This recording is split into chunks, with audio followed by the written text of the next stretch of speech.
Good morning, everyone. We're going to go ahead and get started while people continue to join. Thank you so much for joining us this morning. I'm Allison Ross, Communications Strategist at the Federal Reserve Bank of Boston, and it is my absolute pleasure to kick things off and welcome you to the 2026 Technology-Enabled Disruption Conference. As many of you know, yesterday's winter storm brought significant travel disruptions to our entire region, so we made the decision to pivot this conference to a fully virtual event. We are incredibly grateful for everyone's flexibility, from our speakers and our panelists to all of you joining us remotely today. While we would have loved to gather in person, we're confident that today's conversations will be just as engaging and impactful. I know you're not here to listen to me, so I'll keep this short with just a few logistics about today's events. We are thrilled to welcome you to the 7th installment of this conference series, co-hosted by the Federal Reserve Banks of Boston, Richmond, and Atlanta. It's great to have such a wide-ranging group of experts and leaders with us today, and we have an incredible slate of speakers lined up for the discussions ahead. We would really love to hear your questions. Since this originally was scheduled to be in person, registered participants can submit their questions through Slido. We'll make sure to share that link in the Zoom chat.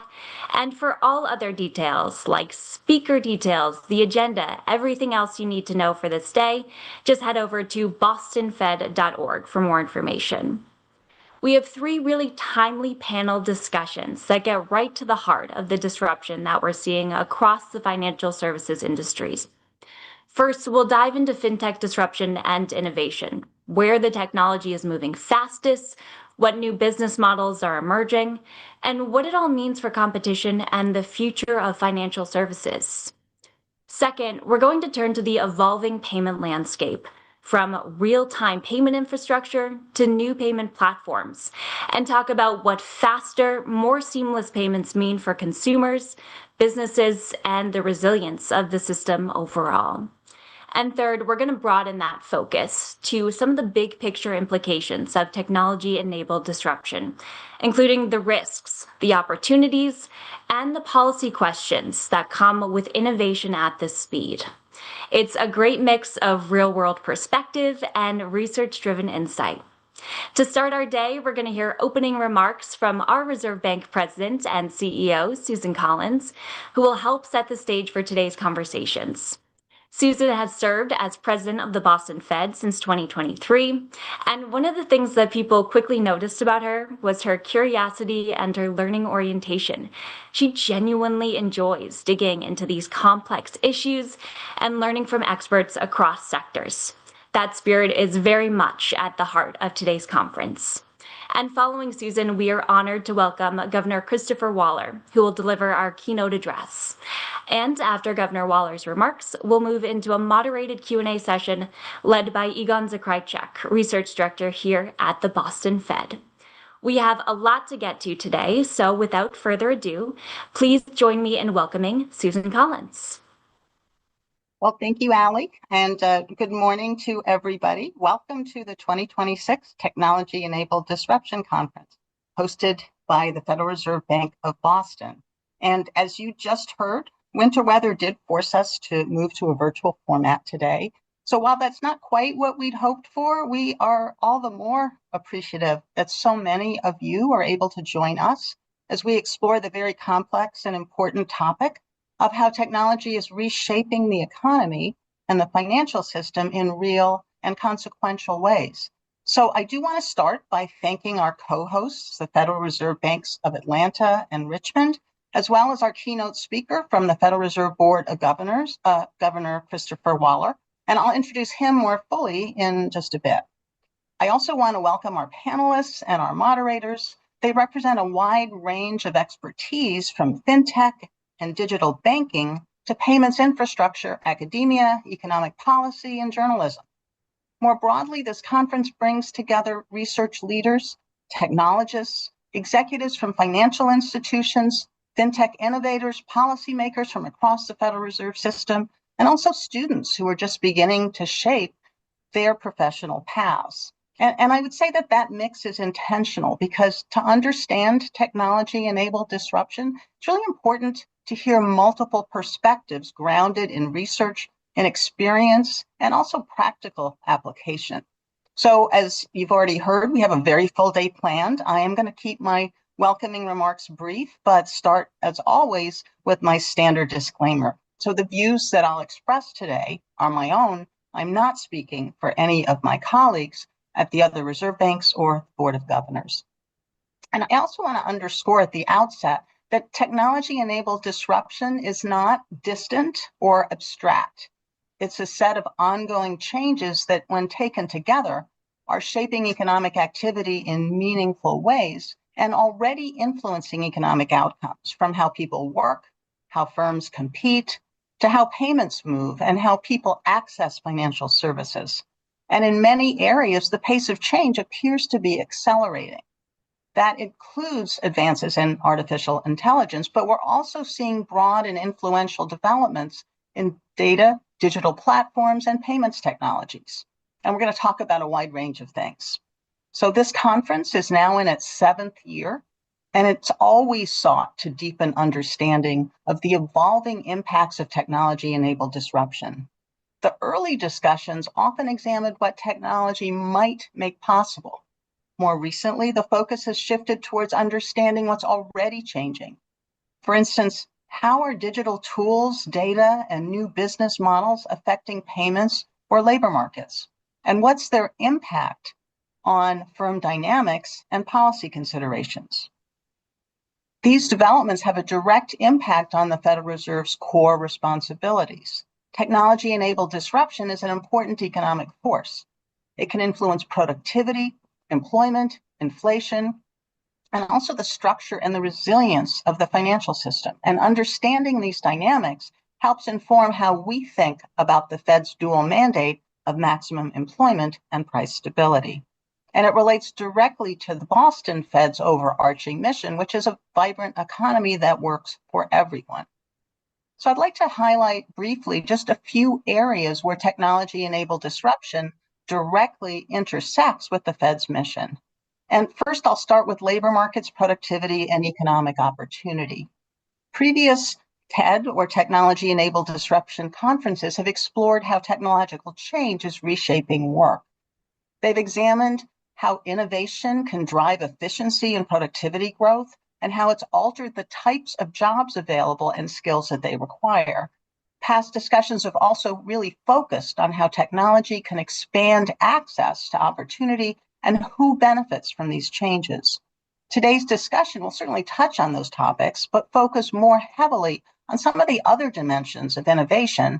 Of course, these questions do remain important for understanding how technology influences wages, employment, inflation, and overall living standards over time. A second key area is in financial inclusion and access. And several of the sessions today, including a panel dedicated to that subject, will examine how technology can expand access to financial services in ways that support households and small businesses and that strengthen economic participation. Faster payments and digital platforms and new tools can lower costs, increase convenience, and improve cash flow management. At the same time, how we design these services matters, and so do the safeguards and the consumer protections we establish as these technologies are adopted more broadly. The third area is the financial system and the payment system that supports it. This is where innovation, security, and resilience really intersect. And today's discussions will touch on how new technologies are changing the design and the delivery of financial services and payments. And we'll discuss how this is creating opportunities for innovation while also raising important questions around security and risk management. The Fed has a long-standing role in the U.S. payment system as an operator, a regulator, and a convener. And modernizing payments to make them faster and more secure and more reliable is a critical part of our ongoing work. One example is the FedNow service, which was developed with leadership and expertise based here at the Boston Fed.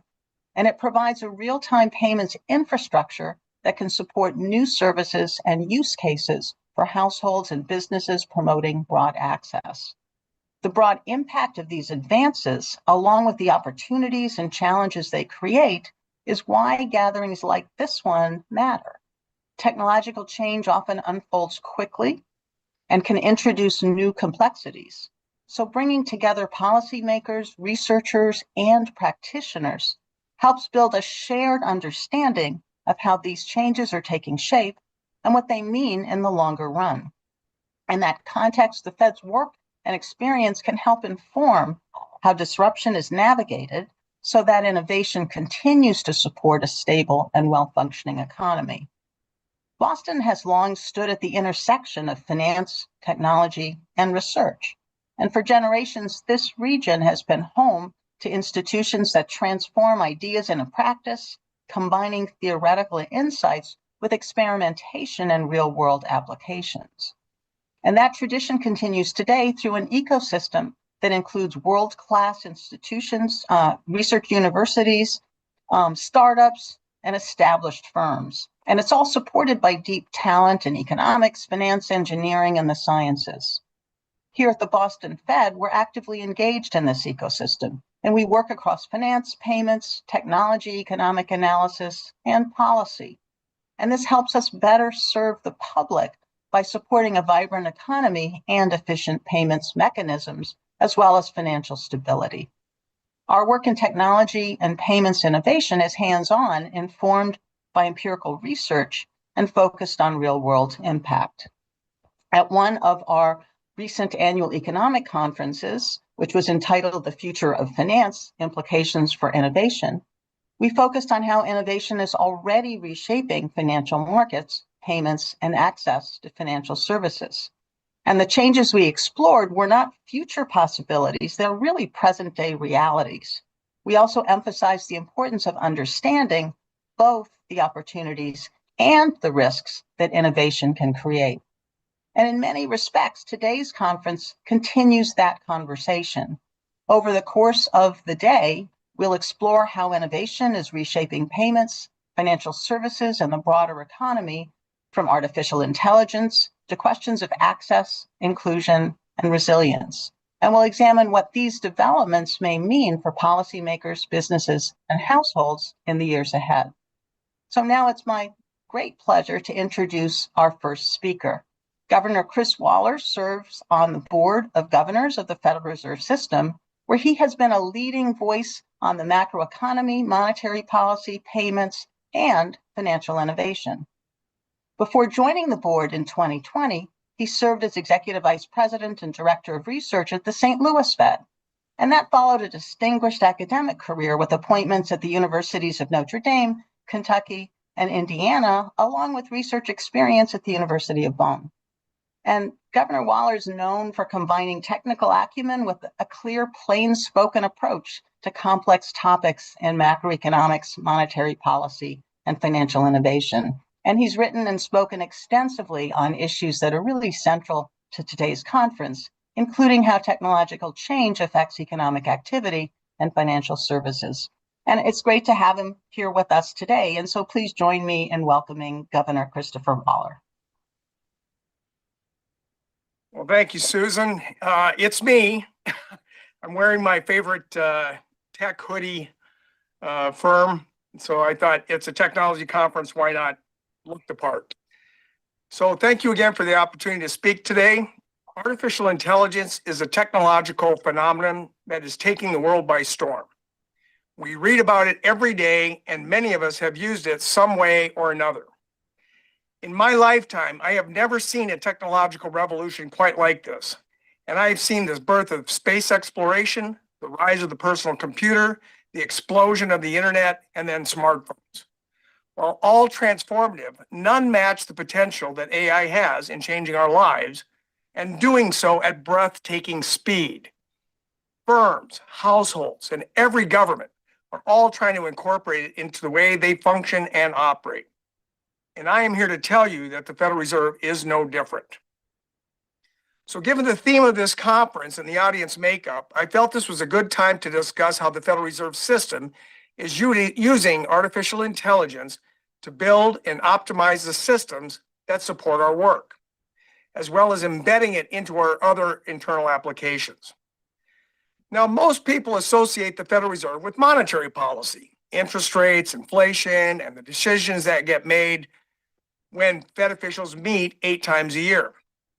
But the bulk of our daily activity is doing operational work, such as payments, financial management, human resources, and providing financial services to the US Treasury. Now, a critical element of this operational work is technology. AI is the latest technology that we are building into our daily work to achieve operational efficiencies. Now, the Fed was designed in 1913 as a system of regional banks, and historically, many technology decisions were made bank by bank. That made sense in an earlier era when each reserve bank effectively operated as a separate organization. But as the Fed's work has become more digital and interconnected, alongside the evolution of the banking system and the broader economy, that approach increasingly creates duplication, inefficiency, and operational risk. When systems are interconnected, decisions made in isolation create coordination problems, especially given the scale and criticality of the systems the Fed operates. Maintaining central bank standards of resilience and security requires a more coordinated model.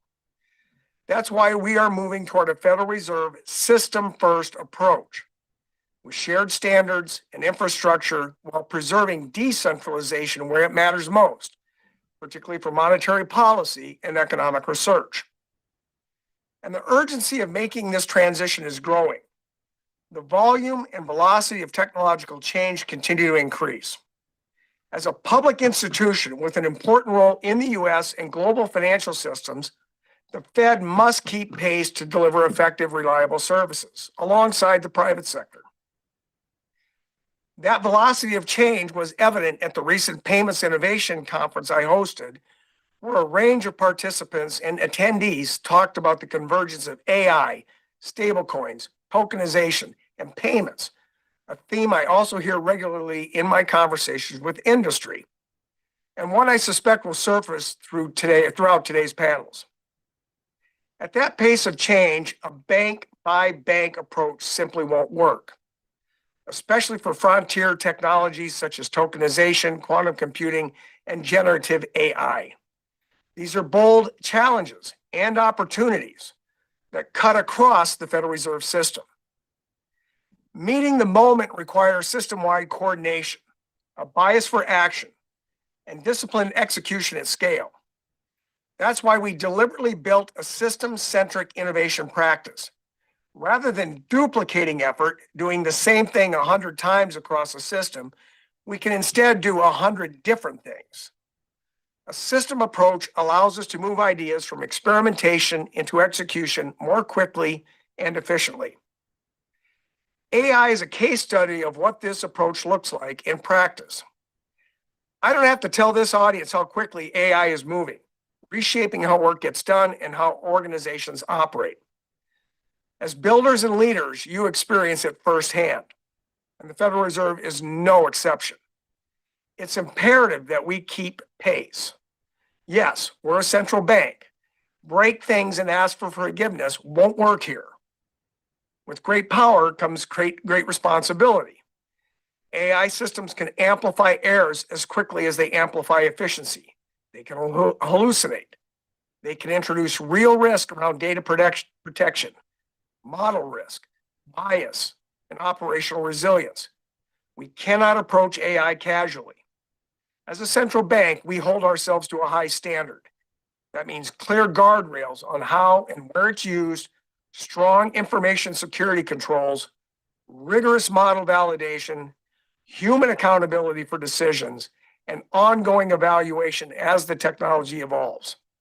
Innovation and risk management are not competing priorities here. They reinforce each other. We need to respect these principles, but passivity isn't an option either.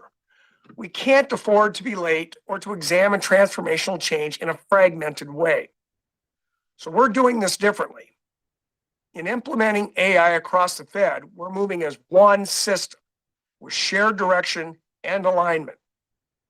We have developed a common internal general purpose AI platform for all Reserve Bank employees to use.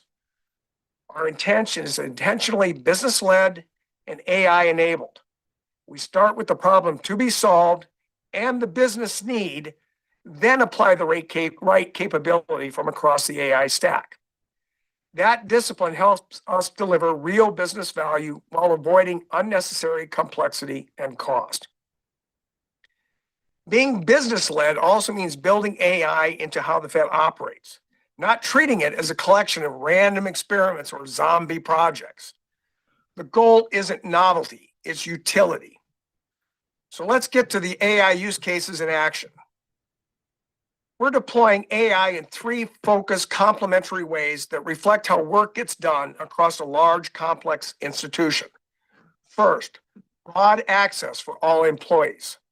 2, specialized tools for builders and and 3, embedded capabilities within enterprise workflows, which together make it part of how the Federal Reserve operates day to day.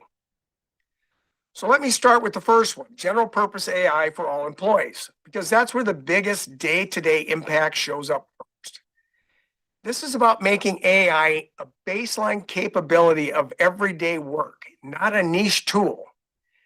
Every employee has access to Fed-approved AI solutions they can use throughout the day to draft, summarize, analyze information, and get unstuck faster.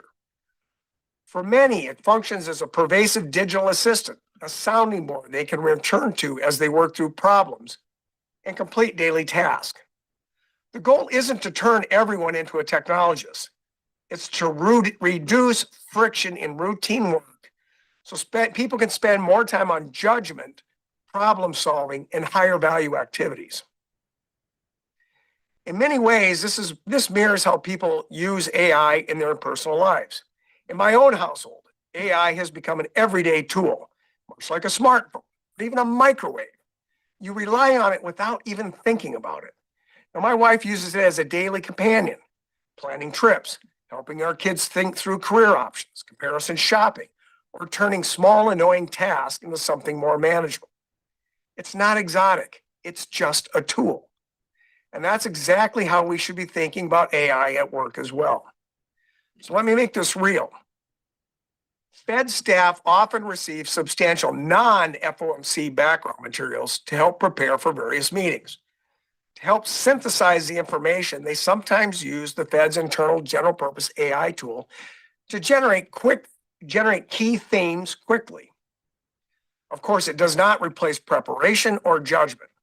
It simply compresses the mechanical work so that more time can be spent on substance and the questions that matter. Another example is when a colleague returned from a well-deserved vacation, a true digital detox, meaning she did not have access to work device or emails, something I should try sometime, and she came back to a full inbox and document queue. Rather than spending days sorting through everything, she used the Fed's internal AI tool to summarize and triage what had accumulated. That allowed her to go straight to what required her expertise. Now, in both cases, the tool handles the volume at the first pass. The human makes the ultimate decisions. Now, the second area where we're seeing real impact is with developers and hands-on builders, the people turning ideas into implementation. Coding assistants are helping developers optimize work across the software development lifecycle, from documentation and refactoring to writing code and unit testing. This helps teams work through backlogs faster, improve quality and reliability, modernize systems, and ship more value and innovation. But this isn't just about speed.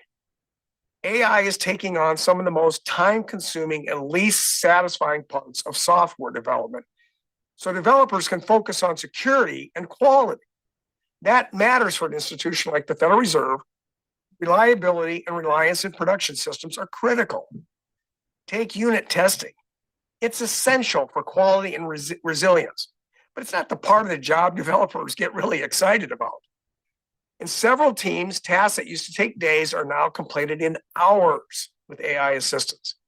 One developer told me directly, what used to take me 2 days now takes me 2 hours. Now that frees up time for higher value work like strengthening security and building new capabilities. As these tools mature, the benefits compound. Now, there's a broader point about capacity. When coding assistants lower the cost of producing software while improving quality, they expand what's possible to do. We can write more code, build more capabilities, and deliver more business value.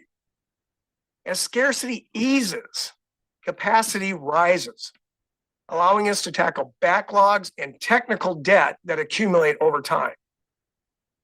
A helpful analogy I've heard is the iPhone in photography. Putting a camera in everyone's pocket through a phone didn't eliminate professional photography. It lowered the cost of production, increased volume, and expanded the market. More photos were taken, and demand for high quality work actually grew. I think coding assistants will work the same way for software.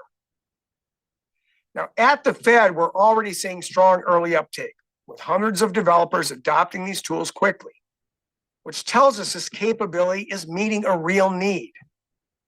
Let me give you a different kind of example, one that's less about code and more about listening to the communities that we serve. Across the Federal Reserve, we gather an enormous amount of qualitative information, conversations with businesses, community leaders, and market participants. Now, historically, synthesizing that information across regions and time periods has been very labor intensive. But using AI tools, analysts can now pull targeted theme from large volumes of interview notes, compare patterns across cycles, and surface shifts in sentiment much more quickly. That doesn't replace human judgment. It accelerates the first pass so economists can spend more time interpreting what matters. The third way we're putting AI into production is by embedding it directly into the workflow that people already use. Rather than asking teams to adopt entirely new tools or build bespoke solutions, we're activating AI capabilities within the platforms that already support day-to-day work across areas like legal, risk procurement, operations, and other enterprise functions. Adoption follows workflow. When AI is embedded, not bolted on to an existing system, people don't have to change how they work to get value from it. If you're a frequent online shopper or traveler, you've probably experienced this shift already.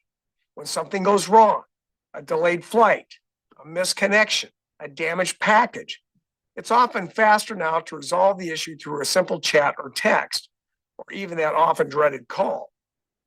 In many cases, AI is working behind the scenes to summarize context, route the issue, or resolve it outright. And when a person is involved, they're better equipped to help. The experience is simpler, faster, and often better. The same dynamic applies at the Fed. By embedding AI into existing enterprise solutions, we can improve speed, consistency, and quality of service without creating fragmented solutions. It's also fiscally responsible. Given how quickly the technology is evolving, consuming AI through vendor platforms allows us to benefit from ongoing improvements rather than building and maintaining tools that can become costly or stale. Taken together, these examples show how we're moving AI from exploration to execution through a coordinated system-first approach. The result is increased capacity across the organization, enabling teams to tackle complex problems and deliver more value while improving productivity and cost efficiency through responsible innovation. While this has been a solid start, we're not interested in being one-hit wonders.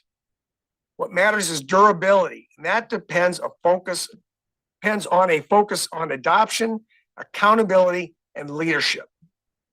This is where many AI efforts succeed or fail, when the baton shifts from early adopters to day-to-day operators. The technology isn't the hard part anymore. Change management is. It comes down to how quickly people adopt the tools, how deeply they embed them into their daily workflows, and whether that adoption translates into results. That's why we've taken an adoption-first approach. We take AI knowledge as a human capital investment and not a side of desk experiment. Training and upskilling happening on paid time, not nights and weekends. And that training isn't one-off or theoretical. It's evergreen, hands-on, and role relevant. Employees are learning by using AI in real workflows through applied workshop, hands-on education session, and prompt jams. This hands-on key approach matters because comfort and competence come from use, not from slide decks. We've also been explicit about expectations. AI use is not optional. Baseline literacy and application are being built into employee performance goals across the system. What gets measured gets done. Now, I've seen this firsthand. When I was research director in St. Louis, the management team would craft a strategic plan that usually ended up just sitting on a shelf. What changed behavior was when we took those priorities and put them directly into employee goals. Once people knew what mattered and how they'd be measured, execution followed. That experience has shaped how I think about making change stick, along with AI here. Leadership plays a critical role. Setting expectations and making investments is necessary, but not sufficient. Teams need to see leaders walk the talk and communicate that they are committed and that they are students of this technology themselves. That leadership signal is what turns early momentum into sustained behavioral change. This is how we move from early wins to lasting capability, by pairing technology with training, accountability, and leadership, so AI becomes a durable part of how the Federal Reserve operates. Now, conferences like this one focus on how technology is reshaping the future. What I've tried to show today is how we're approaching that challenge at the Federal Reserve, delivering our mission through technology-enabled innovation with a clear focus on execution and efficiency. And in doing so, we demonstrate how a public institution can adapt AI responsibly and in a way that strengthens public trust. As we see technologies like tokenization and agentic AI coming into view, it's worth remembering that this isn't the first time our industry has navigated shifts like this. When ATMs were first introduced, they didn't eliminate bank tellers. Instead, they changed how banking worked. Routine transactions became cheaper and faster and more accessible, while human effort shifted towards higher value activities. The real impact wasn't automation alone. It was how institutions reorganize themselves around the technology. AI is similar. The biggest gains won't come from simply adding AI to existing processes. They'll come from rethinking workflows, roles, and systems to take advantage of what this technology makes possible.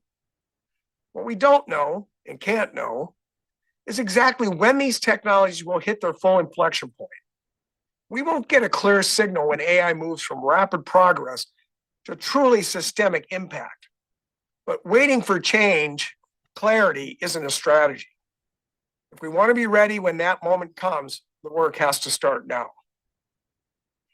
AI is one clear example of how the Federal Reserve can execute boldly at scale if we take a system-first approach.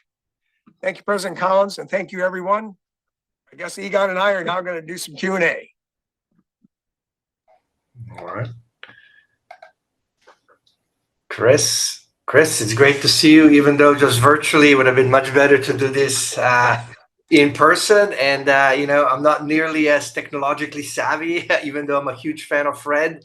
I was going to be a little more formal here. But anyway, it's great to see you. And again, thank you very much for your thoughtful and, as always, very informative remarks. I was going to start us off a little bit, since the title of the conference is Technology-Enabled Disruptions. We've had a little bit of a disruption yesterday. I wouldn't want to call it quite a disruption. Certainly, it was a little jitters. I am sure you're familiar with the Citrini research report that came out, which was very interesting. I would, reading the report and listening to you, it's, for those of you who are familiar, I think you have a very different view of what they outline, I would say, an extreme scenario. But I would just be curious, if you could maybe put for our audience, a little bit of the report and how you're thinking about it, and then maybe just talk a little bit about that, because I think just given what happened yesterday, then we can dive in some of the more specifics that you were alluded to, but I think people would be interested. So. Yeah, so I love disruption. If I was up in Boston, I'd be wearing a suit and tie. I wouldn't be wearing my Fred hoodie.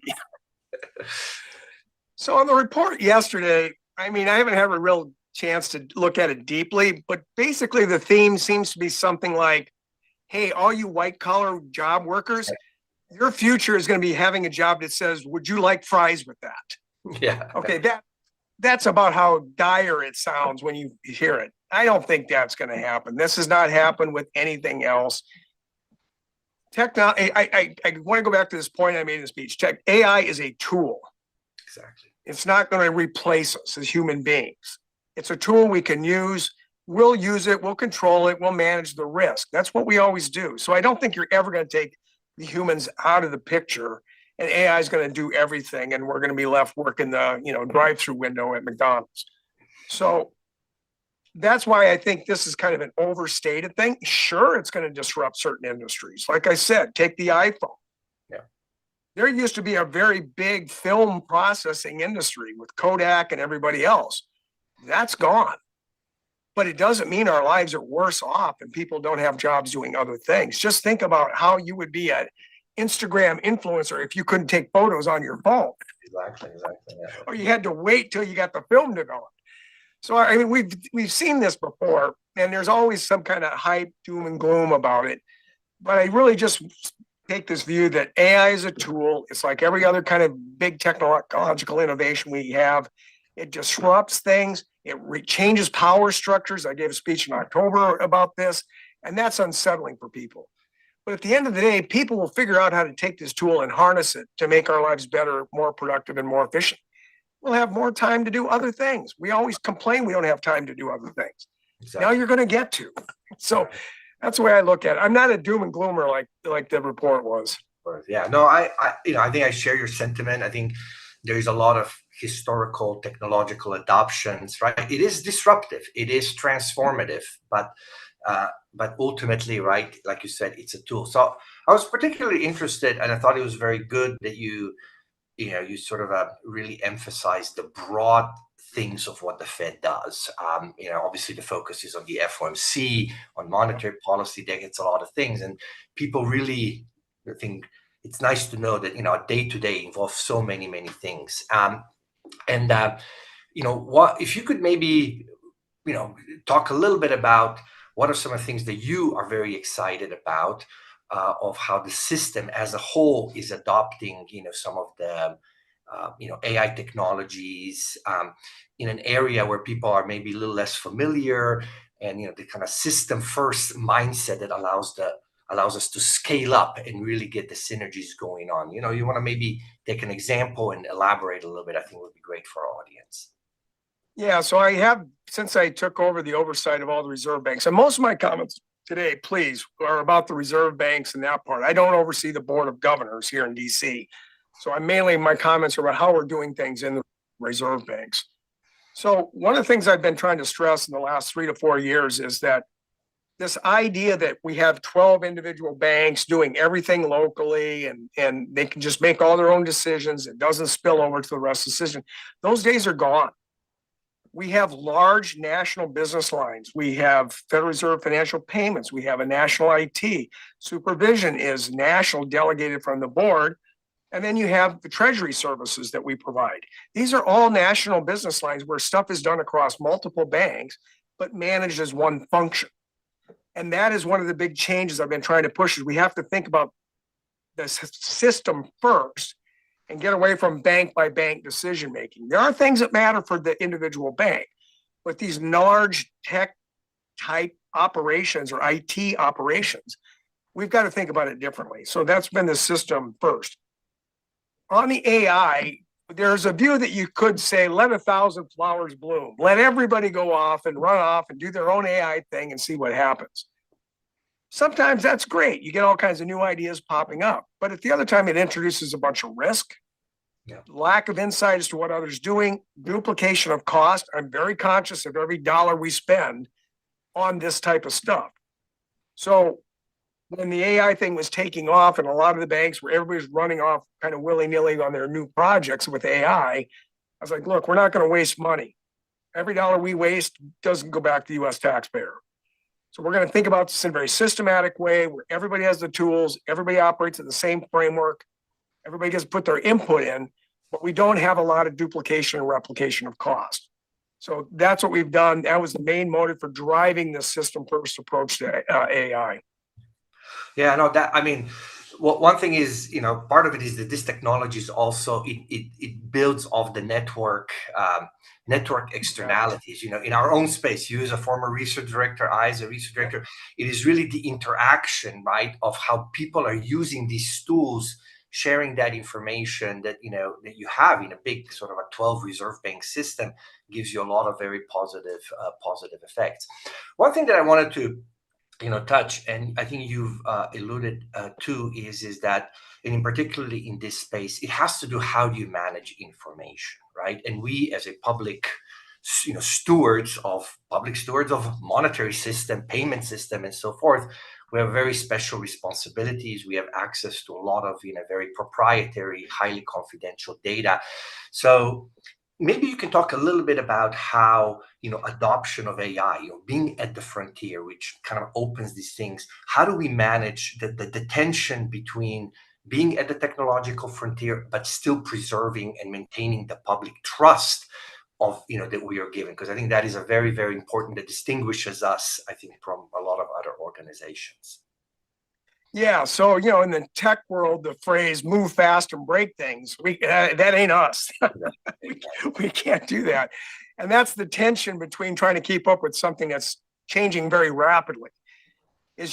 We don't get the option to let things just break in the process, so we have to try to somehow keep up, but then put enough guardrails and safeguards. One of the things I talked about in the speech, that things don't go off the rails.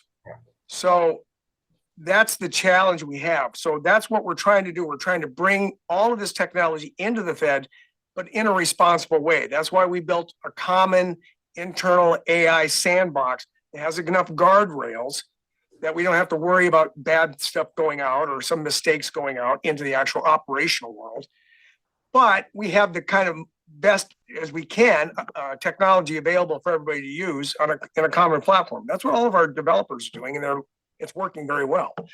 So we just have this thing is we've got to keep it moving. We can't go so fast that we somehow implement, let's just say, bad codes or some other issue like that then create problems in our payment systems. We can't have that. And we cannot have it more than in a lot of private firms. But at the same time, if we just go slow, we're going to be left behind, just completely left behind by technology.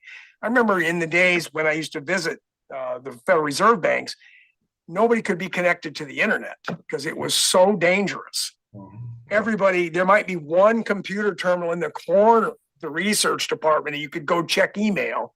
Right. That's how we had to respond to the internet. Now we figured out ways to deal with it while everybody's still connected. Yeah. So some of this will just take time. I mean, we'll figure it out. We'll see how far we can go and how far we may have to pull back. But it is a challenge. And we have to just think responsibly, like we want to exploit things, but we have to do it in a way that's safe. And then the best way to do that is to have tools that are safe and have good guardrails on them. Yeah. No, it's good. And I would, just as you're well aware, right, we have delineated and have sort of a different security spheres, for different type of project. Obviously, research departments, right, can be a little more in advance because particularly if it doesn't use proprietary data, it's more stuff like that. So there's a lot of differentiation within the stuff. Where do you need to lock down and how does these things go? So I think this is it serves as a bit of a template, as a model of how you introduce these tools responsibly, right, and maintain this. But you always have a little bit of a tension. People want to push the boundary, right? There is particularly given how fast this technology is advancing, right? The new models are coming in. You're 2 models behind. You're using bicycle to try to race in F1. So that tension is true. That tension is everywhere, and it's we have to we do have to deal with it. The other thing is I want to sort of think, about it is that you mentioned, you talked a lot in your speeches, using it as a tool, human judgment, right? So I'm interested in your views is that, that kind of human judgment that comes with experience, right? You accumulate it, you work with it, you kind of have the know-how and stuff and so forth. If it displaces a lot of kind of a routine or not even routine, I mean, even kind of more sophisticated tasks that requires expertise. I'm just sort of, what are your views? How are we going to maintain that expertise? What is going to be a pipeline of people who start as an economist, right? Like you and I have started, and then we kind of develop the expertise. If those tasks are automated, how are we going to bridge that gap? Do you have any thoughts on that? In terms of, I don't want there's going to be discontinuity in expertise. That's kind of what I'm going at. Yeah, I mean, these are just thoughts I have. I don't have, these are just absolutely. But one of the issues is creativity. This is to me what is one of the greatest human traits is the ability to be creative and think about new things or think of it new ways. AI isn't quite at that point. It takes all existing data and looks for correlations to spit out some kind of answer. It's not creating new knowledge. That's what we do in terms of economics, other professions. And then we use, think back to when you used to run regressions with punch cards and send them to a mainframe. Right. Now you do it on your laptop or your phone, even sitting on a plane. The technology allows you to just do a lot more stuff, but it doesn't remove the creativity part of your job. It also just frees us up from having to do a lot of wasted time. I remember used to doing math on pieces of paper with a pencil and eraser. And then I would just type it in and cut and paste, copy, and I'd be done 10 times faster once I could do it all on a computer.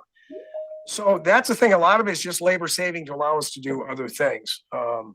I'll give you an example, a simple example, since I got my Fred hoodie on today. One of the things they do at Fred is they had a data desk, and they would get questions every day, lots of questions about how do we do this, how do we do that, and somebody would spend time all day answering these questions. Now, somebody would spend maybe 6 to 8 hours a day just responding to all these questions. Well, one of the people in the group said, why don't we take a small language, we don't need a large language, but a small language model, and train it on all of the questions we've gotten in the past and how we answered them. And then when these questions come in, we just cut and paste it into this small language model, and it spits out the answer. And then we check it, and then we copy and paste it. So something that might have taken an hour before of somebody's time to go through and answer this and get the data and the references, they can now do in 2 minutes or 3 minutes. Yep. All that time that person was wasting answering questions now gets used to more valuable stuff in Fred. Yeah. It just allows us to do more work with the same amount of people.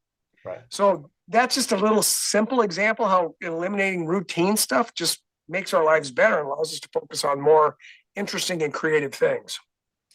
Yeah, I'm now noticing, I don't know if you noticed this, but I've seen a certain amount of my economists are now referring to Claude Code and all of this as my RAs, right? They've also it's assumed a certain anthropomorphic way of how people are doing.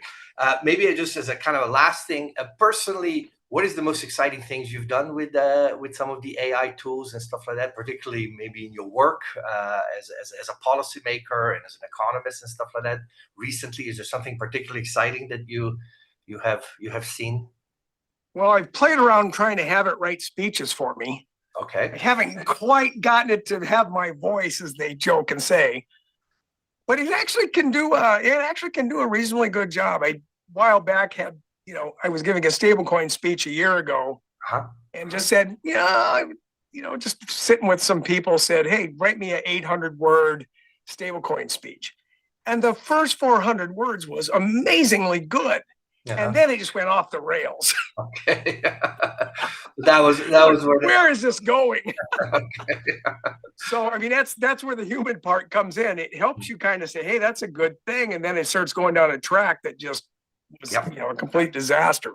Okay. But that's, to me, what's kind of fun about it is just taking it, putting it in, seeing how close it can come to kind of replicating your voice, your style. And it's not there yet. It probably will be someday, but that's kind of been where I've had a lot of fun playing with it. Well, listen, Chris, it was great. I think we come to an end. Thank you again for a very thoughtful, provocative speech, a great discussion. It's great seeing you. And I'm going to turn it over back to Ali. Thank you. Thank you All right. both so much, Egon and Governor Waller. That was a very thoughtful discussion, and I think we're all fans of Fred around here. I know that I like to use AI for recipes. It's pretty good at that. As Governor Waller noted, there is an urgency to keeping up with this evolving technology, and we can't approach AI casually. I think it's exciting to see how the Fed is implementing AI and how this tool is going to streamline our work. Let's get to this first panel. It's FinTech Disruption, How Are Groundbreaking Innovations Disrupting the Financial Industry? Moderated by Paula Tkach, Executive Vice President and Director of Research at the Federal Reserve Bank of Atlanta. This panel will discuss how disruptive technologies like AI, blockchain, and real-time payments are redefining the financial services. Welcome, Paula. Thank you, Allison, and welcome everyone online.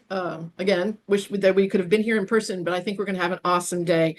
I also want to add my thanks to Chris for a really great talk this morning about AI. And our panel, I know, is going to touch on many of the issues that he talked about.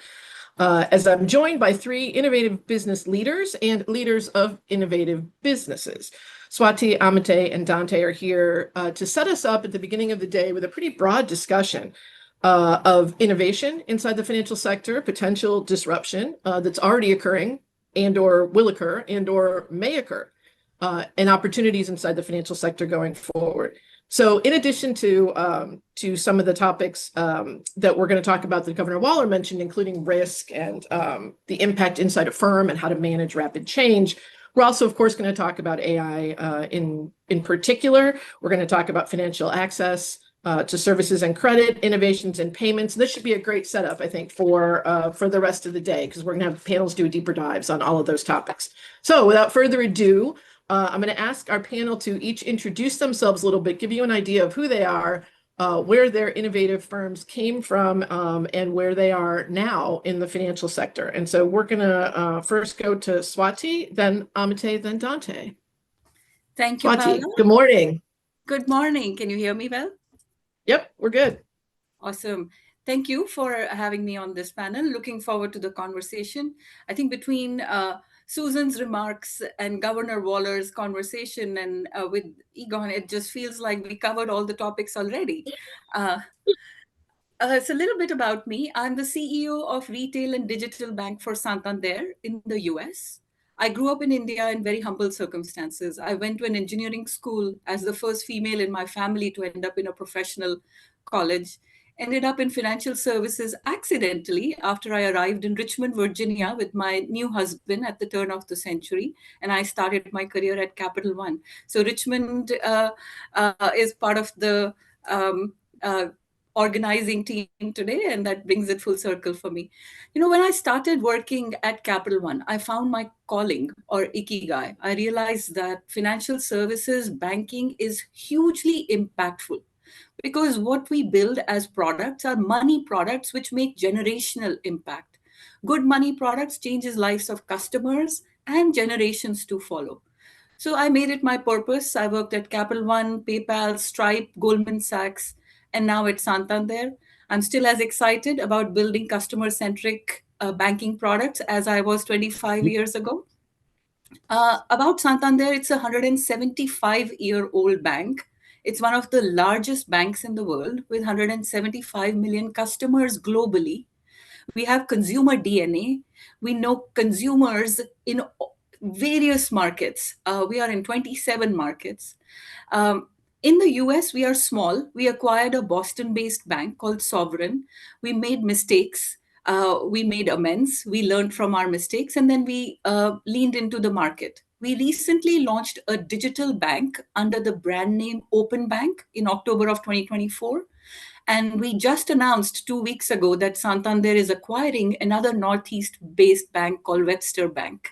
So deep banking experience in my organization, and banking is my purpose. Back to you, Paula. Thank you, Swati. Amite? Yeah, thank you for having me. Looking forward for this panel. So my name is Amitai Kalmar. I'm co-founder and CEO of Lenbuzz. Co-founded the company about 10 years ago with Dan. Dan is my co-founder and CTO. Dan was a postdoc, computer science postdoc at the MIT Media Lab at the time. That's where he and I connected.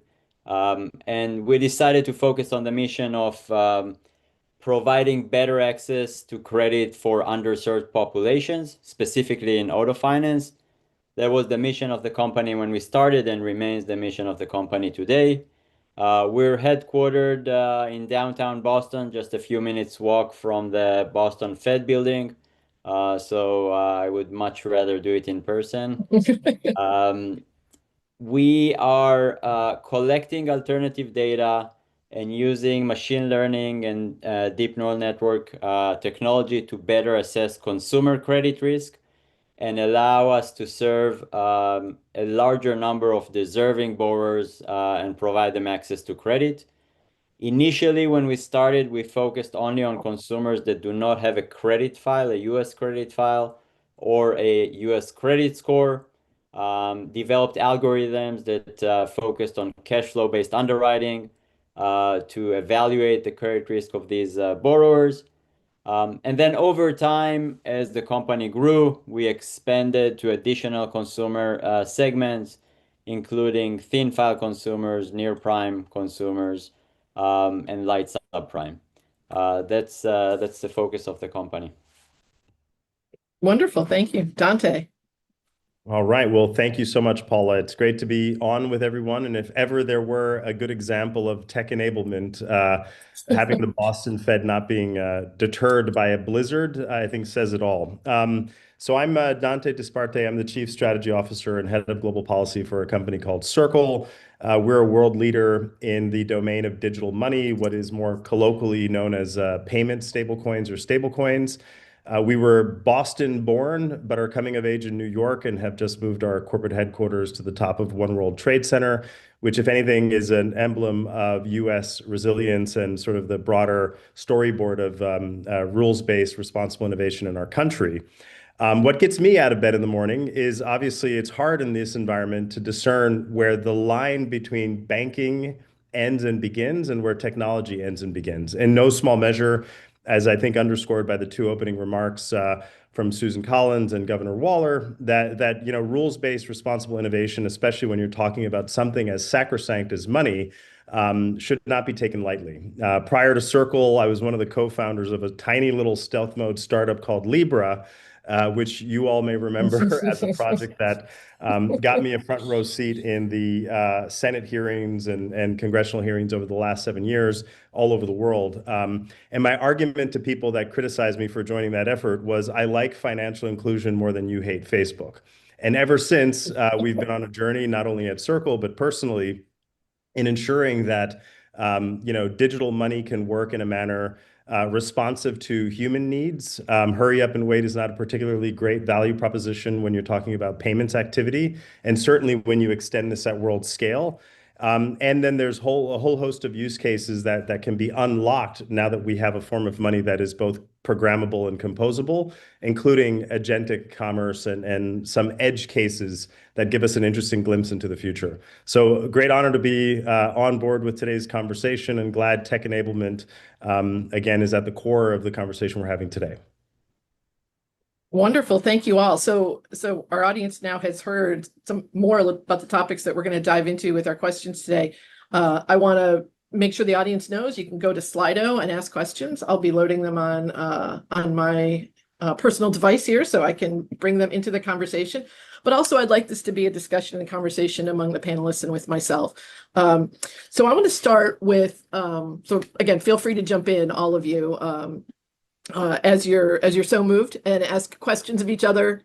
We'd like to take this in places that are free-forming and very organic.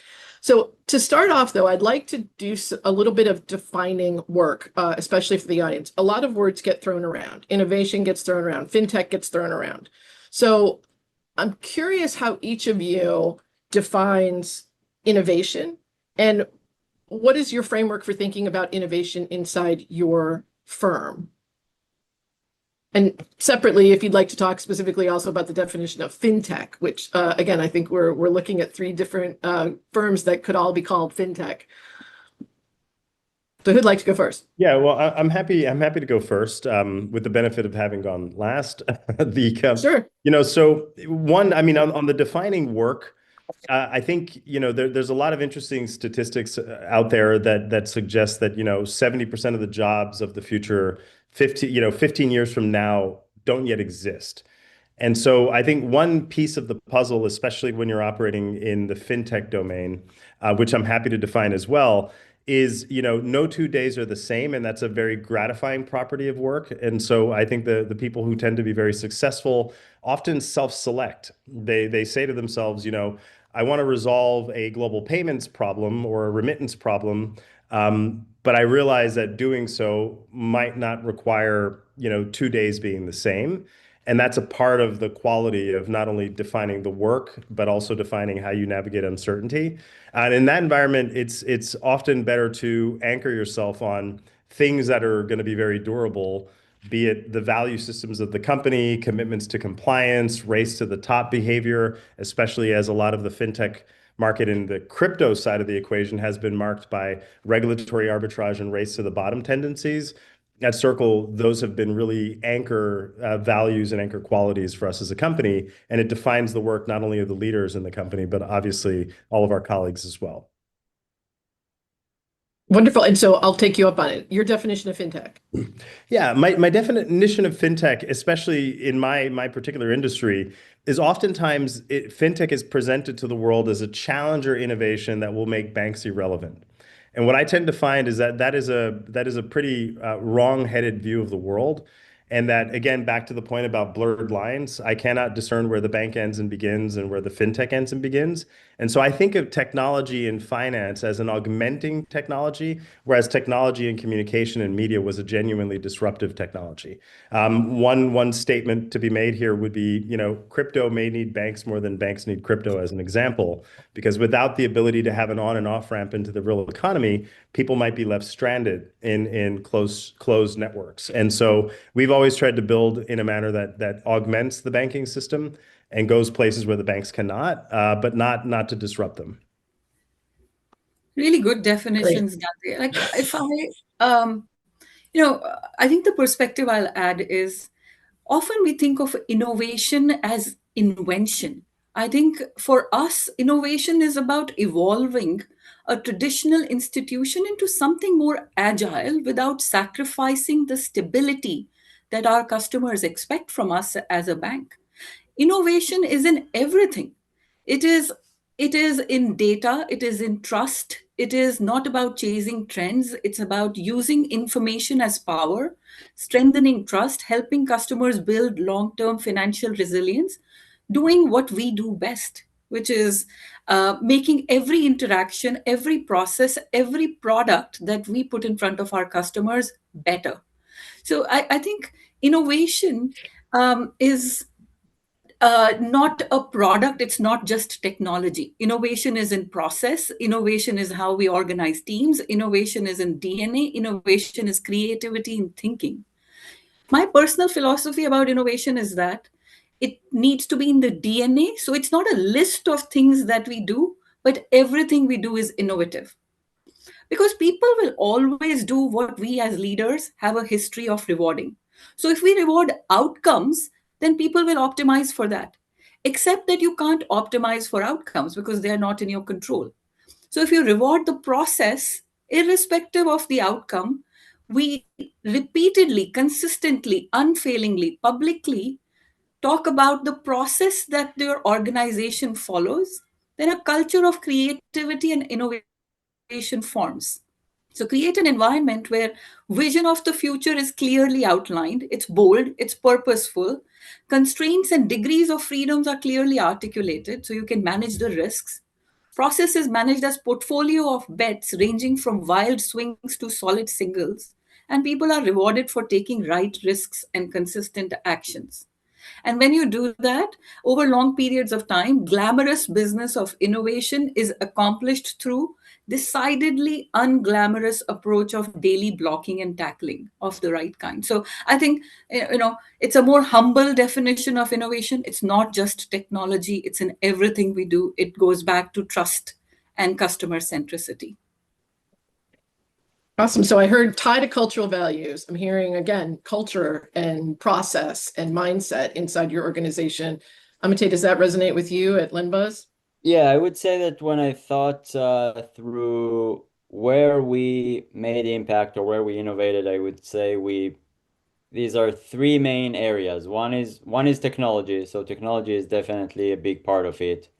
The second one is process, which Swati mentioned several times, and the third one is business model. So any change that we've made in technology, process, or business model that eventually driven value to our stakeholders, mainly customers or partners, I would classify as innovation. Now, some innovation, obviously, a lot of innovation can fail and not really drive value.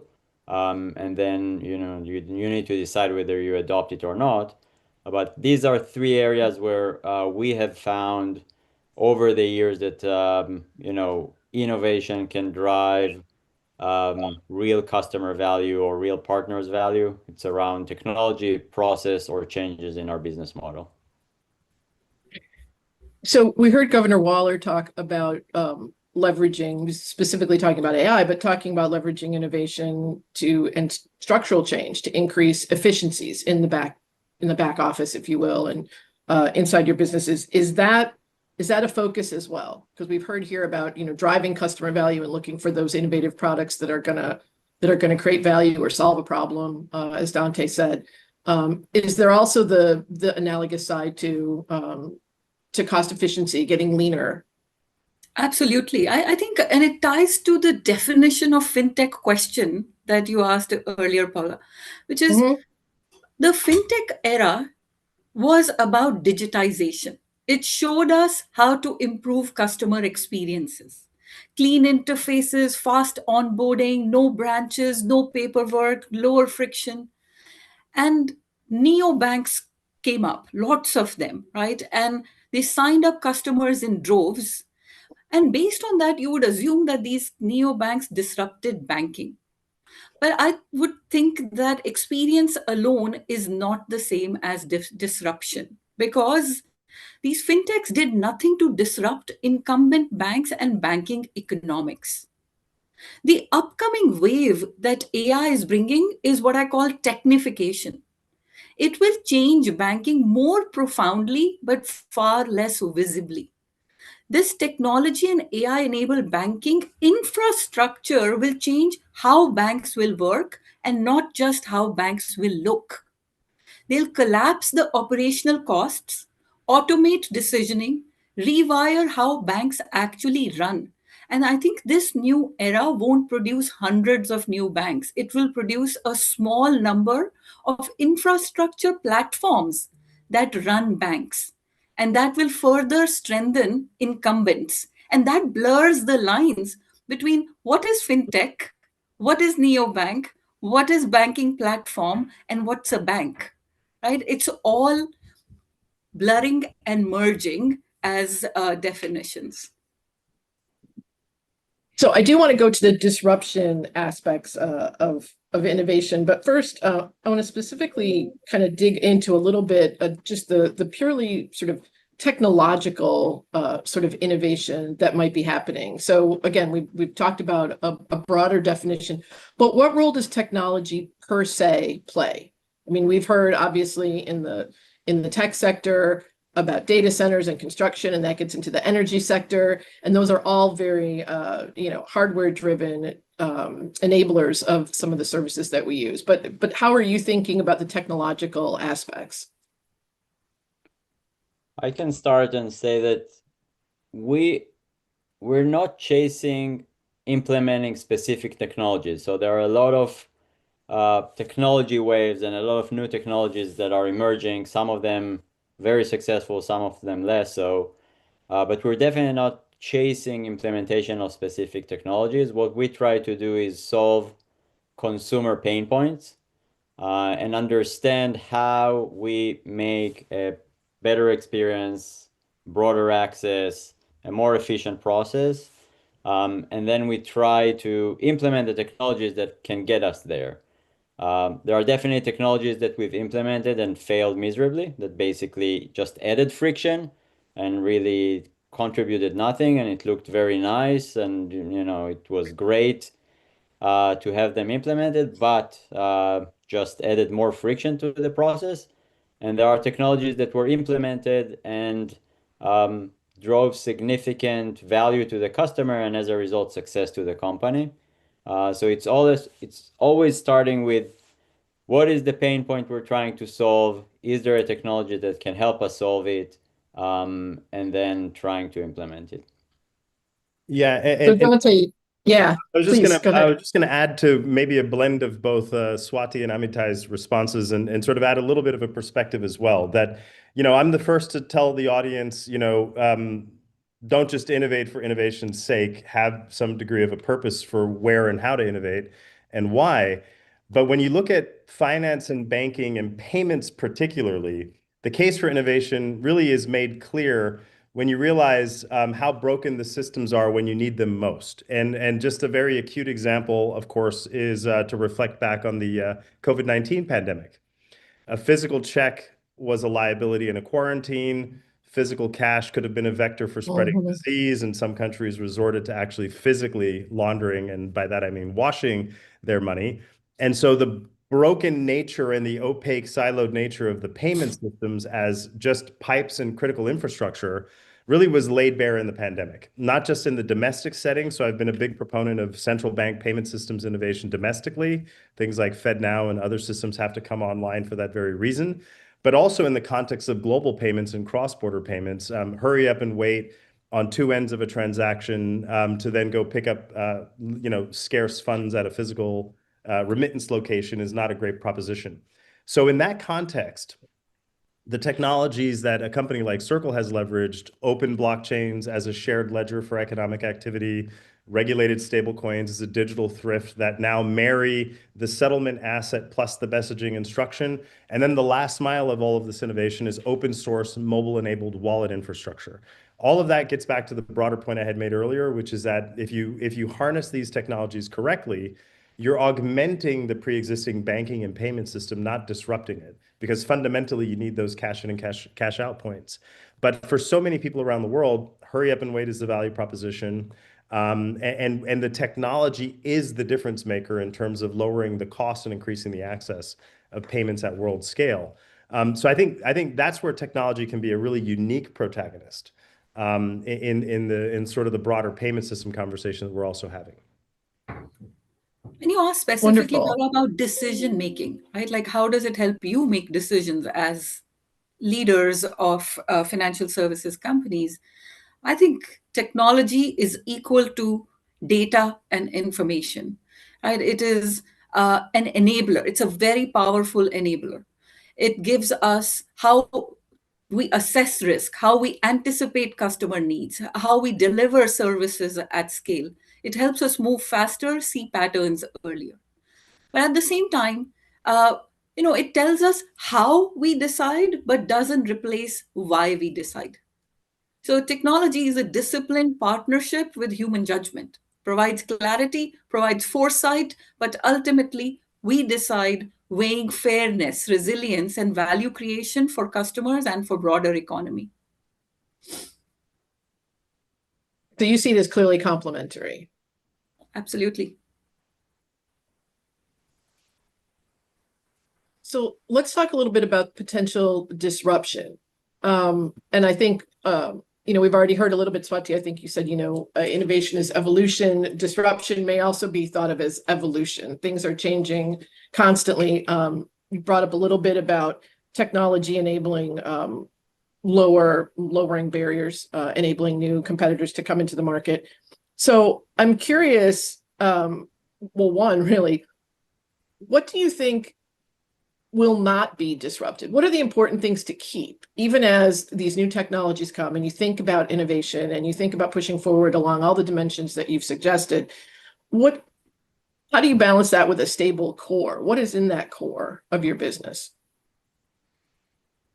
I think for banks, I mean, as a bank, we don't feel pressure to be disruptor in every category because disruption alone doesn't guarantee durability, right?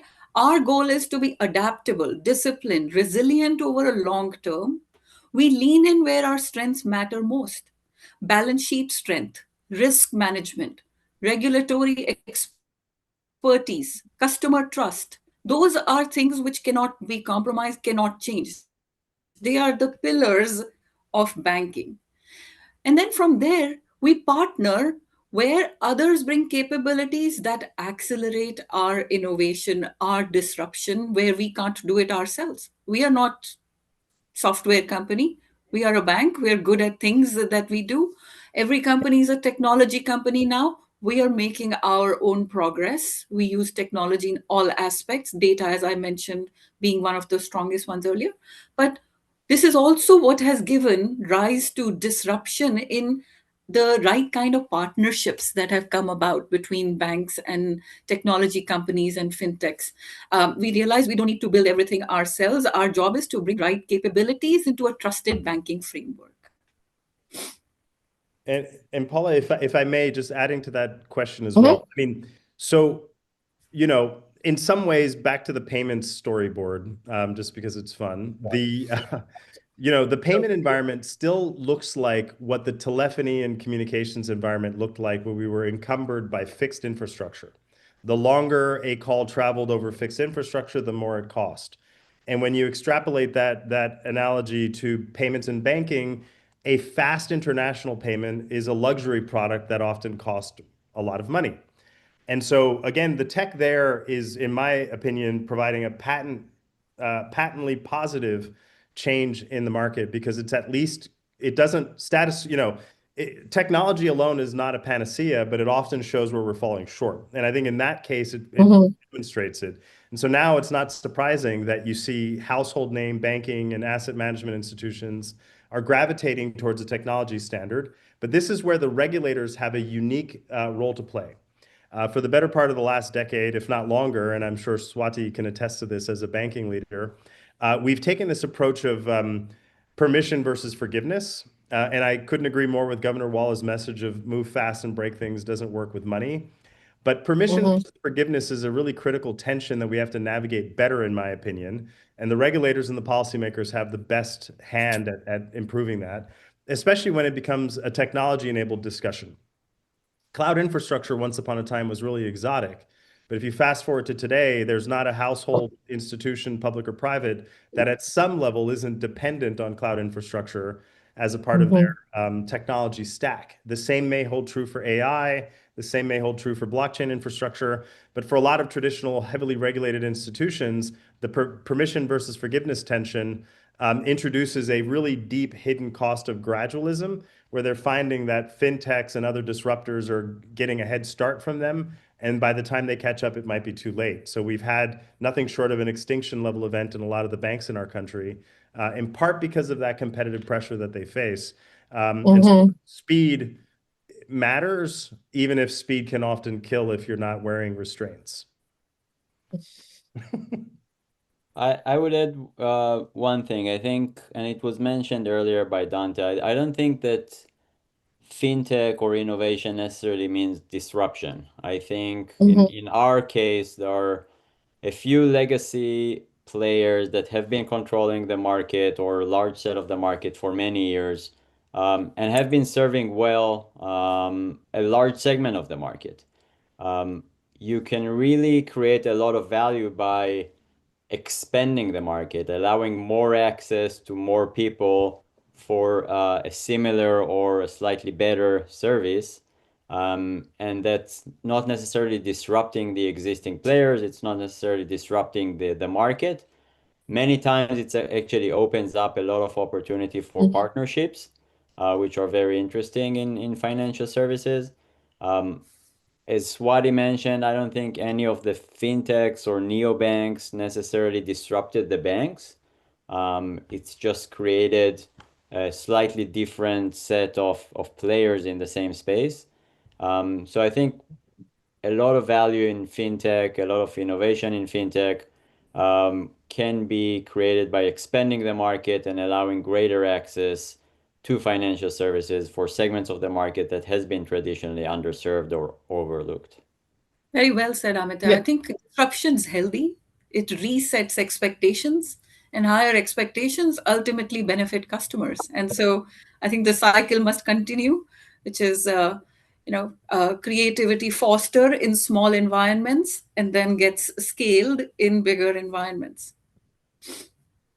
And certainly not zero sum, to your point, No, Amite. not zero sum at all. Yeah, it'll open up some new avenues. So you started talking about speed. Let's talk about speed.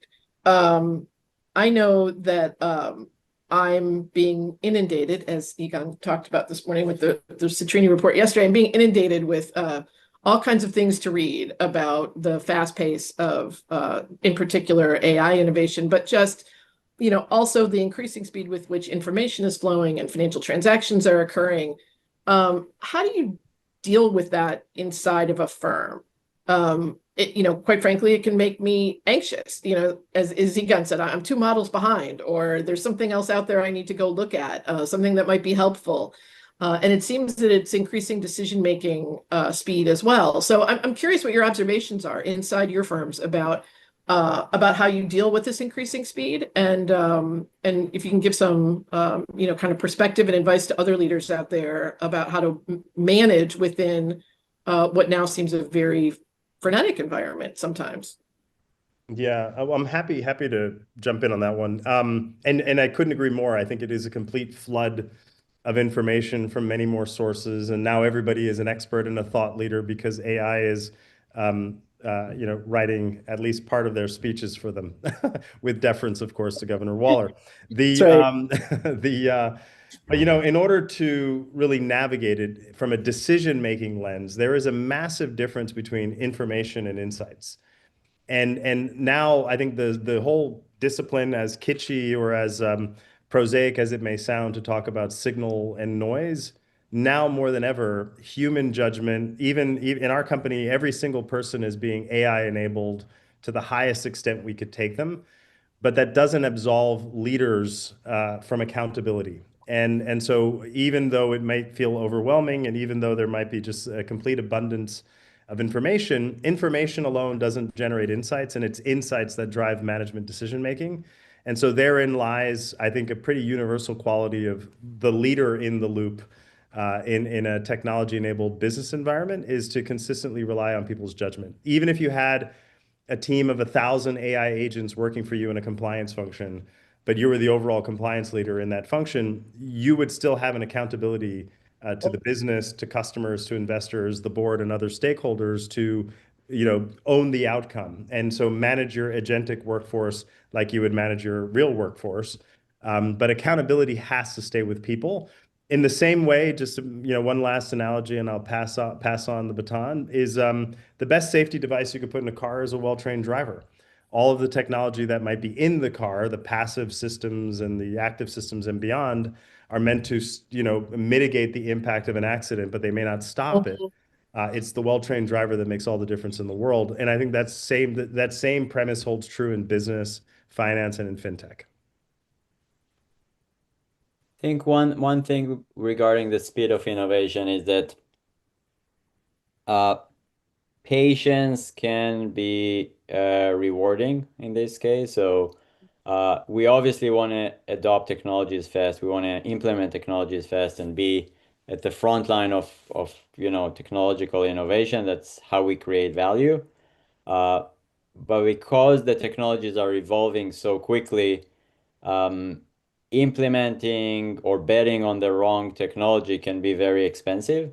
So you need things to settle in a little bit before you jump in. We have a very clear example, and so we, like many others, are implementing agentic AI for our customer service, collections department, other consumer interactions. And the language models 18 months ago were mostly voice to text to voice, which that implementation would definitely cause a degraded performance. within, sort of 12 months, all the underlying models are now voice to voice and are much better than what was before. So sort of betting a bit too early on a technology can be expensive, and sometimes you need to wait and have the technology a bit more mature before you're deciding to implement. I think well said. Only thing I would add to what Dante and Amite said is the challenge is not technical. The challenge is organizational. Right?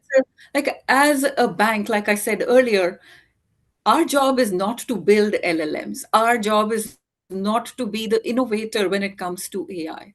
Our job is to bring it inside the banking framework.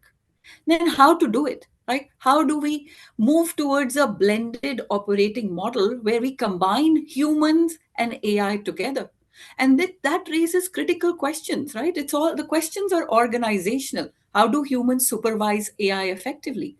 How do we ensure explainability and fairness? How do we design processes where AI suggests but human ultimately decides? How do we avoid over reliance and laziness on part of the supervising human? So it's a organizational challenge, and organizational challenge is human expertise. Like this is something we've done for the last thousands of years. We organize ourselves into effective groups to accomplish whatever goal is ahead of us, right? So the goal ahead of us right now is organize ourselves, organize our organizations effectively to take advantage of this fast moving thing that's happening. I think it's a moment to just bring some lightness to this panel and tell you a joke that I heard my friend Seinfeld say. He said, humans are smart enough to invent AI, dumb enough to need it, and stupid enough to not know if they did the right thing by inventing it or not. So, time will tell us if we did the right thing by inventing AI or not, but we have to do the right thing by organizing ourselves behind it.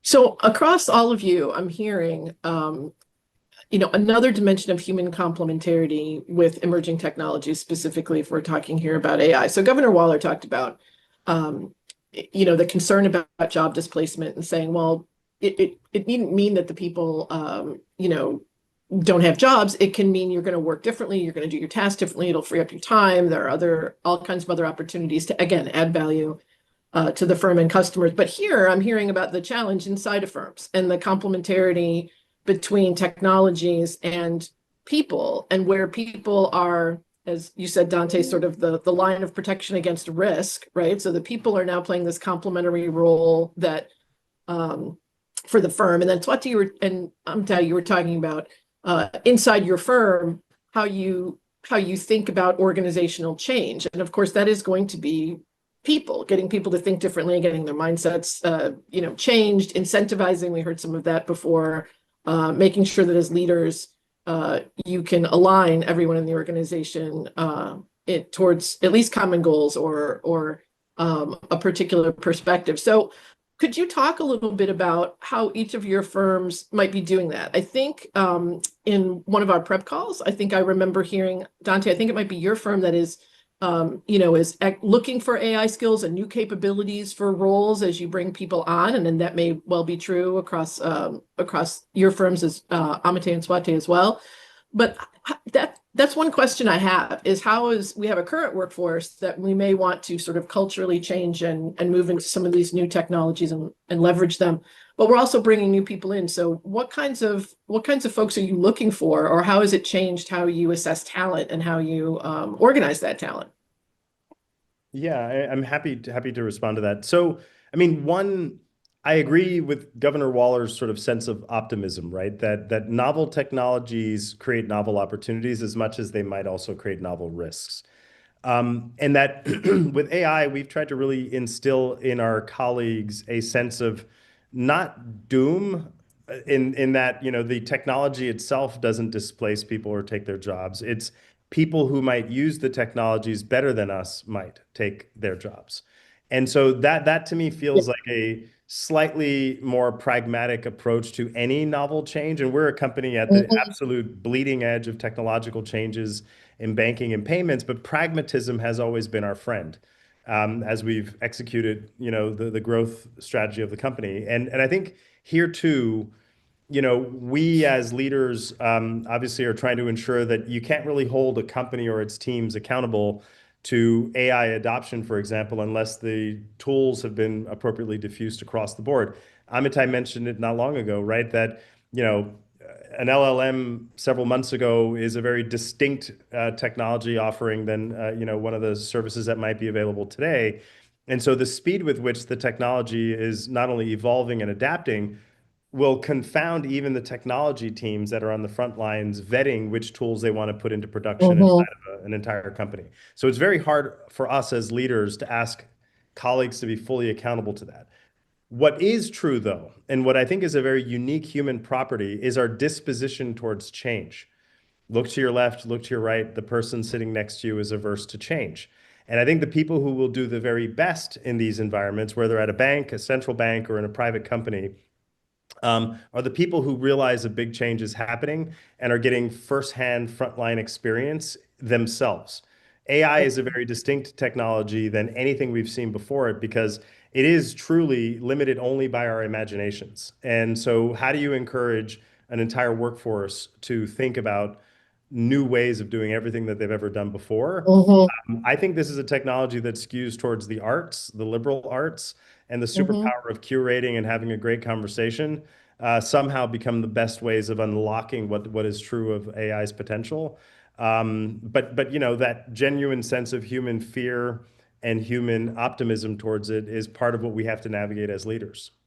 Yeah, I think there will be some people that we need, and we are hiring people who understand AI deeply, who help us navigate this new technology and bring that into our organization. So yes, absolutely new skills are needed. But I think it does not replace every person who we today have in our organizations. What we need in existing workforce is just change mindset, not resist it, just accept it. The change is happening, and the phrase that got me was, the pace of change today is the slowest it is ever going to be. Think about that, which is, it is very fast today and it is only going to become faster. So one skill that all of us, everybody in every organization needs, is change acceptance. AI acceptance is what is needed. And there is so much AI can do to enhance personal level productivity and knowledge, right? Like Governor Waller talked about, trying it for writing speeches, but there are tools that help. There are writing assistants, research co-pilots, analyzers. They are all meant for individual productivity, and everyone can play with them. And they only need to play with it so that they can accept what AI is capable of doing. And then there are tools that AI is bringing, which adds to existing teams' skill set. So think about it as coding assistants. Are we saying we don't need engineers, or we're saying engineers now have coding assistants available to them? So do they need to be different kind of engineers? No, they just need to accept that there is a different way to code. Product documentation AI assistants. Does a product manager need to now be replaced? No, product manager needs to write the product requirements using AI tools. UX prototyping tools. Does a designer need to now be replaced with someone who needs to who is an AI coder? No, a designer needs to use the UX tools available for doing their job better. Marketing iteration. We're not replacing marketers. We need marketers to use the tools that are available to them to make more marketing materials and more choices available so they can make better choices. So roles don't get replaced, people don't get replaced. They have more tools available to them to do their jobs better. Their acceptance of these tools just needs change management mindset. So, a few new people, mostly existing people, becoming more productive if they accept these tools. I think So we have the a question. Oh, the go ahead. employees Amitai. that are going to adopt the technologies are going to be the ones that are going to be most successful. For now, we're all seeing probably the positive impacts of AI. So just Mhm. more or enhanced productivity. Over time, there might be more pessimistic scenarios, but for now, it's mostly positive impact. Can share just from the last month, Swati talked about product managers. Our product managers used to just, send basically requirements to their tech teams, to the engineering teams. Today, we have PMs that have adopted copilots for small stories, simple changes. They're basically generating the code, deploying it, QAing, and completing everything in 2 hours. What used to be a week of writing the requirements, sending it to the engineering, reviewing, QAing, is now a 2 hour job of a PM on their own if they're using the right tools. Our job is to provide them the right tools, to enable that, to encourage that, and the ones that are going to be open for the change are going to be the most successful. So we've got a question from the audience, and it relates to something that was Governor Waller discussed again. So it's, how do you address the challenge of young people gaining enough experience to, that human knowledge, that maybe in-depth knowledge about your business, if they're not coming through the natural pipeline of doing the smaller tasks that are now being done by AI? Just how do you think about that talent management pipeline as you push for efficiencies, and at the same time, you're looking to bring in new talent, and some of those younger workers may be the best equipped. They've come up with some AI, and they may be actually quite productive. How does that shake out? Yeah, I would argue on that score, I am more of a techno optimist than I am on the side of there's unchecked risk there.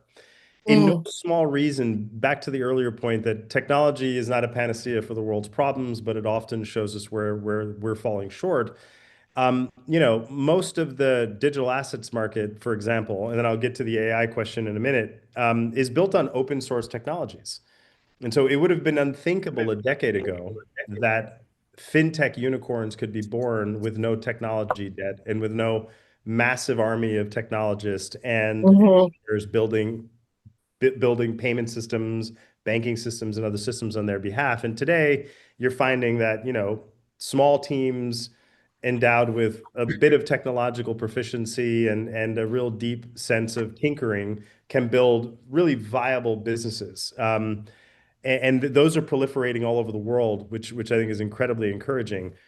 The same could hold true here with AI. I do think it is too new to tell what the long range end game is. But for example, if you want to tinker with AI and build with AI, whether at a large company or as an individual, you wouldn't go build a large language model. That would be a fool's errand, in my opinion. And the same way that you wouldn't go try to, build a stable coin from scratch, because some of these things require network effects and liquidity and lots of overhead. But building on the existing models that are available and again, orchestrating services that don't take bank holidays. There's a whole category of economic activity that is on the cusp of being unlocked. And again, right now, our economic model is we work for money. An AI-powered future with digital currency together is a domain in which money may work for us. And someone is going to build and orchestrate and organize totally regulated, totally viable platforms and businesses that do that at scale. And it may very well be, a lot of the big AI leaders are talking about single person unicorn companies. I think it's totally plausible. Now, that doesn't mean workers get entirely displaced. We're going to need to repurpose a lot of humanity in the same way that we're going to need to future fit quite a lot of our infrastructure today for the future. But there's a case for optimism in there, even if it's guarded optimism. Great. So let's take the optimism thread. Amitai, I want to dig into your business a little bit. So, and that optimism of new jobs, new infrastructures, new technologies. Safe to say, 20 years from now, we'll be all living in a different world, maybe, and many things we can't imagine. In your space, where your firm LendBuzz came into the market specifically to fill some gaps, to fill some problems that were customers that were not being addressed with access to financial services for a variety of business related reasons. I was hoping you could tell us a little bit about kind of where that expansion of financial inclusion or financial access is in your view, and kind of what gaps maybe you still see there. So a little more specifically drilling down on Dante's point, in this particular area, what might we hope for in the future, or where is the sort of expansion of access going?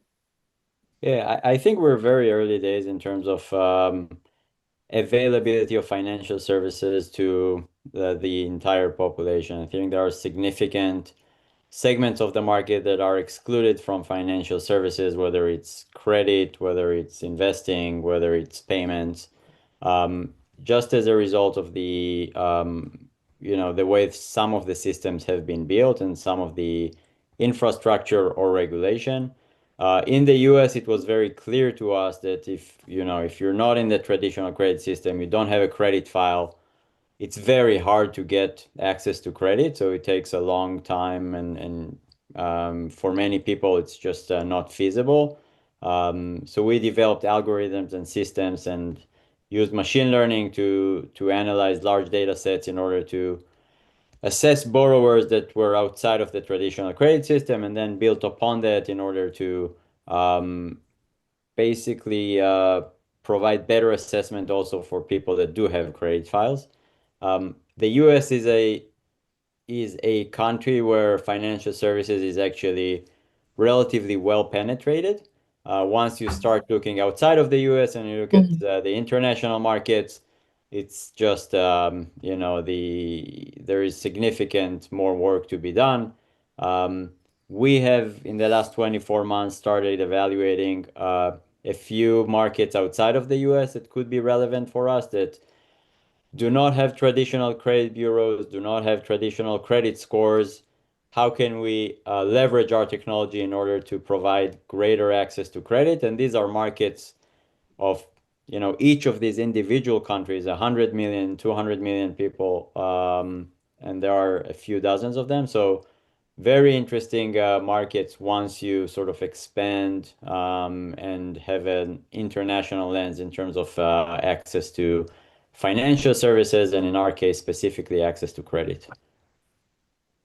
If I So may Dante, add to that, oh, go ahead, Swati. I think this question makes financial services personal for me. Like my father grew up an orphan, and to educate himself, he took loans that were 20% per month interest rate. And you can imagine, what that kind of lending does. But because he got that loan, he educated himself that I am sitting here today as CEO of a bank in the United States, right? But it was because it was 20% per month interest rate is why I grew up in a 12 by 12 room my entire life, right? So understanding a good loan versus a bad loan and the impact that it has on lives, and as I was saying earlier, generational impact that it can create, right? So I think there are still many credit-worthy people who struggle to access traditional banking. Recent immigrants, thin file, early stage entrepreneurs, young customers who are just beginning their financial journey. And, Amita and team have been in the middle of solving that challenge. And it's still early days, as he says, but I am very, very optimistic that this is where data helps us de-average, because financial services today operates on averages, broad segments, legacy data models. This is where data, information, and insight helps us create customers as segment of one.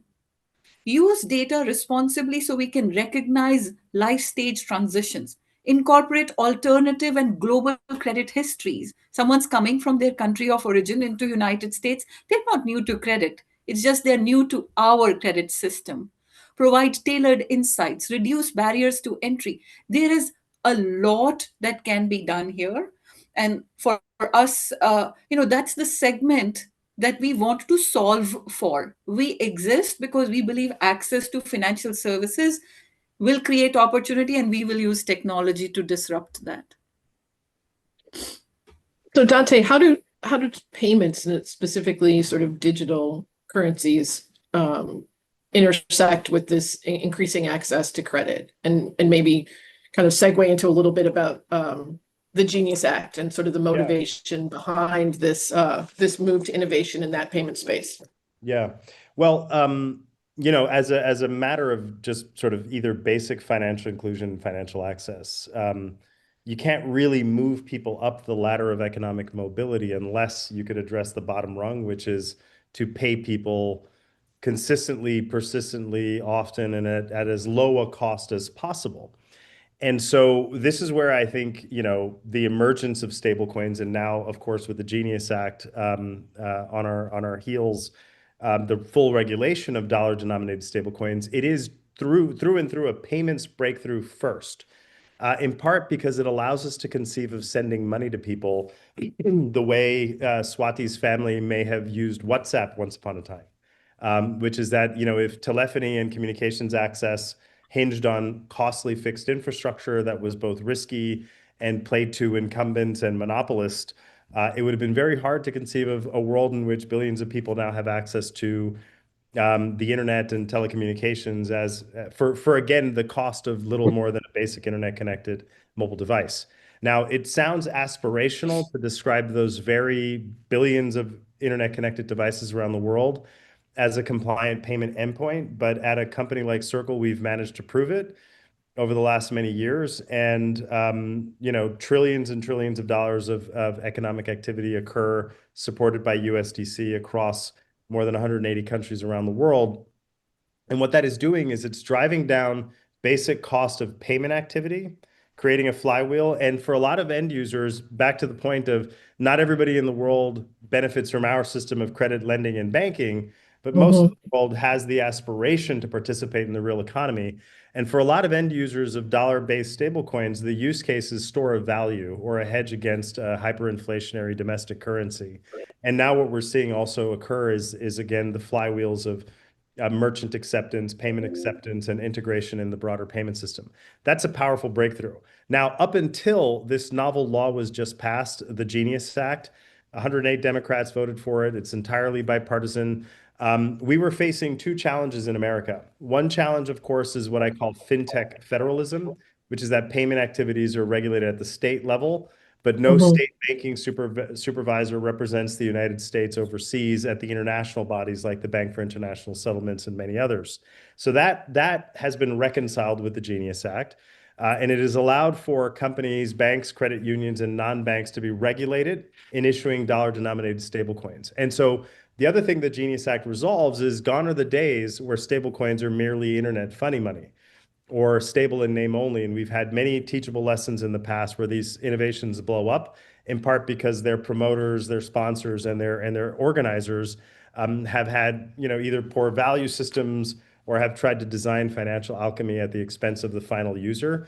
And so those days are also in the rearview mirror. And so now we could look to the future and say, well, what if the movement of money didn't take bank holidays? And what if the movement of money could be, again, at the reach and scale of any basic internet connected device anywhere in the world?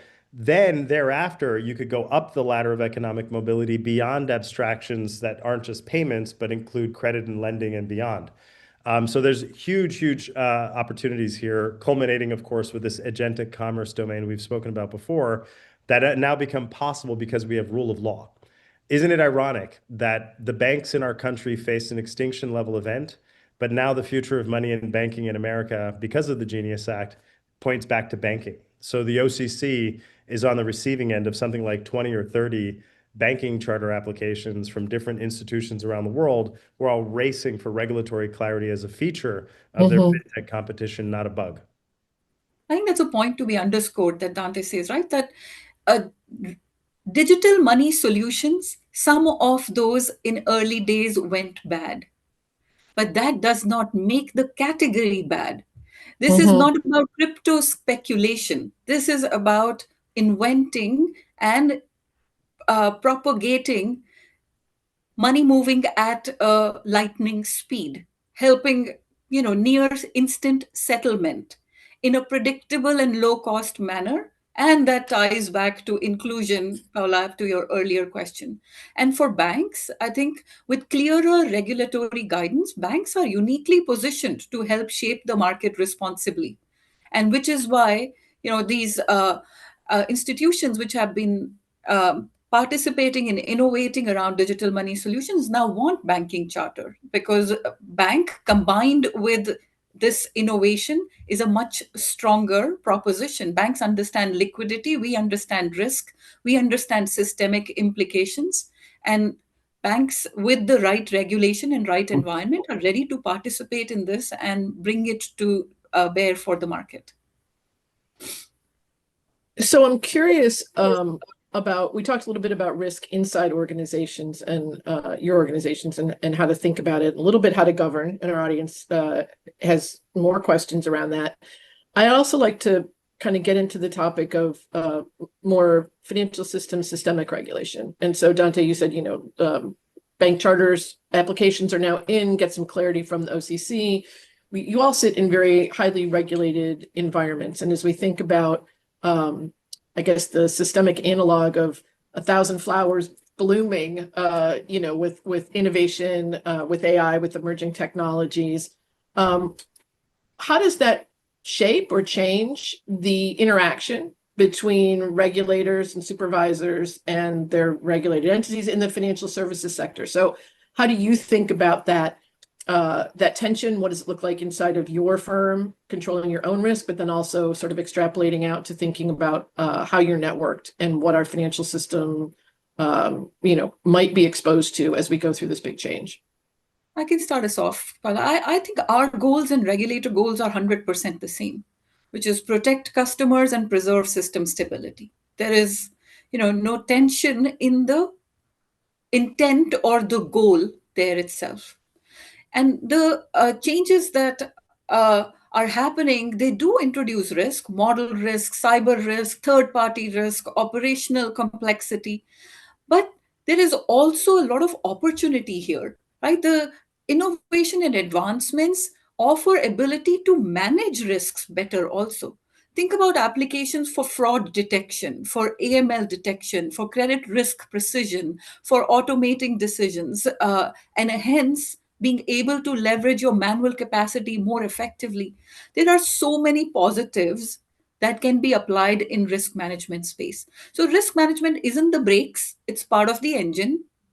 It is something that organization has to take personal responsibility for and partner with regulators whose intent is exactly the same as the organization's intent.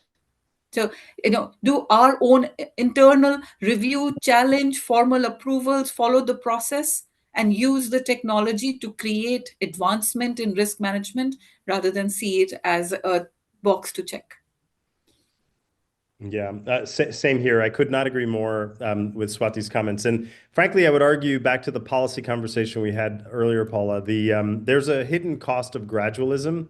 Imagine telling, people not to fly because early flight is dangerous, or imagine, stopping the development of the internet at the worldwide wait phase. And so at the same time, I think the onus is also on the entrepreneurs and the fintech developers to understand that, central banks are unmovable objects. Banking regulators and the boundary of fintech and banking are really important parts of the trust and safety of the broader financial system. And to try to work around them might create growth that is fast, but not growth that is durable. And so when you have to think of those trade-offs, arbitrage is not a particularly great strategy either. And then the last quick one is, if any one bank fails, it erodes confidence in all banking. And yet, if every bank has to keep up with the digital transformation capabilities of the biggest banks, in my opinion, a lot of them are in trouble.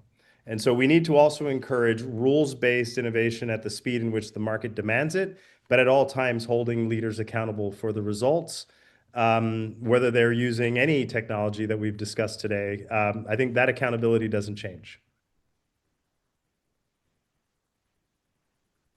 Amitai, do you have any thoughts on that? I think for us,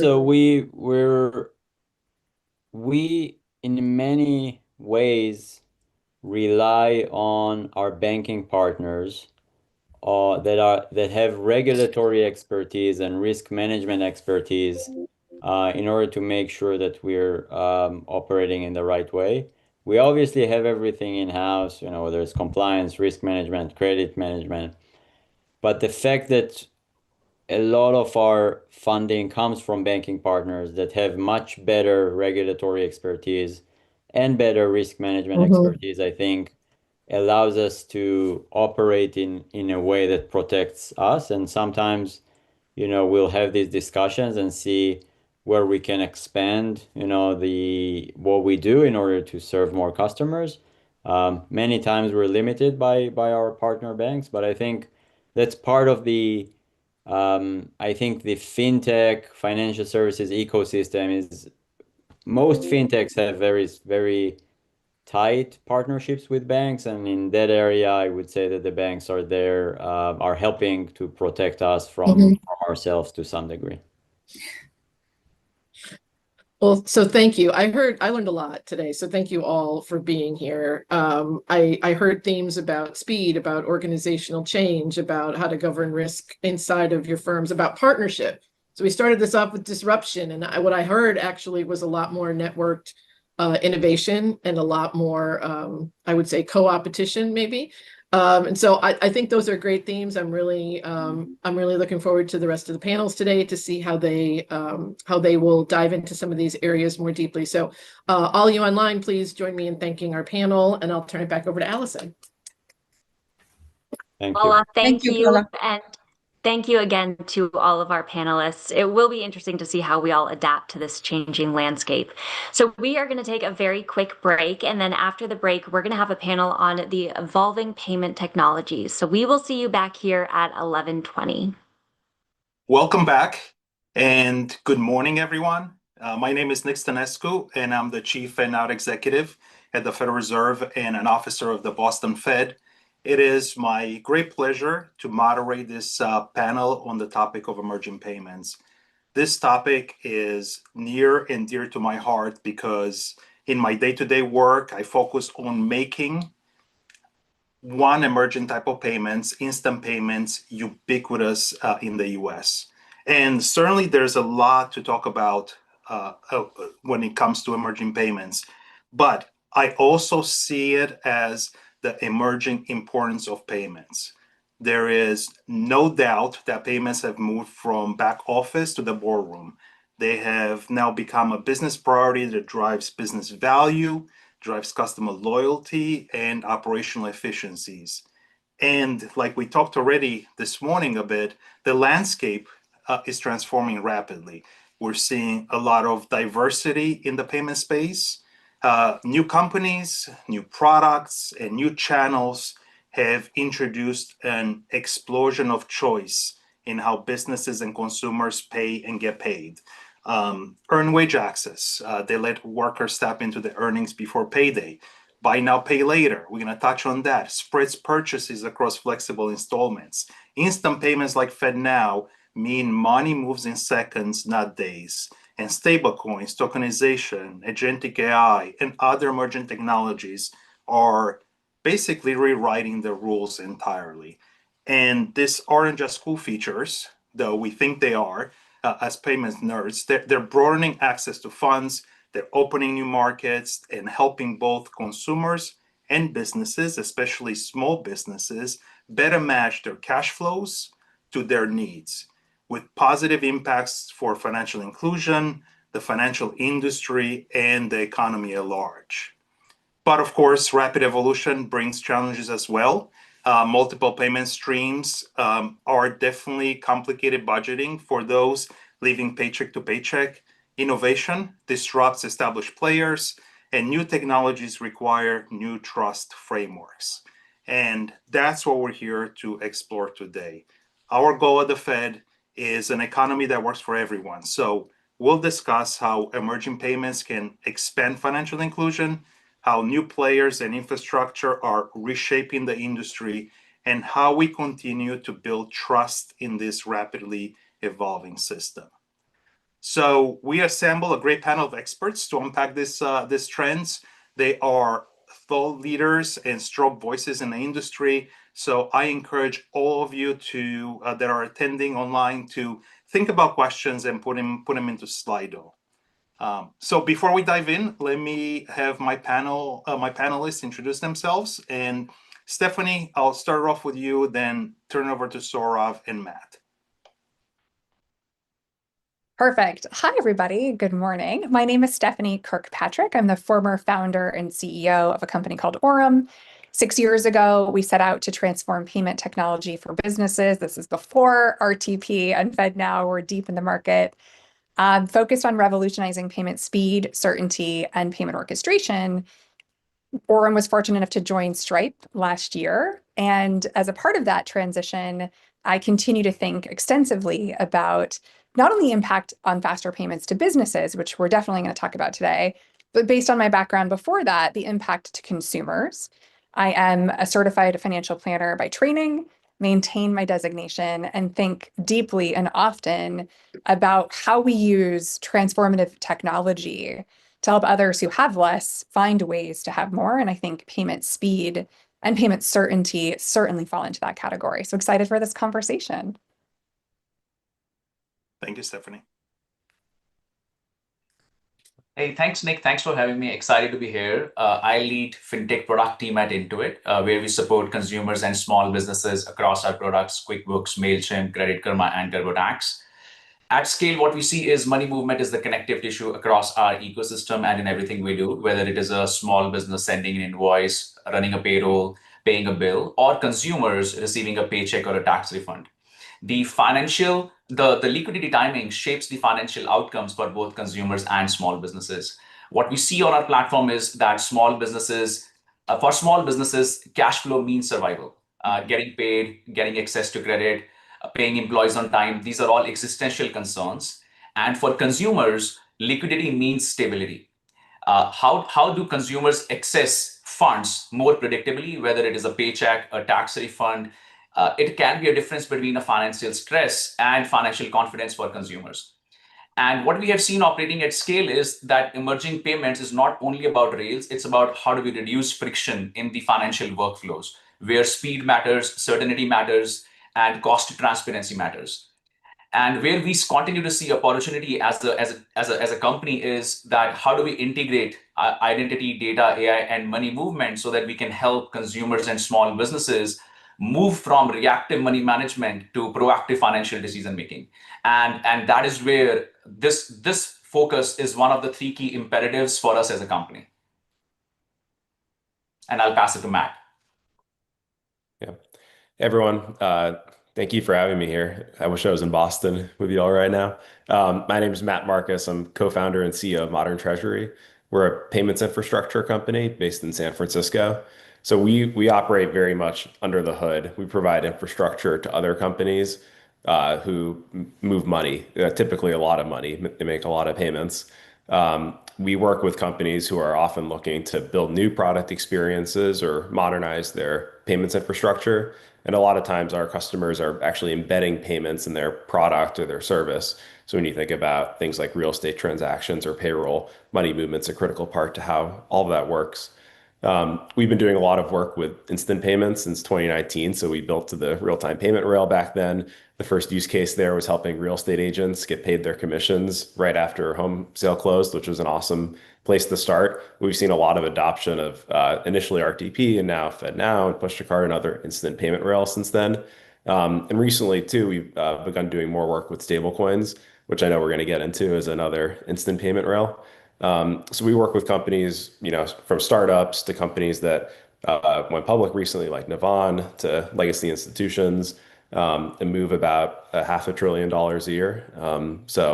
We'll have some fun use cases to walk through today. All right. Well, thank you all for those introductions and for being here. Certainly would have been so much better to be together on stage and share some stories in between. But let's start the conversation with the consumer perspective.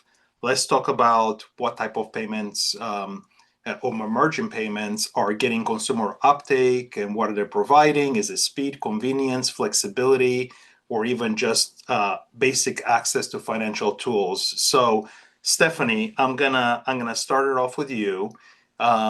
Let's talk about a little bit about earned wage access, and then switch to buy now, pay later. But in particular to earned wage access, maybe we can start with how earned wage access is different than early wage access, because I know there is a lot of confusion in industry, and how actually allows more access to funds. So if you don't mind Yes, commenting on that. let's Yeah. break it down. I think this is such an interesting topic because they get combined together, right? Earned wage access and early wage access even use the same acronym. So it's easy to be lumping them together and see them as kind of the same thing, solving the same problem. And I think they are actually very different. It both can benefit from instant and faster payment mechanisms as a form of delivery of funds to the consumer, but the earned wage access is exactly what it sounds like, right? You're accessing wages that you have already earned, and usually you're doing that in a faster payment mechanism. So think about the kind of paradigm shift that we've had over the last 5, really 10 years, but I think since COVID, of having more people who aren't working a classic 9 to 5 salaried payrolled job.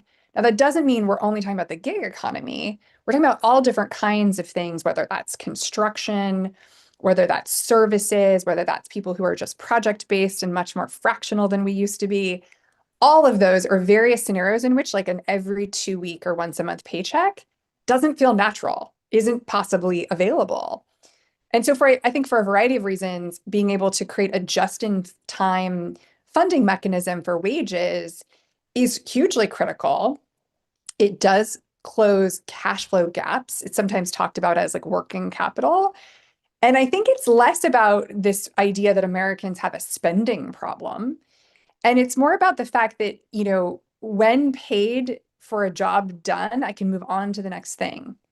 And so the earned component is really important here versus early wage, which is conceptually more like a loan. And for a long time, we've had versions of payday loans and check cashing and things that felt predatory or at interest rates that didn't make sense for the recipient. And that happens on the business side too, by the way. I think it's a place where things have gotten substantially better. But I do think that there's more risk in the early wage component because it cycles like a loan. And loans tend to create a behavior that is different than just simply managing for cash in the door that's already earned. And so what I watch out for here is not only the intersection of how do we actually make the mechanism work, and using faster payments like FedNow, RTP are great ways to get that final mile delivery to be so seamless. And to work at night, on the holidays, on the weekends, right? Like all the times when it matters to get your money. But I think the watch out as somebody with a financial planning background is to think about combining just-in-time dollars with continued investment in financial education. I think it's a really big challenge in America that while we've progressed in so many regards to the ways you can earn money and build a career, we have not progressed deeply in better educating people about financial tools. And it can be easy to fall into a trap where you are potentially spending more than you're earning because you're getting advances on that income to come, and it actually puts you underwater. So I like to really think about the balance between speed and access and financial inclusion and what it can do, particularly for just-in-time wages that have already been earned, versus what lending and sort of early wage looks like. And again, I think there's room for both in the market. But one of the things I always turn back to is just continuing to build that foundation of education that goes along with access to it, right? So I love the fact that you touch on both sides. Where's the opportunity here with this type of emerging payments, but also what are the risks and what we need to touch on for. I think as we go through this panel, we're going to continue to try to talk about both sides of the coin, so to speak. So let's talk about buy now, pay later, and how that fits into the mix of option. How does it provide more access to those that are underbanked or don't have access to traditional financial products, and what issues it might introduce on the flip side?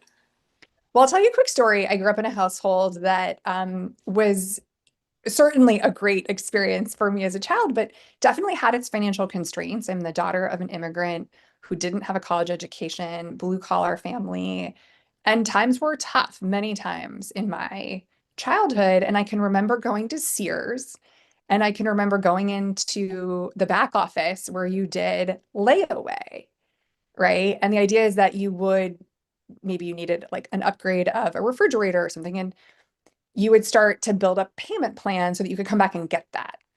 I think buy now, pay later feels like a modern version of that, which is finding the right point of sale interaction to provide micro lending. So it works a little different than layaway used to, but it's solving very much the same problem, which is some households haven't built a credit profile, don't have traditional financial tooling, or simply don't have the dollars today, but have a need. And again, I come back to like, this is not saying all Americans have a spending problem. The cost of goods has risen. Tariffs alone have made that harder on all of our households just to replace a item like a dishwasher or something that breaks down. And so I love the idea that we've created something with Affirm, with all these other, Klarna payment products that allow us to give someone micro versions of credit. You don't need to open a credit card. You don't need to get a big loan. You don't need to go through huge amounts of underwriting. And still you can find ways to break down a payment. Sometimes it's as simple as saying 4 payments is easier on me spread out over time. And then sometimes it's obviously for higher ticket items, maybe a longer payback period.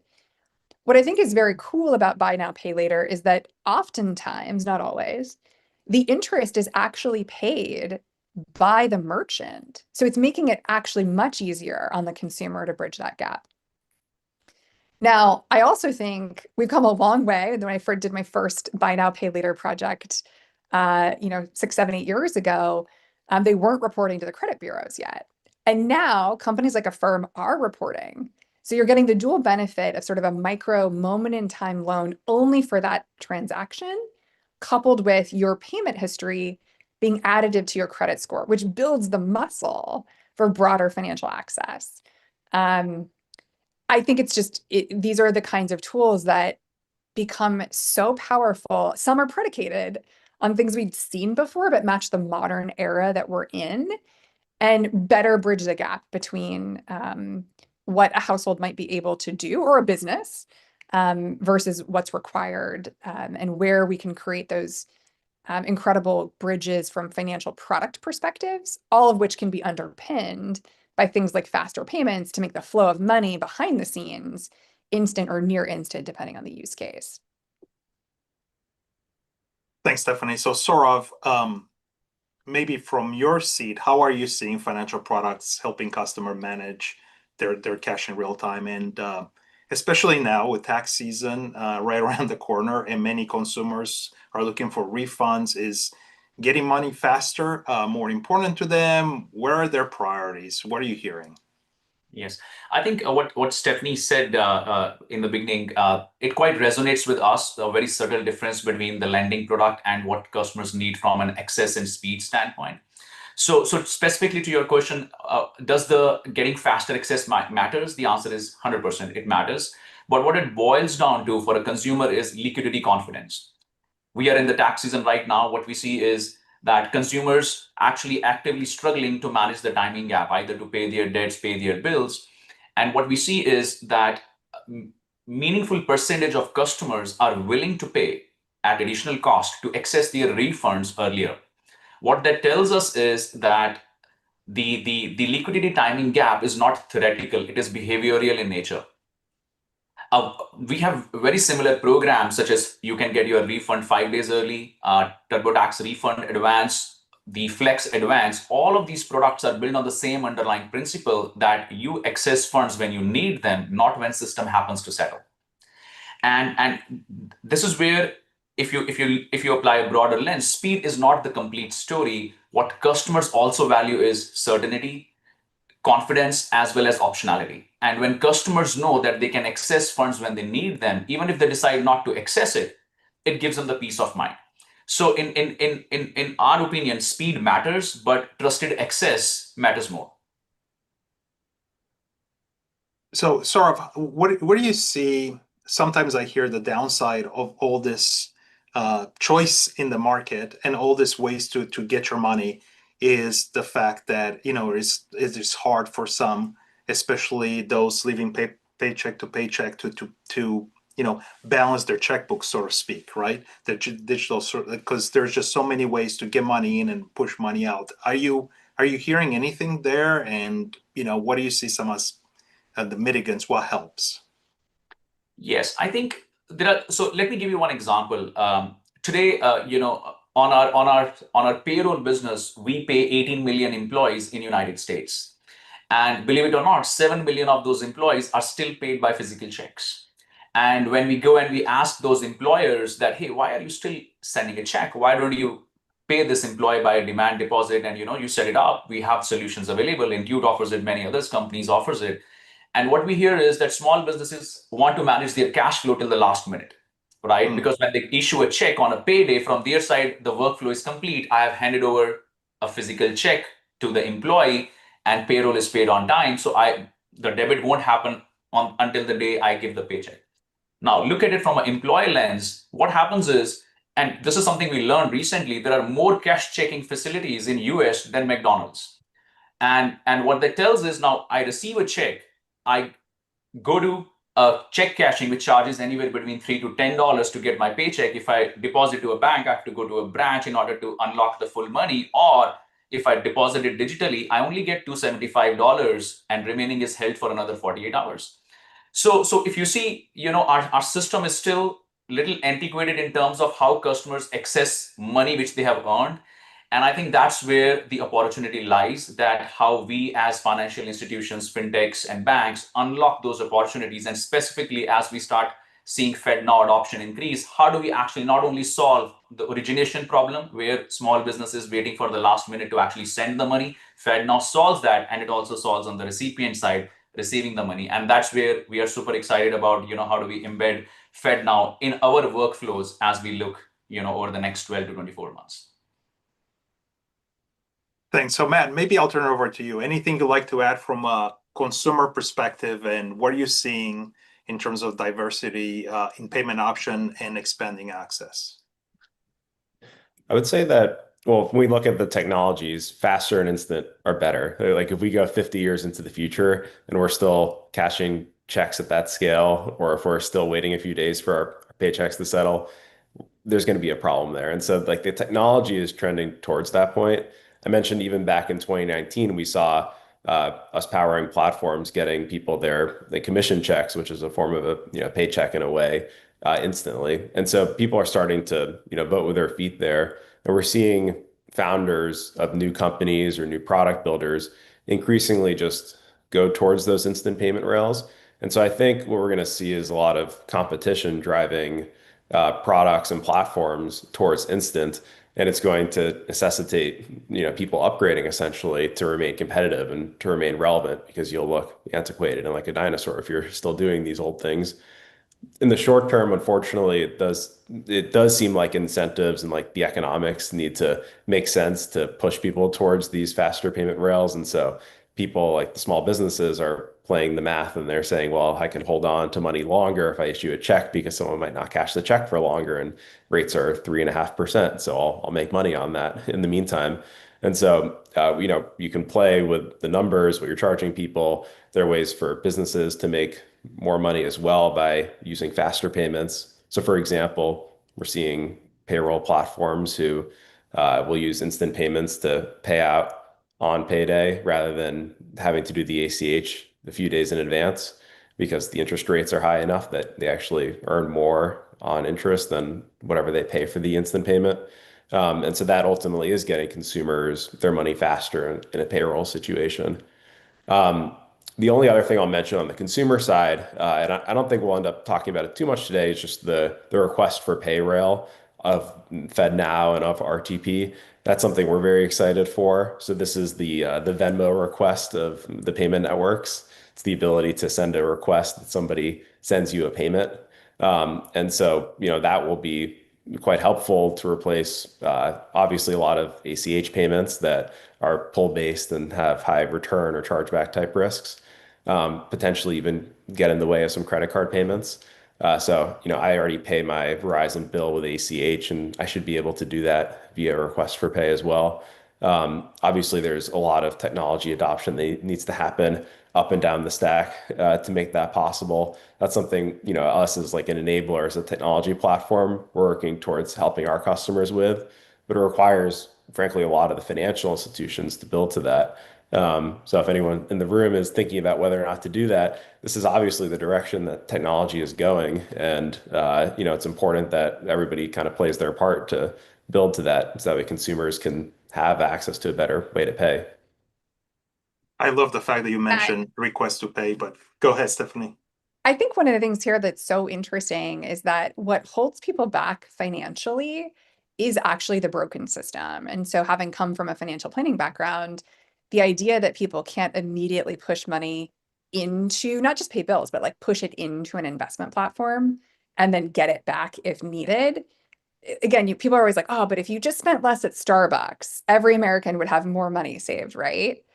I think that's not right. One of my original inspirations for building Orem was this idea that we could actually help people be able to put money straight away into an investment account. And if you need it back on a Sunday, it's not going to be 3 to 5 days.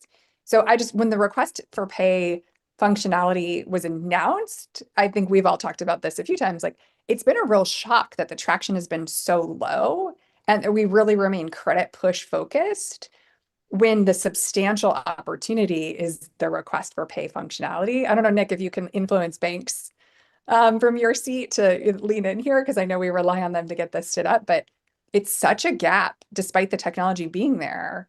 It's always been a mystery to me why this hasn't made more traction. Obvious reasons that Matt just identified, but it's the real unlock that we've been waiting a decade for.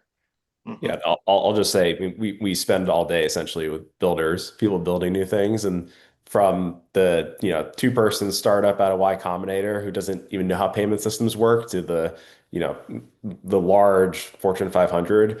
Request for pay is the top feature request that almost all of them have.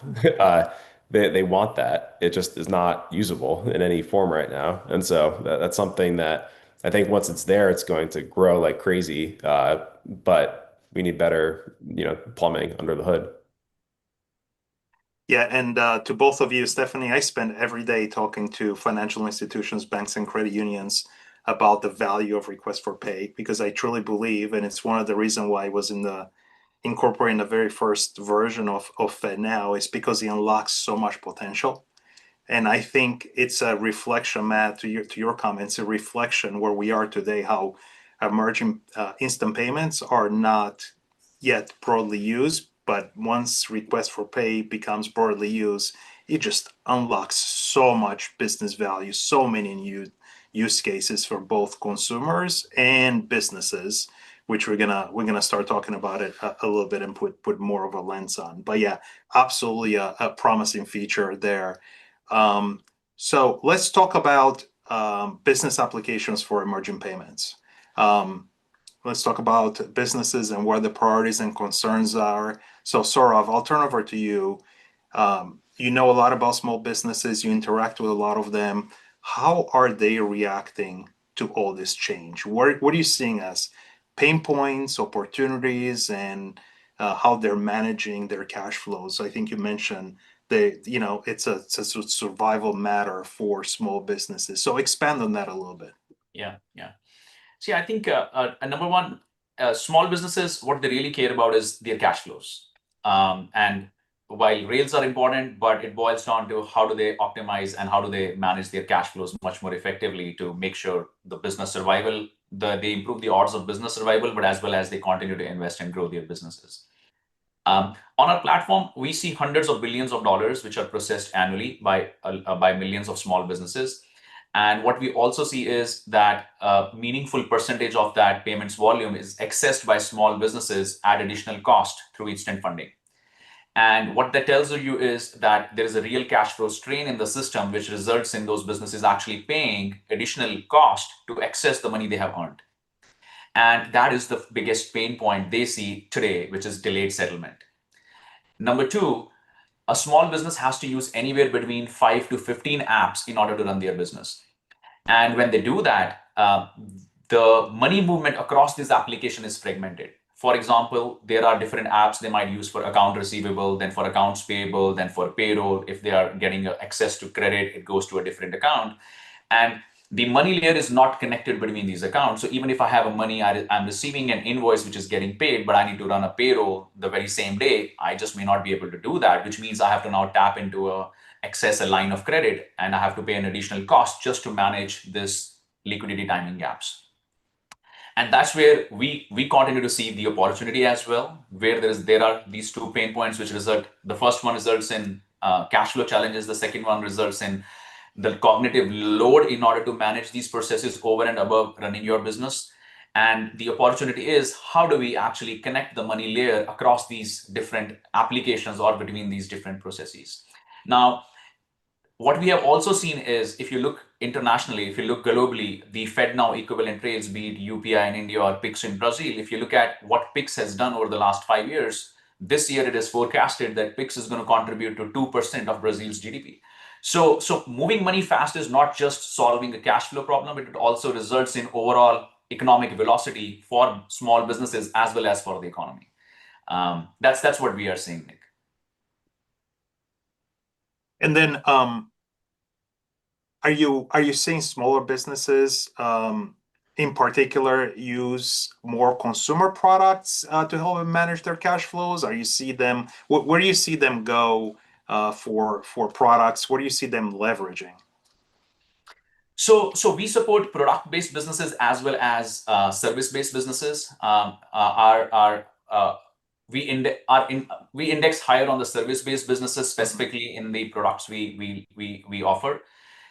Small businesses are of different size. If you look at how Small Business Administration classifies SMBs, anywhere with less than 100 employees and less than $1 million in revenue is classified as a small business. And when you look at those businesses, we see 90% of them are solopreneurs, which means they are a single individual running a business, relying on contract workforce or relying on different tools in order to make sure that they are able to operate their business.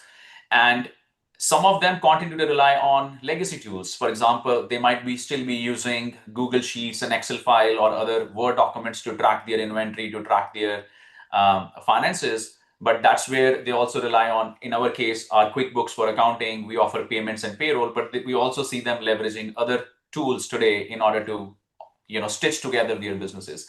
While what we have learned after talking to businesses is that stitching together different applications is still not as hard as stitching money across those products.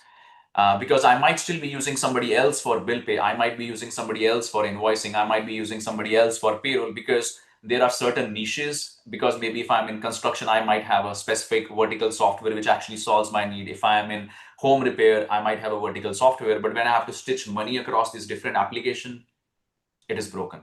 And that's what results in inefficiency and risk and the cash flow challenges which they face today. And Matt, from your perspective, how are businesses you work with thinking about payments?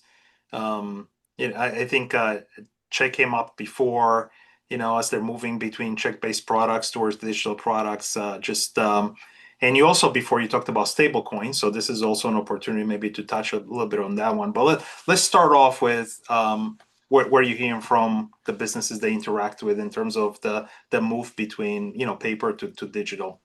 Yeah. Well, I mentioned earlier that a lot of this is an economic case when people are looking at upgrading to new payment methods. Hopefully they're thinking about the user as well, but the numbers motivate. So wires, checks, even ACH in cases, can be very expensive to operate as a business. And so we're seeing savvy companies realize that they could actually save money, because RTP, let's say, is cheaper than wires and checks, and or reduce the human labor that goes into supporting a wire and check heavy operation by moving towards instant payments, and their users get a better experience as well. And so we're seeing companies in some cases get 7-figure savings on their payment costs by moving towards instant payments. And so that's a great way to think about that when you see these spaces like title and escrow, that are very, let's say, wire and check heavy. So that's one place. To what Saurav was just mentioning there, around all the different business platforms, especially the vertical ones with money movement. We power a lot of those types of platforms across different spaces like construction.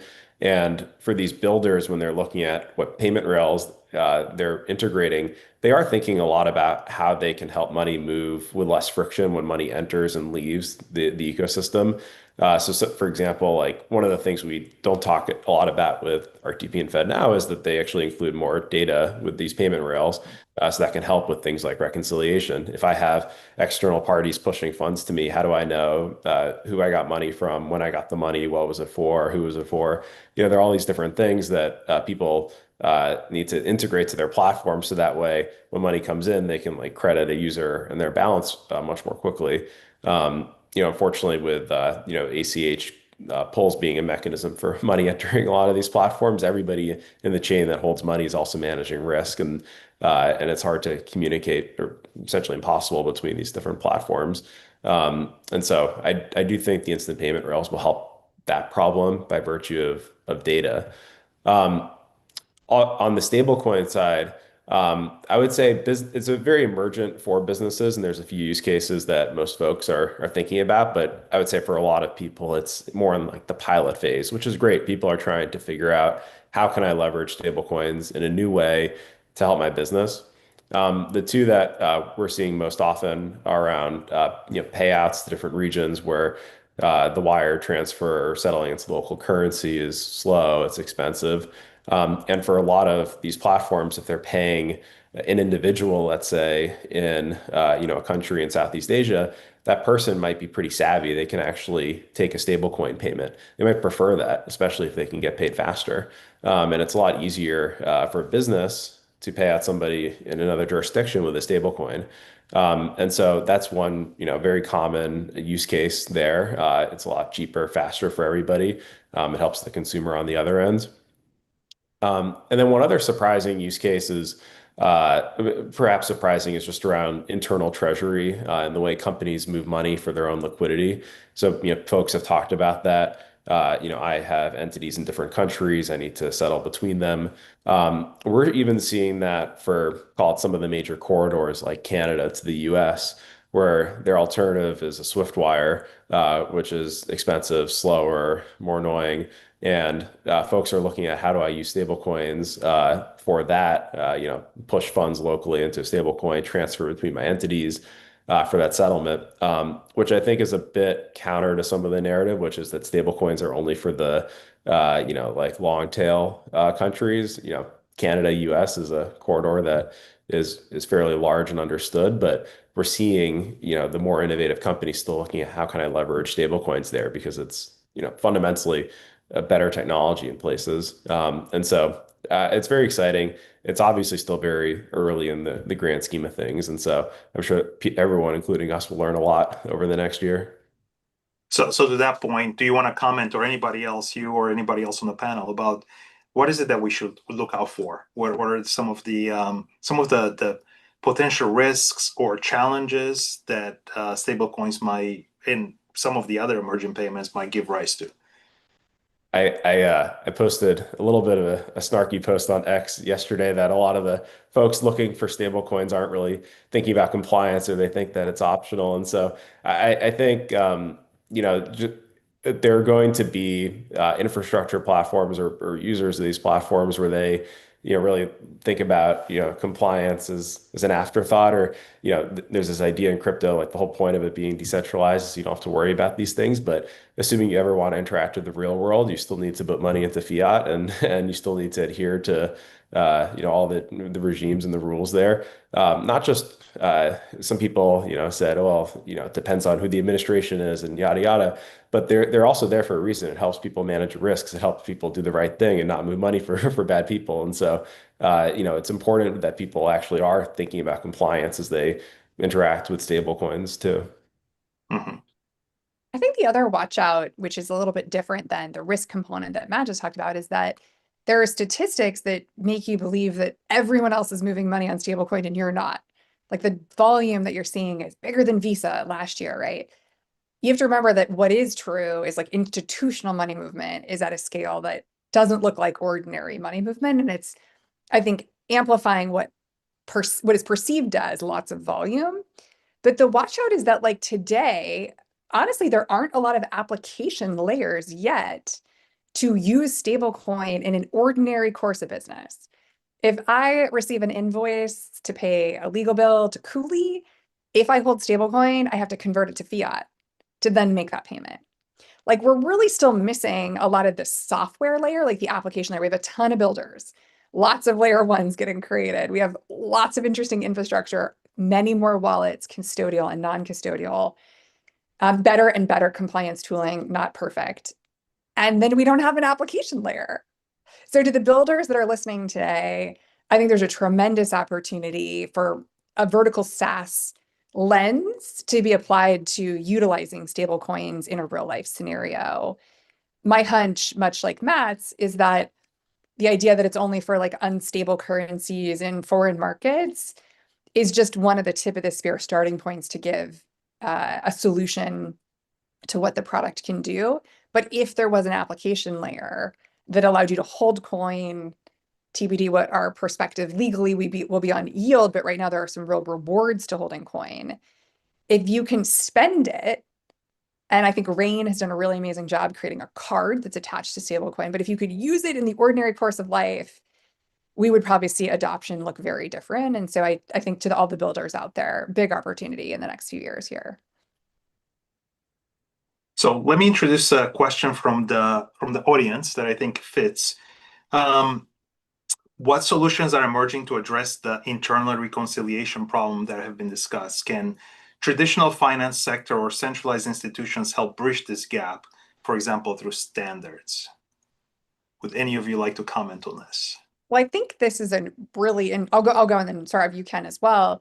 One of the things we found about faster payments, and Matt, you didn't mention this, but I'm sure you're seeing something similar, is that there can be businesses who are very interested in applying the faster payment rails to their applications.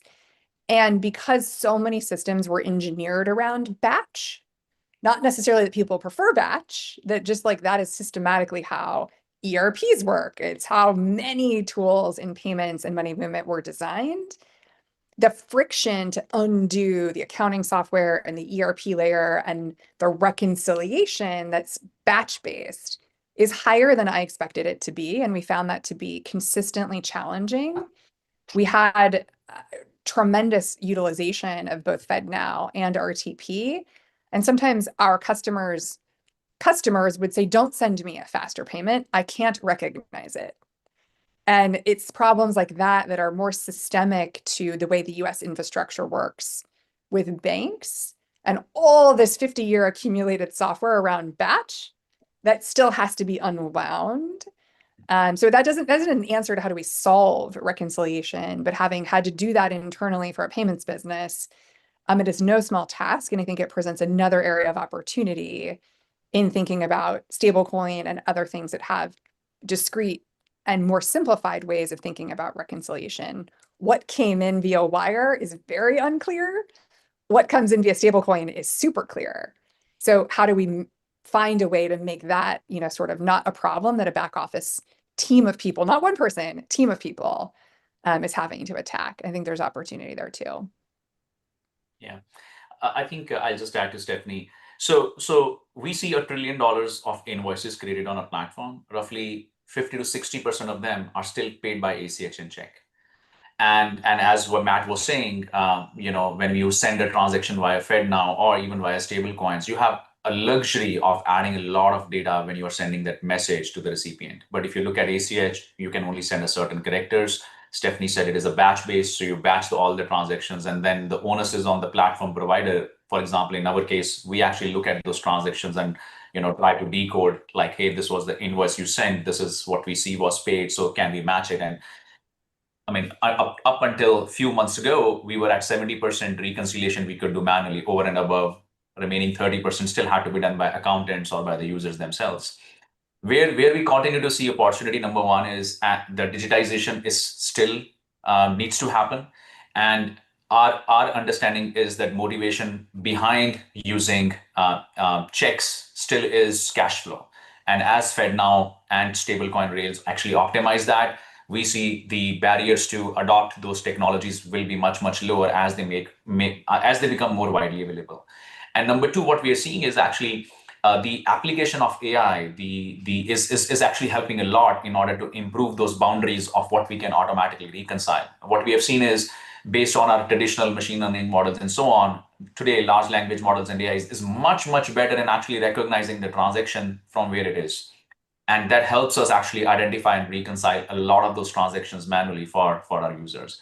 Those are the two trends which we are seeing. And the third thing is, as digitization happens, as adoption happens, we are very bullish about that back office operations we can optimize significantly. But this is Matt's arena. I think he would have a strong viewpoint on this as well. So over to you, Matt.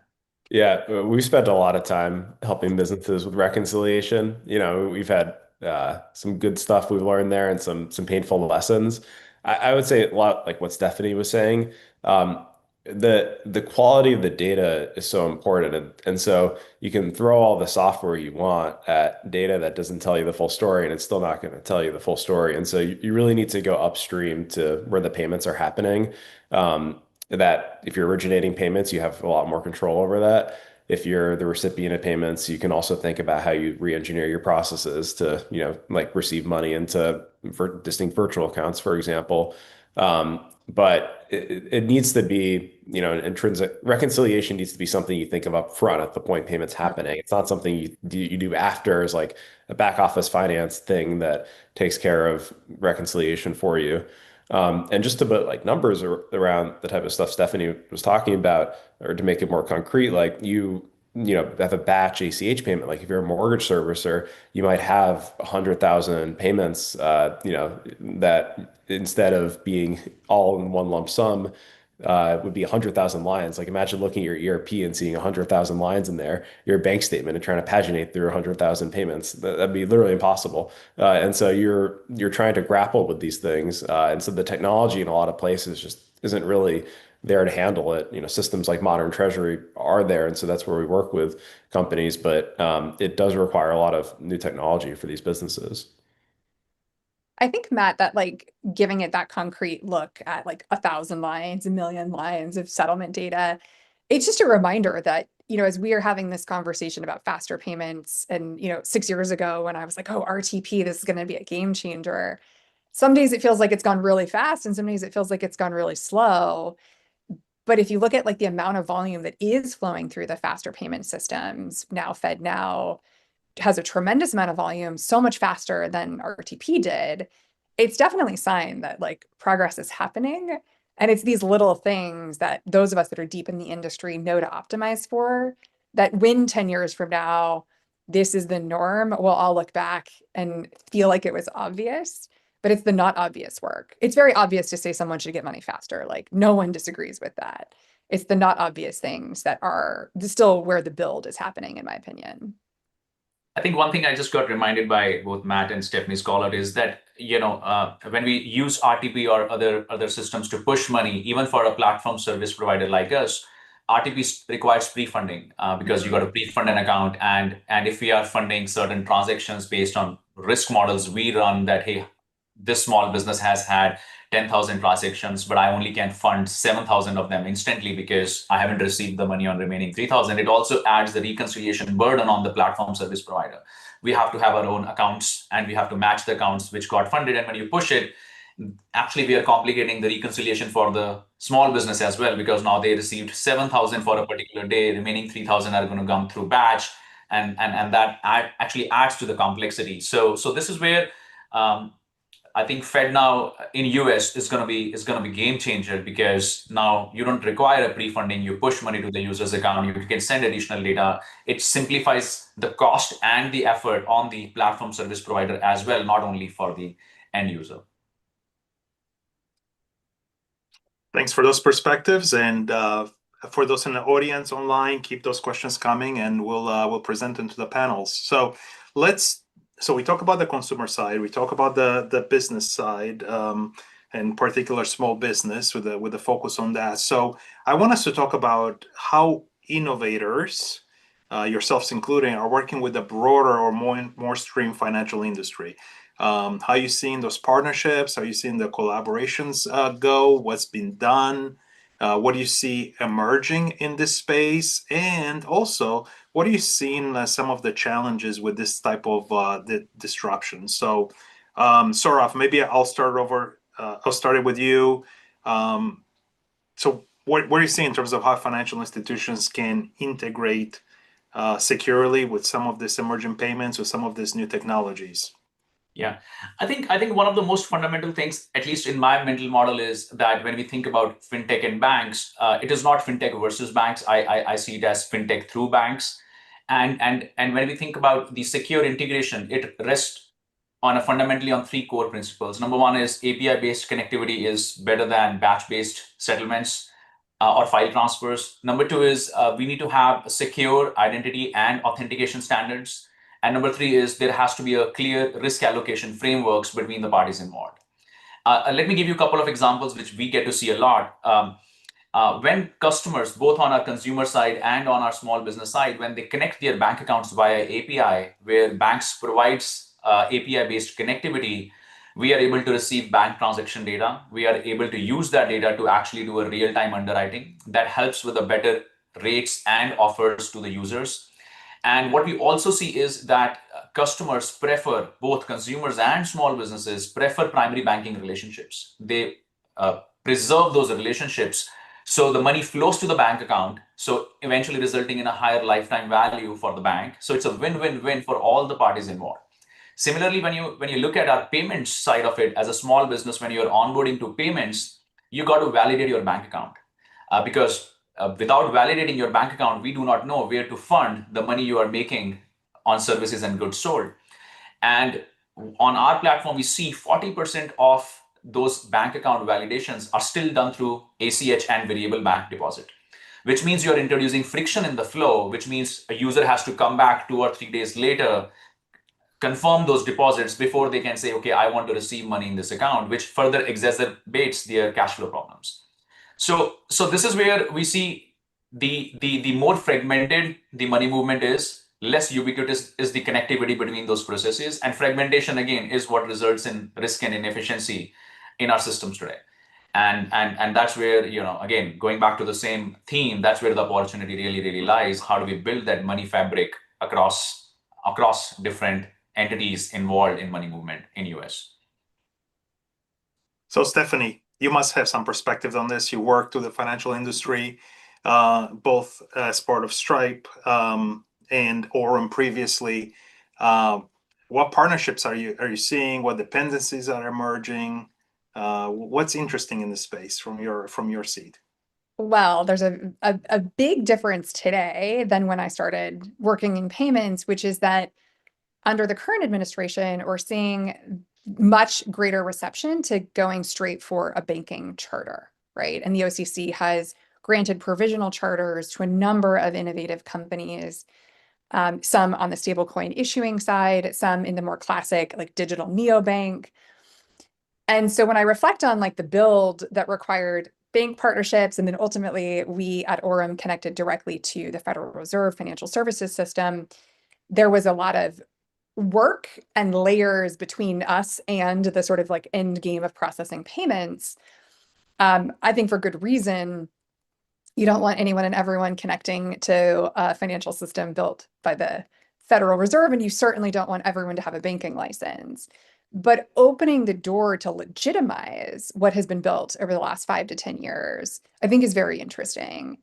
Not to say that it won't have different kinds of partnerships, but I think that it demonstrates that fintech is here to stay. It proves that the neobank challenger bank model can work, is viable. And by the way, Wells Fargo and JP Morgan and Bank of America and all the big players still have substantial market share. But we've made it better, easier to meet people where they are. So I think that is a very substantial difference. It probably means, though, that there will be a different perspective taken in terms of what is required to be in the fintech arena. When I started building in this space, it was not that hard in some cases to go get blended into somebody else's FBO account and hope for the best. Today, I think standards have gone up, which gives me great comfort in thinking about myself just using de novo products that hit the market. Where I think the innovation and partnerships are going to really, I think, spark new opportunity is obviously going to be not just in the pure financial domain, but that bridge between financial services and the agentic layer that's getting created. It's very early innings, but first and foremost, I think consumer behavior always shapes where we head next. And all these agentic surfaces, which today have become forms of research or maybe platforms for coding, they're also gateways to product discovery, to building a travel itinerary, to running business back office operations, much of which we've talked about today. And in that arena, I think partnerships will form in and around what agentic, I'm going to say commerce, which is a pretty broad category, is going to look like. So while fintech is like really paved the way and landed some real wins, both in terms of legitimacy with the regulators and traction with customers, this new era is exciting because it puts us in a position where we're not just on the web, and we're in a completely different potential way of experiencing and then thinking about the through line for money movement and financial services to exist. But there's a lot of work in front of us to really perfect it. So I think it's both exciting and like very early innings. Thanks, Stephanie. Matt, any perspectives that you'd like to share, especially how you're helping financial institutions bridge this gap between businesses and consumers and reduce friction? Yeah, we spend a lot of time with the financial institutions we work with, and I think ultimately we're partnering with them to provide a technology solution to the corporates that we jointly work together with. I think education is a big part of it for all the parties involved. Going up to the companies, like a lot of builders are experts in the industry that they operate in, but aren't necessarily experts in payments, and so they look to us, to the financial institution, to help educate them around how they should be doing things, the attributes of these different payment rails. I think when you go down a layer into the financial institutions, a lot of this, the technology field is becoming a lot more competitive. And I would say there's this idea of like the developer or the engineer being the user or the customer that I don't think has fully made its way into the banking space. And so, things like, the way that the APIs are developed or made accessible, it's clearly not for a lot of FIs, like with the developer in mind. Just a quick example, like sandboxes, API docs should be open. They should never be behind a password. And so it's just one of those basic things that, any developer platform like Twilio and Communications, they know that. And so I think that there's a ways to go. And, the reason this matters is it just impacts the velocity of building and like it impacts the relationship between the developer and the platform. It impacts the prioritization of whether or not this work gets done or not. And so I think there's still, a ways to go, but we've seen, definitely some improvements there over the past few years. So Stephanie, you touched on this already in terms of starting going this direction with the conversation around agentic payments. We talked a lot so far about what we're seeing emerge over the past few years and where we are, but let's spend a few minutes talking about what we might expect to see emerge in the future. So going beyond agentic commerce, going a level deeper there. So anything that you're excited about? And Matt, maybe I'll start over with you. There's a previous panel had a lot of conversation, and Governor Waller also touched on this, on AI and playing more of a role in the future of business commerce. So anything you'd like to share on that, and anything else that gets you excited when you look ahead? Yeah, well, Stephanie. Go ahead, Matt, go. Sorry. Well, Stephanie touched on this, so not to steal our thunder there here, but I mean, agents, we're starting to use them across the business. Like one of the engineers on the team, or even me, we can go task an AI agent with writing code and improving our product. There's, a variety of use cases around that. And so it's not hard to imagine using agents to help with business payments, or even as a consumer, if I'm in ChatGPT and I ask it, can you book a flight for me? I'm fine with it doing that if it has my credit card number or if I've loaded up a stablecoin wallet. So if I've given the agent money basically to use on my behalf, I'd probably like an undo button so that if I don't like what it did, I could, I could undo it. But beyond that, I do think we're going to see that a lot. And there's a lot of platforms out there like Ramp, which is a business spending platform that's using AI quite a bit, embedding agents into their software. And so you're going to see platforms like that have agents that can go handle business payments. And it's not just making the payment, but there's a life cycle around payments. There's exceptions, there's questions, there's things like that. And so the more work I can offload to the agent, the more my business can be more efficient, focus on things that are strategic, whatever it might be. So we're very excited for that, both, in the domain of finance and really everywhere. I think to just like kind of continue on that with a slightly different perspective, I think there's two avenues within agentic that are interesting to me that are not about like just shopping on ChatGPT. I'm very good at shopping online, so probably didn't need another place to do that just yet. But nonetheless, I think when I think about banks and when you really study like coming all the way back to like checks and FedWire in particular has a back office of people in it. And part of what happens is that we submit information and then the bank reviews it for a whole host of criteria and maybe needs to call you to confirm something about the wire. And so there's just myriad things that happen in that back office process. And so why is a retail price for a wire very high? It's not because the Fed pricing is high, it's because of all that in between middleman work. So one place that agentic looks very interesting is digital BPOs, right? Digitizing a knowledge worker to carry out tasks that today are done sometimes onshore, sometimes offshore, with human intervention, and streamlining maybe a pod or group of agents that report into a knowledge worker who is the ultimate decision maker, but they can streamline 80-90% of what needs to be decided. So that I think is very compelling when we think about bank back offices, financial services back offices like wealth management, right, is going to get really interesting. And then the other piece of agentic that I'm super excited about comes back to stablecoin, is that we've really never had a model where a microtransaction works, right? Even the cost of an ACH is high enough to not want to do like small microtransactions, hence why people love to batch up, a bunch of payments at once. With stablecoin and with machine-to-machine payments, you start to enter a new paradigm. And it could be that with APIs, there's a, agentic version of paying for access to not the entire platform. Maybe this is why SaaS does die, but really only paying for like the piece of the API I need, but the machines interact and transact. Maybe it's going to lead us to being in a place where instead of, screen scraping, we're buying data and agents are communicating about what part of a website is available to be used on an agent for search and getting paid for that. I mean, I can think of myriad examples. Is it going to feel like tomorrow that we're seeing all kinds of machines work together? No. MCPs alone are very early days, but foundational technology means pretty much anything is possible now. And I think pairing the world of stablecoin and the world of machine to machine and X402 is definitely transformational in a world in which microtransactions become relevant because agents need small bits of data or need to do individualized tasks that maybe have a cost. But we're moving away from an original model of thinking about everything as a SaaS layer only. So super interesting to see where this is headed. Saurav, what about from a small business perspective?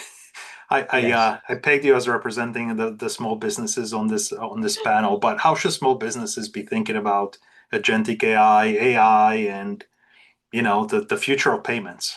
Yes. See, if you look at United States, we have roughly 35 million businesses in US, and actually 98% of them are small businesses.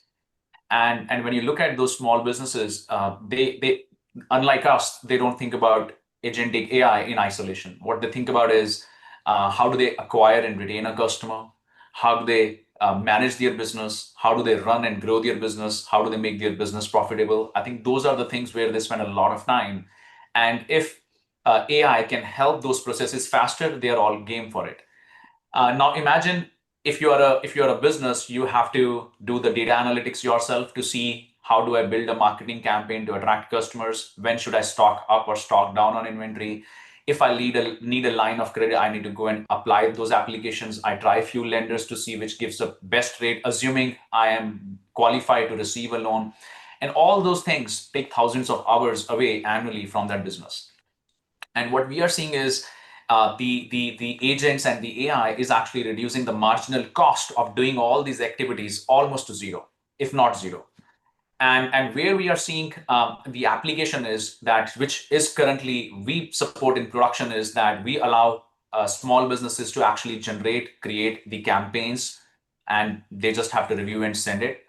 We do a proactive data analysis on them to tell them more about which customer cohorts they should target, when the inventory should go up or down, what seasonality is impacting, how is their profitability if they're running two different entities in two different locations, as an example.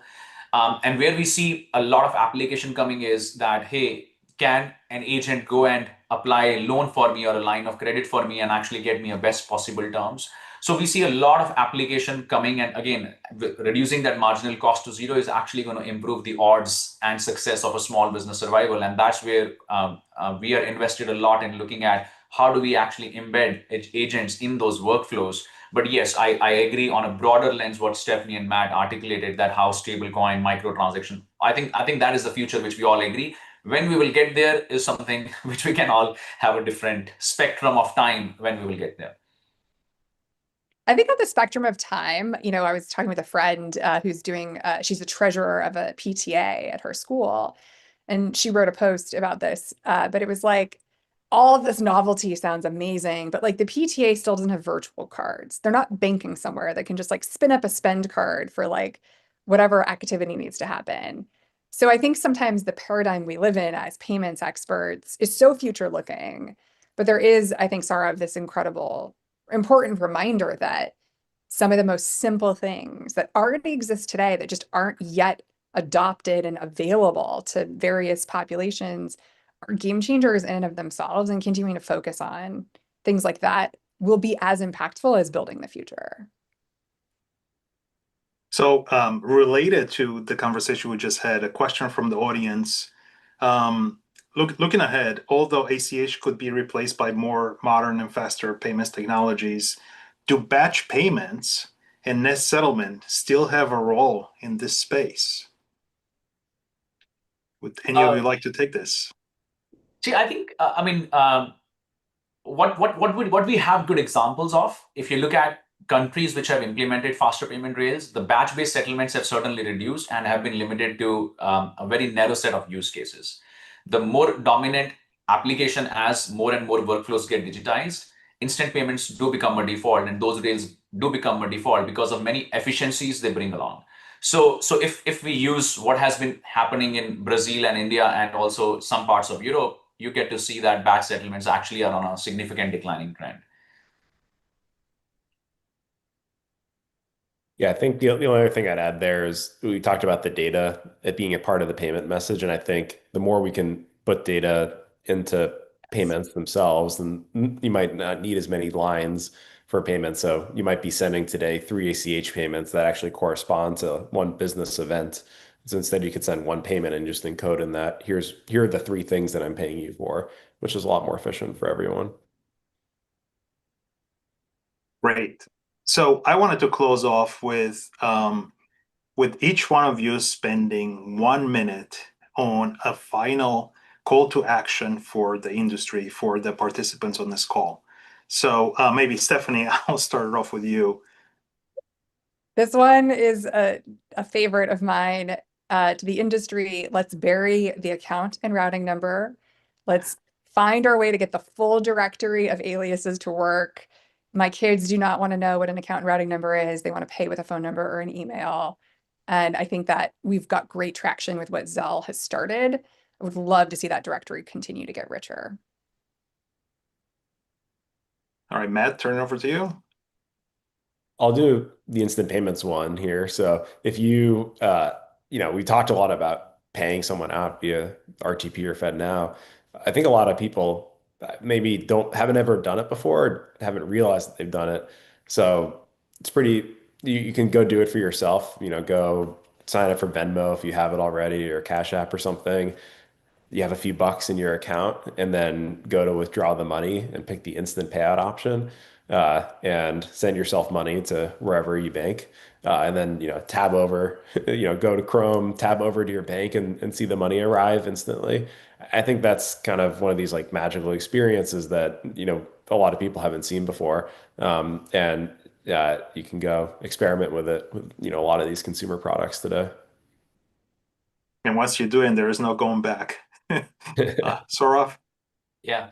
See, I think, for us, cash flow is survival for businesses. Liquidity is important for consumers. And when it is fragmented, both sides feel it, whether a small business, running a payroll, or a family waiting for the paycheck.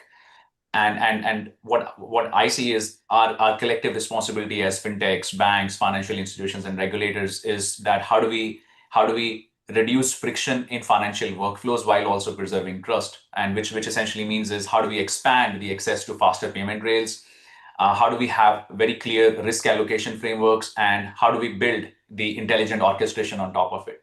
And as over the next few months and years we get that balance right, we not only help businesses and consumers, but we also help unlock economic opportunity. So in my opinion, the future of payments is not only instant, it is going to be integrated, it is going to be intelligent and inclusive to both sides, small businesses that power our economy and consumers or households that depend on them. That's a great note to close on. Thank you all for sharing your insights.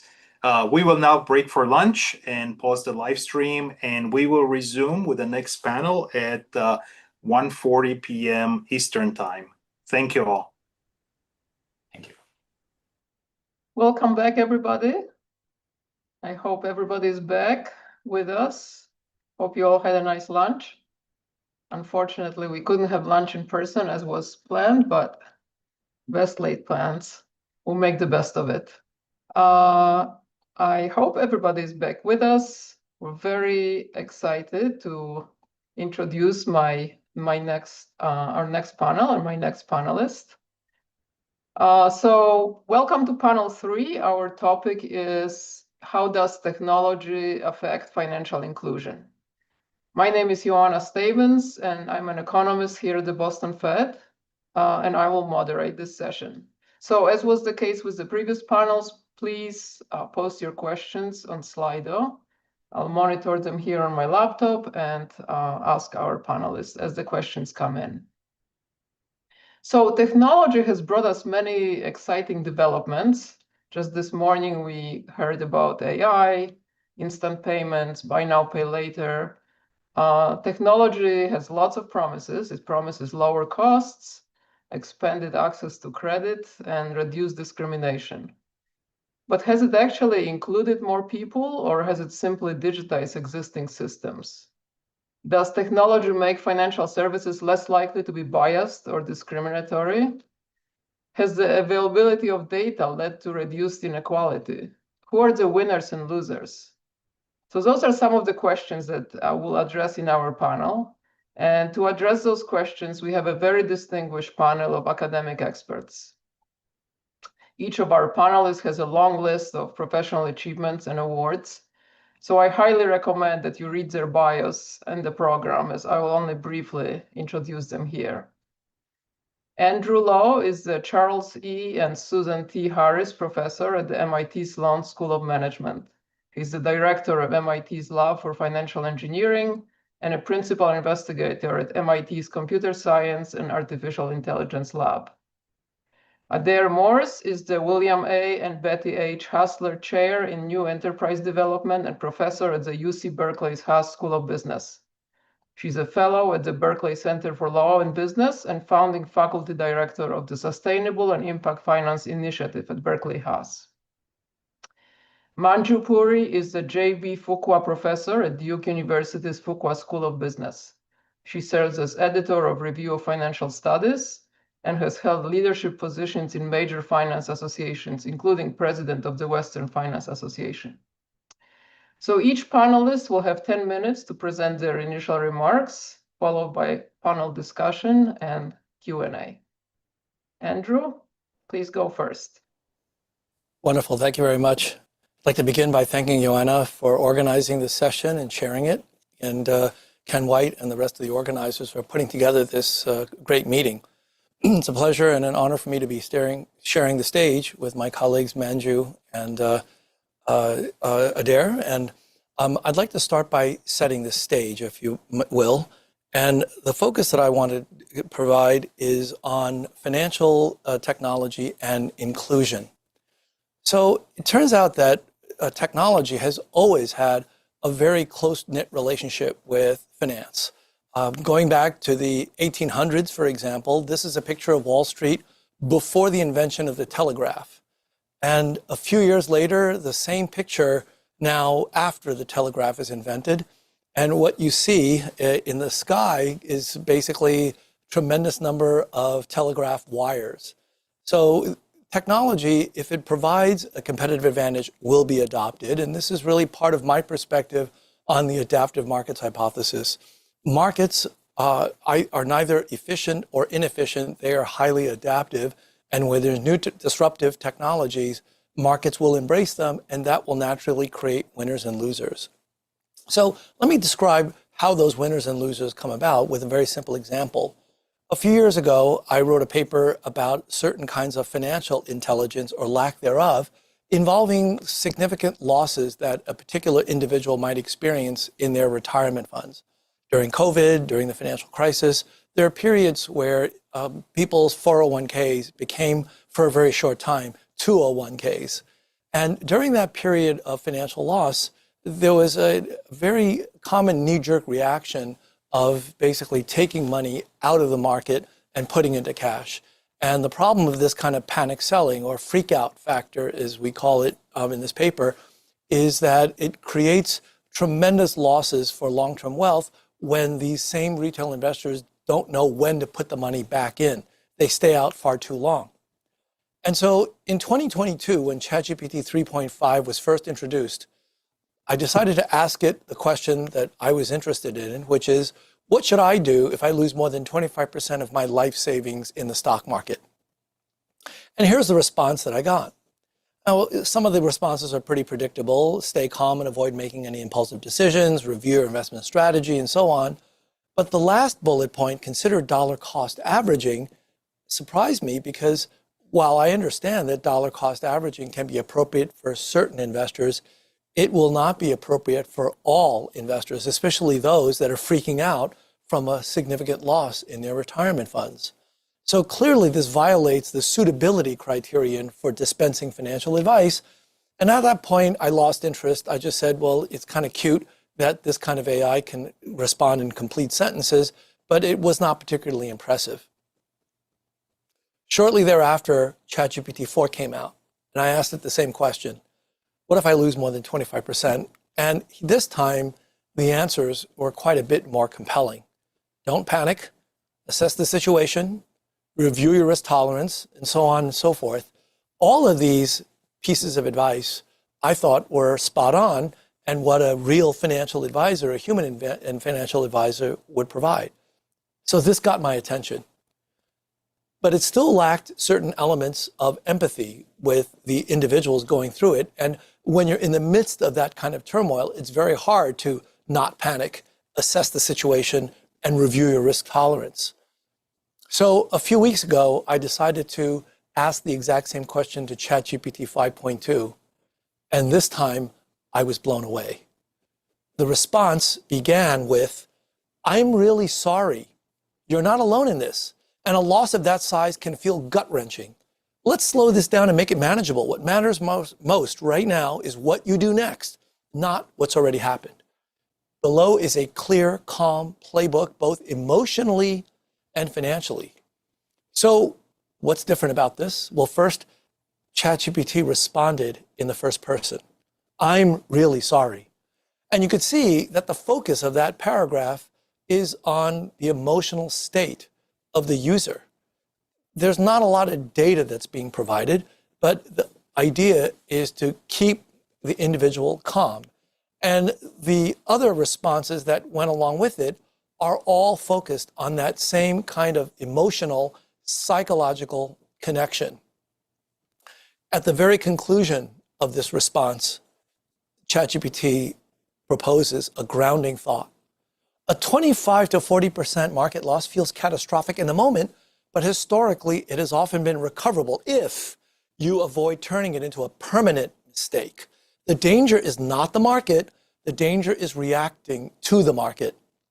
You don't have to carry this alone.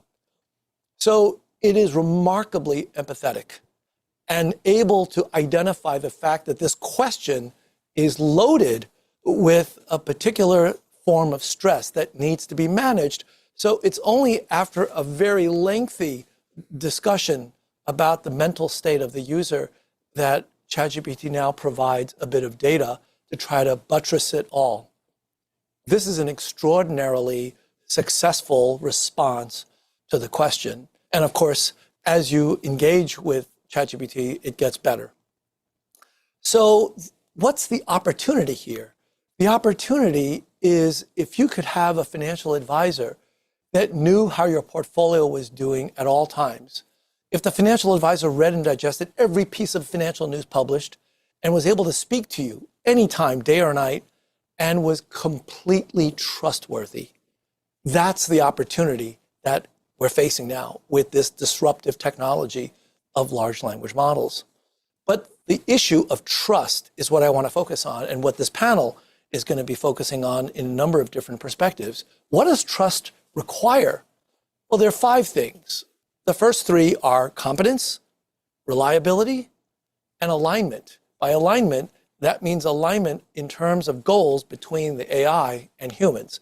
And I published a paper recently with my colleague Jillian Ross on studying whether LLMs are aligned by using various kinds of utility programs to be able to evaluate. But the last 2 are probably the most important, which is accountability and data security. Trust has to go along with some type of consequences if that trust is violated. And so how are we doing right now in AI with these? Well, today's LLM, they are competent, so, check, that's great. They're partially reliable, imperfectly aligned, and in my view, completely legally unaccountable as of now. We need to work on that one. And data security, well, who knows? The things that we have to sign in order to get an account on these LLMs, the fine print is impossible for the typical individual to read, and that's part of the inclusivity challenges that we're going to be discussing. The bottom line is that AI advice without governance, without consequences, is not fiduciary advice, and we need to address that. So the upside for AI and technology is the democratization of finance, the ability for those who don't have access to these kinds of fancy tools to be able to get access to them at low or no cost thanks to these LLMs. That's the upside of financial inclusiveness with regard to technology. Now let me tell you about one downside, which is cyber risk. And we now know that there are examples of extremely subtle types of challenges with cyber, including an example here of just a few months ago, I received an email that was obviously a phishing attempt. But the thing about this email is it came from an MIT address, which is really striking because typically you have these weird addresses. This is really looks like from a colleague of mine. This is a long way from that Nigerian prince that all of us have heard from in our days. But what's even worse, there are banking scams now where text messages that are being sent seemingly from our own banks are asking us to confirm certain bits of information, and through that process, we can actually get hacked. There's a great YouTube video that describes how this scam works, and it describes it in the case of JP Morgan Chase. And I don't single them out because it's happening at all the major banks, but in particular with JP Morgan Chase, they have an $18 billion IT budget. So if it can happen to them, it can happen to anybody. I'd urge you to take a look at this. And most recently, I received a scam where somebody sent me a fake image of myself. This is not me, but it's a pretty remarkable likeness using AI saying that my image was being used inappropriately online and that I should contact them in order to get them to stop. So it's no longer about hacking into banks, but about hacking into humans. And if you take a look at this podcast, where an example of how humans have fallen in love with AI, this is really a striking turn of events. So the question is, what do we do about it?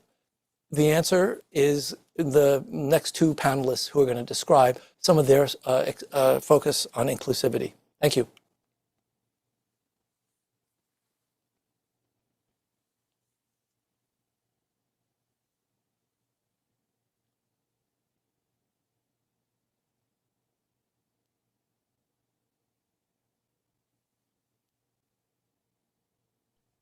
Okay, hi.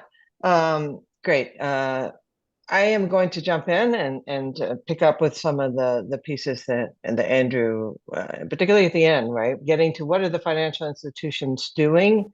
In particular, how are the people using AI to provide financial services? I want to talk about a few concerns along the way as I go.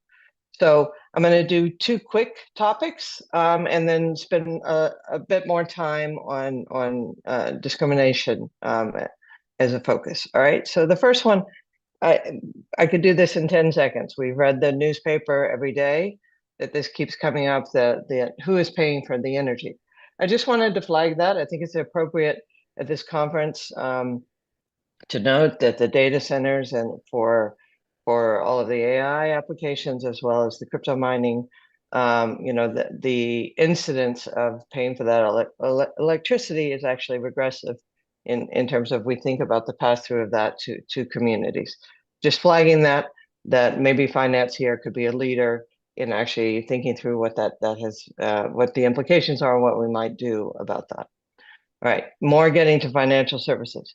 So the first topic I want to talk about is pricing. From the consumer side, the ability that AI has given us to shop around is incredibly, incredibly important. Shop around for loans, shop around for financial products, shop around in general, but we're a finance audience here, right? And so in finance, we know only half of borrowers shop around, which when you can think about decisions like a mortgage, that's a stunning statistic that it's a little bit dated now. And shopping around is greatly increasing with AI, which is a positive, incredibly positive thing.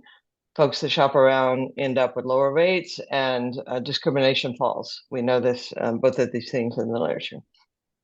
Okay, on the other side, there's a few supply side concerns that if we think about what AI can do in financial service providers, AI can be used to personally target pricing. So think of credit pricing.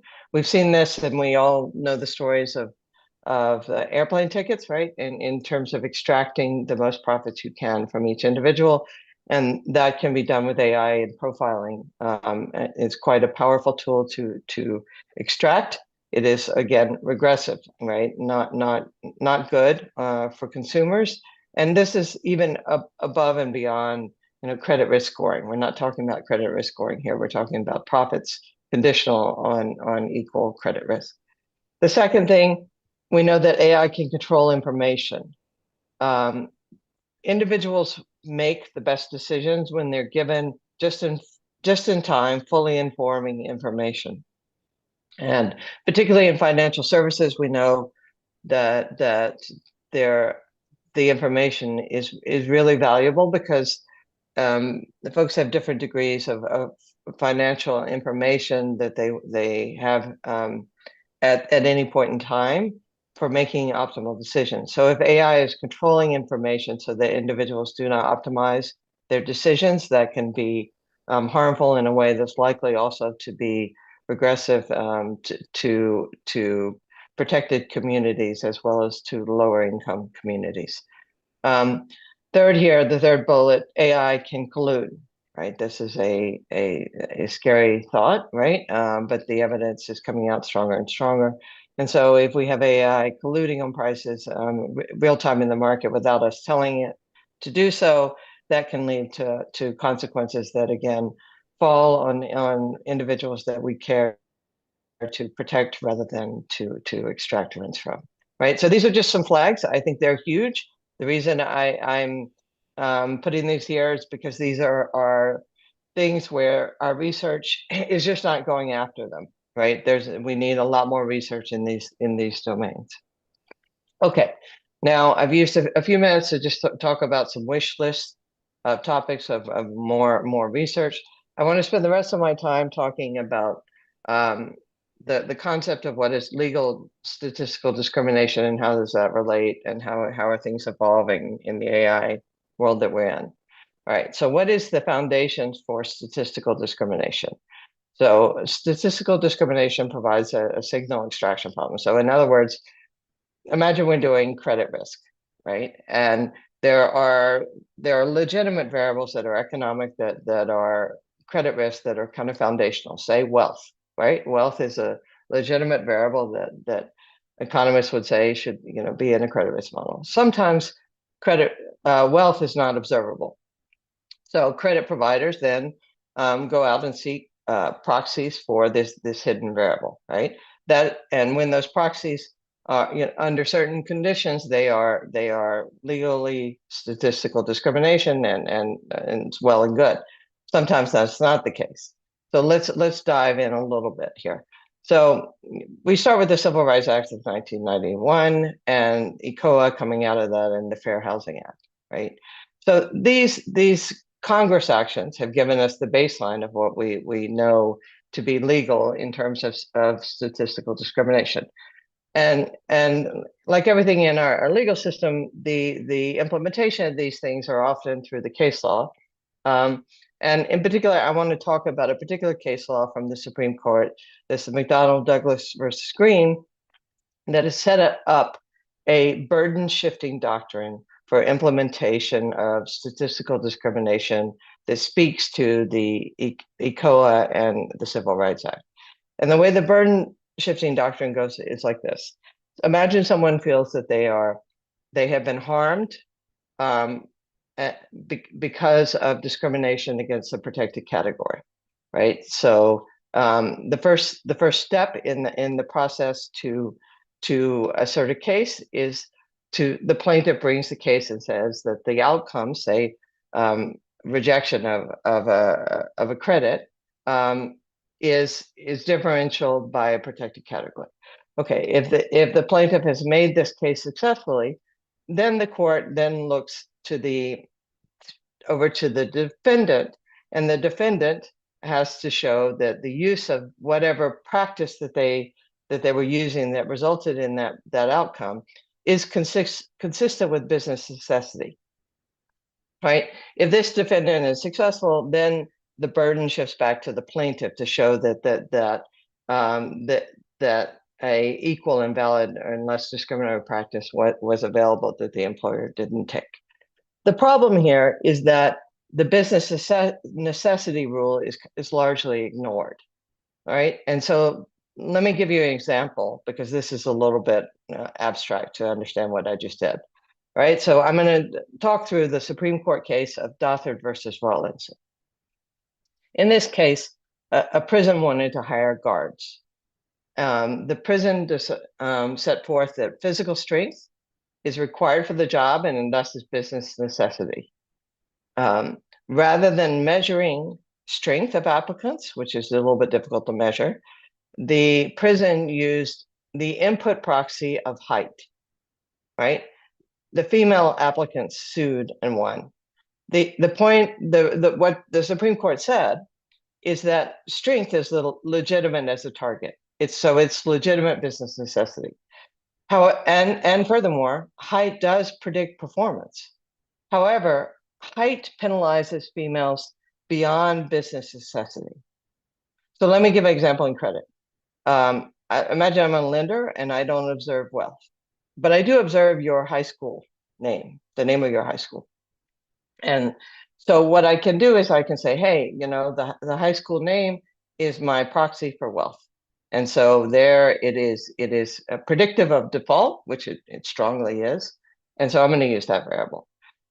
under the burden shifting, the Supreme Court might come back and say, indeed, that the name of your high school predicts default over and above credit score and other things, right? However, height may over-penalize a particular race group over and above wealth, in which case it would not satisfy the second burden of the burden shifting rule that's codified, right?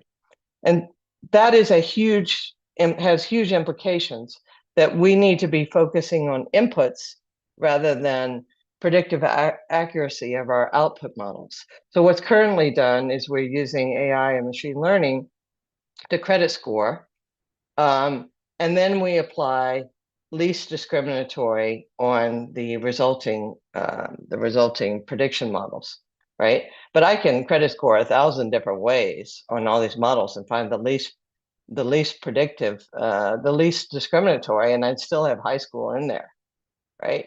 And so what our challenge is to think about what are the implications then for what we're allowing in credit scoring, and then we could use other things. I'm talking mainly about credit here, but we could talk about other applications in finance, that where these models that we're using that have output fixes, have fairness corrections, have all of these other things, maybe some sort of least discriminatory approaches that are completely inconsistent with discrimination law. And pretty much all of our progression over the last half decade or more has gone this direction. And now you throw in AI. And when you throw in AI, we have the problem of, furthermore, we're not even controlling the input variables, right? So if we could control the input variables, right? We can tell AI what to use and what not to use. But without doing so, we're getting further into this problem of we are using variables that do not solve the business necessity, right? High school does not solve business necessity. And so these output fixes and fairness corrections are not the method that's going to get us to consistency with the COA and the Civil Rights Act. All right, I think I will leave at that, and maybe we can talk about this some more because I know both Andrew and Manju have a lot of research in this area as well.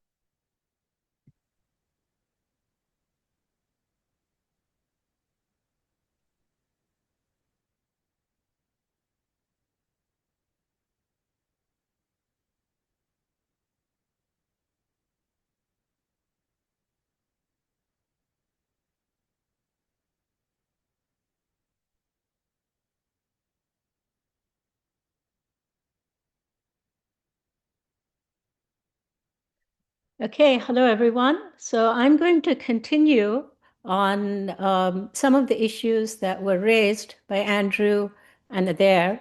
And my focus is going to be largely on financial inclusion. So let me start with, just talking about digital footprints. Most of us access the web all the time without thinking too much about it. But simply by accessing the web, and maybe registering on a website, how much information do you leave behind? And here's an example. This is a publicly available picture. And what is this picture of? Here, the red dots represent iOS, right? And so you have an iPhone. The green dots represent Android, and the blue dots represent BlackBerry. And so if you came, I don't know, if you were a man or woman from Mars and you know nothing about Earth or New York City, and you look at this picture, what information could you glean from this single variable that has been given to you? So there's an interesting paper that looks at what distinguishes the rich and the poor through the ages. So it used to be, do you have a BMW? Do you have cable TV? In today's world, it's do you have an iPhone? So having an iPhone actually puts you, roughly speaking, in the top quartile of income earners. And so by looking at this, you can see that the iPhone concentration is in the island of Manhattan, where the wealth is concentrated. Start moving towards Bronx and New Jersey, you see more of Androids or lower income. And in the heart of Manhattan, there are BlackBerries, most likely bank-issued BlackBerries. And this is a single variable, right, on which you leave information each time you access the web. And so the question we ask in our research is, if we look at a very shallow digital footprint, we're not looking at your Twitter account, Facebook or Instagram or any of the other stuff. We just look at you access a website, maybe buy something and check out. How much information do you leave behind? And we said, here are 10 very simple variables that you leave behind. So it's what device type are you using? Are you using a mobile or a tablet? Is it Windows? Is it iOS? Who is the email provider? Is it Gmail, an old free email provider, or a paid email provider? This is using German data, so T-Online is a paid provider. And, I already talked about how an iPhone is, gives you a coarse proxy of income. And so similarly, if you have using a paid email account, that correlates with having higher income or predictably less, better credit. And it turns out in the data, if you have a new free account like Gmail, your default rates are higher, lower than if you use an old account like Yahoo or Hotmail. We then look at things marketing has often looked at. How do you reach the website? Do you click on paid links, or do you actually type the name in? And, what we find is these personality characteristics of people clicking on links, right? That's associated with higher default. Then what time of the day do you make your purchase? Is it morning, noon, or night? And it turns out people who shop between midnight and 6 a.m. have the highest default rate. Then email error, what if you put the email address in and it bounces? Well, either you stole that email address or you're so drunk you can't type straight, the default rate is higher. Then there's a growing literature that suggests, if I put my name on something, it actually means something to me. So what about my email address? If my name, my first or my last name is in the email address, and what we find is if your first or last name is in your email address, you're actually less likely to default. And then what about when you type in, do you capitalize the first letter like you're supposed to in English punctuation or grammar, or do you just type lowercase? And people who just type lowercase, actually, you see a higher default rate. Now, these are just 10 very simple variables. But if I take any two of them, so I'm first looking at the credit bureau score, and it turns out if you worked for a credit bureau company, you'd be happy because it goes the right way. The people with the highest decile in the credit bureau score, they default less than people in the next highest decile, and then the lowest decile people default the most. So the credit bureau guys are certainly doing their job. But if I take just two variables, so I take Mac with a paid email account and Android with an outdated old email account, right? The difference in default rates between these 2 points is higher than the difference between the top and the bottom decile of the credit bureau score. And so we're going to look at all of these 10 variables put together. We'll use something called area under the curve, which others have used. And the idea is if I flip a coin, it's 50-50, right? Which way will it go? But, how much better can I do? What is the probability of correctly identifying, you don't default, given the information? And prior research suggests that a number between 60 or 70% is actually quite good. So let's look at what the numbers are. So if I use just the credit bureau score, I get a predictive power, right? The area under the curve of 68.3%. So that's good. That's, in line with what they're supposed to do. But even a bare bones shallow digital footprint is giving me 69.6%. Now think of all the information that goes into a credit bureau score, right? All the data, it's all your loans, the tracking, do you pay it, how late, the default, are you opening new credit accounts, etc. There's enormous work, enormous effort and time in creating these credit bureau scores. Now think how much time does it take to create a digital footprint and what's the cost? It's instantaneous, pretty much costless, right? And it's already just a shallow digital footprint is doing as well as a credit bureau score. And now if I add the two together, then what I find is that I get an additional 5.3% area under the curve. So what does that mean? That these two are complementary. They're not entirely substitutes. Now, what about people who don't have credit bureau scores or have thin files, right? Who traditionally have not been able to get loans because they didn't have formal credit in the past. So we have 6% of our sample are actually people who don't have these credit bureau scores. And what we find, we call these the unscorable customers, the area under the curve, is equally good. So it turns out that, even people with no credit scores, right, the digital footprint does an equally good job in predicting default. So this gives us hope, right, that, for financial inclusion, right, that people who have not had access to formal credit markets can actually now access credit markets.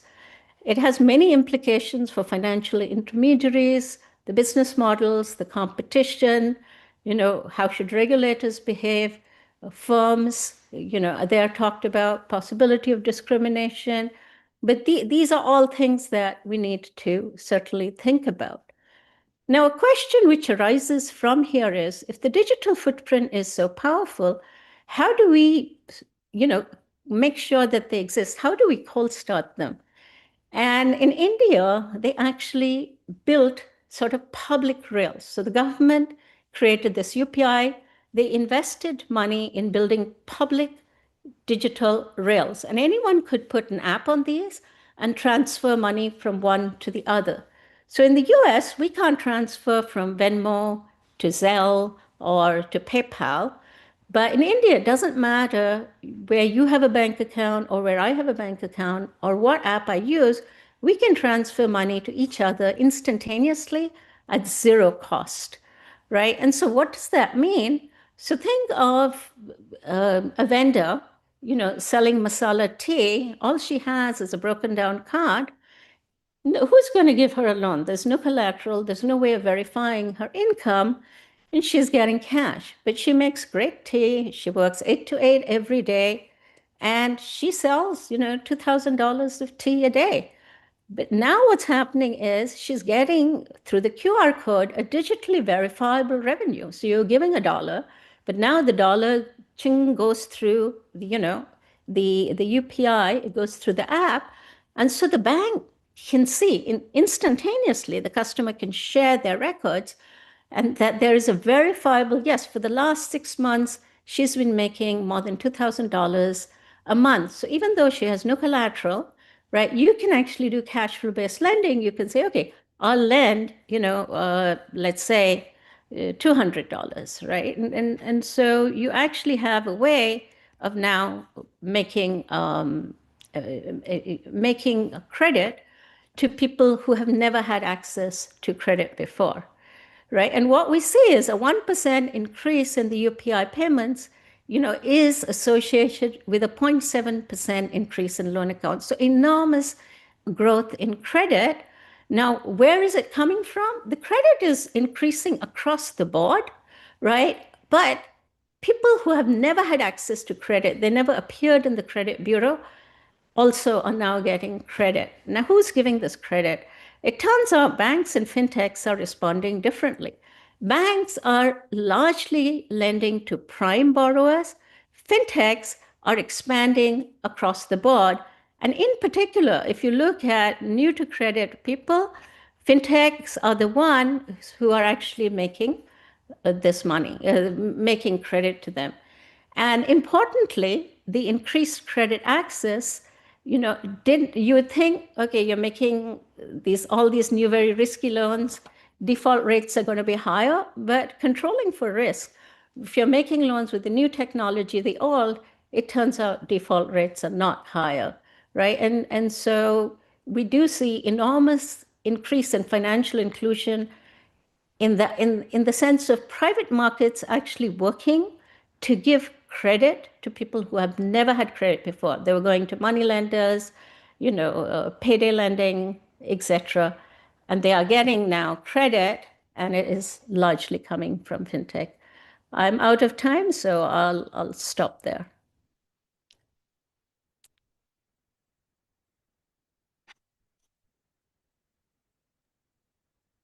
Thank you very much to all the panelists for their presentation. Very interesting and thought-provoking. And I was actually really glad that we decided on the order, because Andrew started with a very scary picture. And then Adair was basically saying, well, things are not good. And Manju ended with a very positive message that, there is hope. So I suspect the truth is probably in all three presentations. So we'll start our discussion now. I will also see if there are questions coming in from our audience.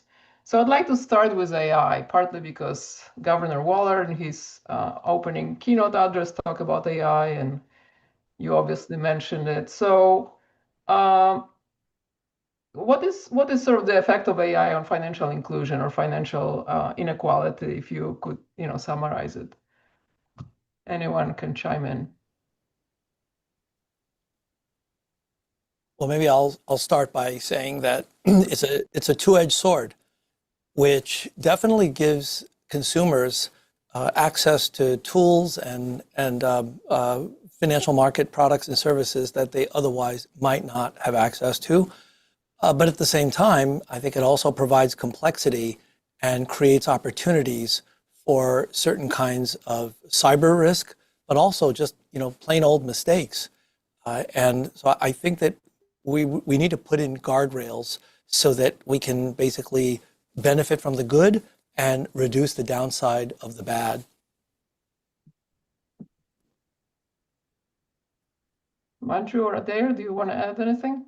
Yeah, I'll second that. And that is, there are two sides, the good and the bad. And I think what we see is, if private credit markets can substitute for traditional moneylenders, who we know historically have been charging exorbitant interest rates, that's probably a good thing, because people who have never had, we're making private markets work. Once you have a credit score, you have a history, you can acquire more credit, and so on, right? That's on the positive. But on the flip side, the potential for discrimination goes up. You may not explicitly put things that the Fair Lending Act prohibits, like race or gender or geographic, the redlining kind of variables, but you can easily back them out with AI. And even though there, as Adair said, there is a legal test, right? You orthogonalize. I don't know how easy that is to do in practice, and how far you would actually find companies doing that. So I think it is nuanced. Just adding in the importance of information here, but in a slightly different context. It's important to know what financial service providers are doing, right? That sort of transparency of understanding what's going on. And it's important to, as Andrew was compelling us, to convey to consumers how to use the product in a way that is best for them to optimize, right? The shopping thing is incredibly important in the domain of getting good prices. For Andrew's, the portfolio construction, if compared to what you might be doing, is incredibly powerful for people that can't afford expensive brokers to help them with portfolios. So I just really advocating for a role for transparency and information conveyed in a way that brings out the benefits over and above the costs. Okay. So what about the argument, this is not from our panel today, but something I've heard before, is that it will increase inequality because the more savvy people, consumers, will sort of learn how to take advantage of it versus sort of less educated. If I can continue to go in the backwards order, it's going to increase inequality. Probably the first order concern is going to be where the labor market is and which jobs are increasing in income. I do think, Joanna, your point about where the savvy being able to use AI to optimize in a better way, but it could still be Pareto, right? In the sense of everyone could benefit and some people could benefit more, right? But I do think the implications from where jobs are going, we just cannot forget that in this overall picture, but maybe that factors into our role as financial service provider folks to be helping people know how to handle their financial conditions in terms of the labor market changes as well, right? That fits into our domain. Go ahead, Andrew. You want to add something?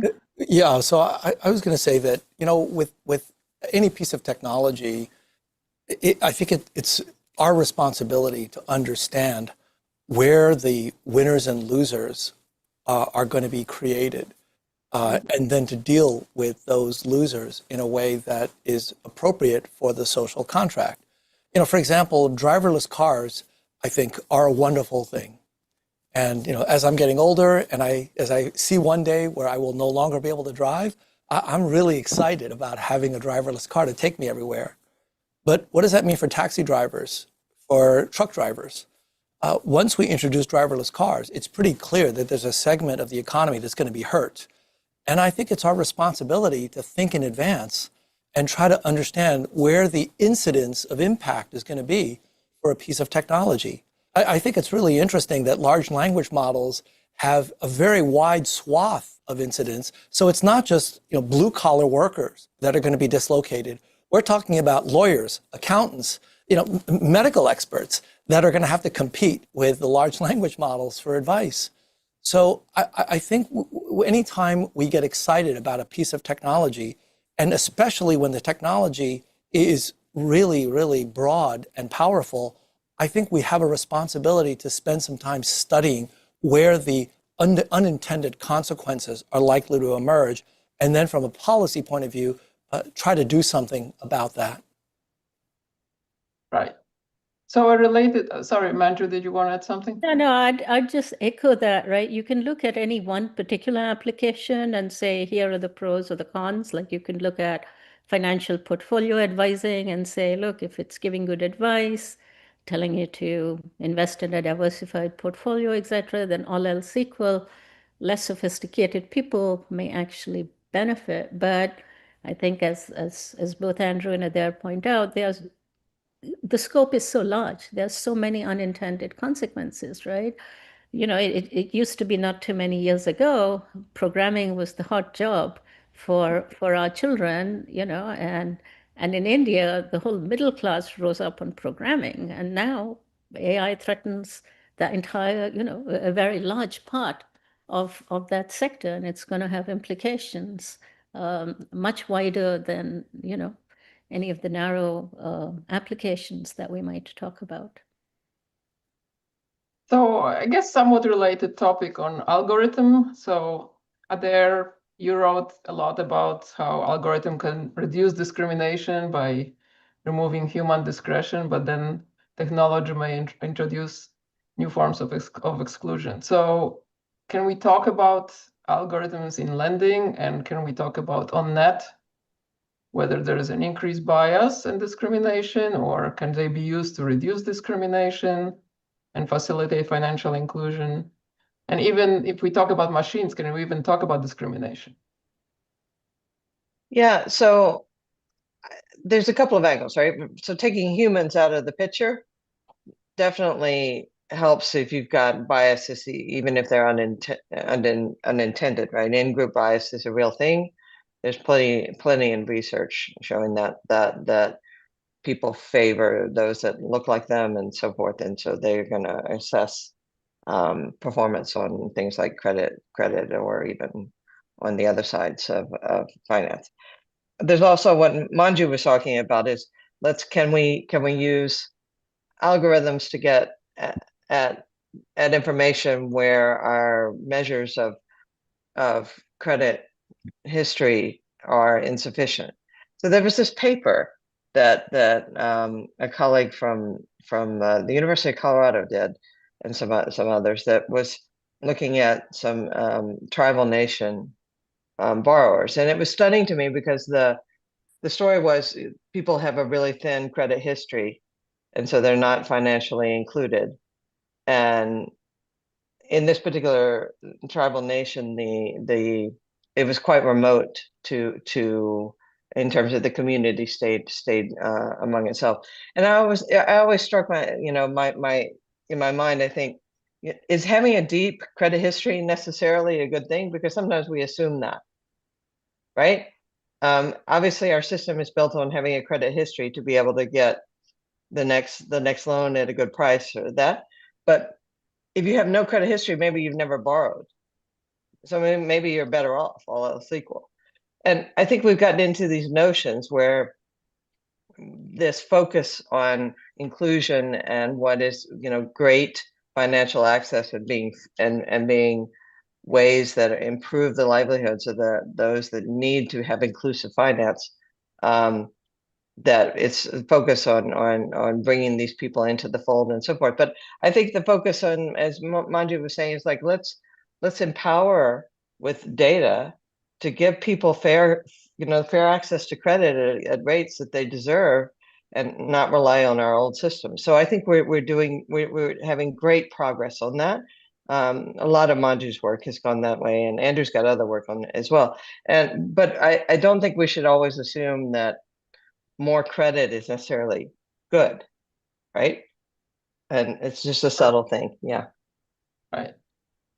Yeah, and we have a lot of work in banking, looking at, why are banks special? What, and they have access to information others don't, talking about soft and hard information. And we're looking at, when we look at how much information do banks have compared to, let's say, the shallow sort of digital footprint. And we find, even the shallow digital footprint essentially covers half the gap, if you will. And one of the things we find is that even a shallow digital footprint, and I want to emphasize against shallow, there are companies that have been formed, they actually take the mobile phones, they look at the social contacts, they have much, much more information, and so their predictive power is even more. But what we find is even the shallow digital footprint actually predicts changes in the future credit bureau score, right? So why? What does the credit bureau score captures? The loans, have I defaulted or not? But suppose, I was a very good credit risk, but now I lost my job. I fell on bad times. I started drinking at night. I get up at 2 a.m. I click on these links. Next thing you know, I bought something I don't want. That's going to show up in my digital footprint as I've now become a poor credit risk, but it will take time to show up in my credit bureau score. So we actually do see that happening, right? And some of what we maybe earlier classified as a soft information or sort of some latent variables are sort of getting captured into this. But again, I want to emphasize just giving more credit unilaterally is not necessarily a good thing, right? Now, and there are reasons. Like one of the things we found when we looked at the German data compared to the US data, we were looking at the digital footprint. And so we looked at the US sort of FICO score and the German equivalent, the Schufa score. And it turns out the German credit score has more predictive power than FICO. Why? We're not allowed in the US to use certain variables as per the Fair Lending Act, but in Germany they are allowed, right? And so when you allow companies to use all information, there can be backdoor ways of getting access to information that your Fair Lending Act may not allow you otherwise, right? And I think you might expect to see, it may not even be conscious, but it'll come through, in some sort of algorithm from somewhere when what you're trying to do is maximize default predictions. Yeah, that's actually a very important aspect of why it's the case that there's a bias embedded in the current technologies. Both Adaire and Manju are really pointing to that. The reason that consumers with thin credit files are discriminated against is actually pretty simple. It's because given the importance and impact of machine learning on predicting delinquencies and defaults, When we see somebody that has no history and therefore has no data, we're blind. We can't predict whether they're good credit or bad credit. So what do? No, thank you, not interested. I don't want to do business with you. And I was really impressed and disturbed by one of Manju's findings about the fact that more and more credit is being offered not by traditional banks, where we have some ability to regulate their business practices, but by fintechs, which can do anything they want. Because one of the issues is that the people that will be disadvantaged are exactly those who can least afford it and who need the credit most. And one of the aspects that Joanna, you've done research on is in fees. I think that you may want to say a few words about that as moderator. I know you don't get to talk about your own work, but I think in this case, it actually matters the fact that there is a certain disproportionate set of individuals that are impacted by fees. You know, for those of us who have access to these fancy tools, as Adair mentioned, we can shop around and minimize fees. We can put extra money in a bank account to reduce the fees. We can take advantage of all sorts of offers because these businesses are looking to attract consumers like us.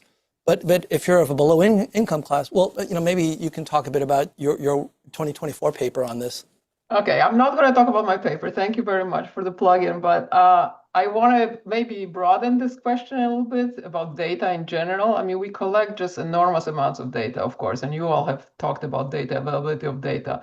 And Manju actually had specific examples how data can be implemented to make access to credit more fair. And by all means, I agree. I think we all agree that we don't want to give access to credit to everybody.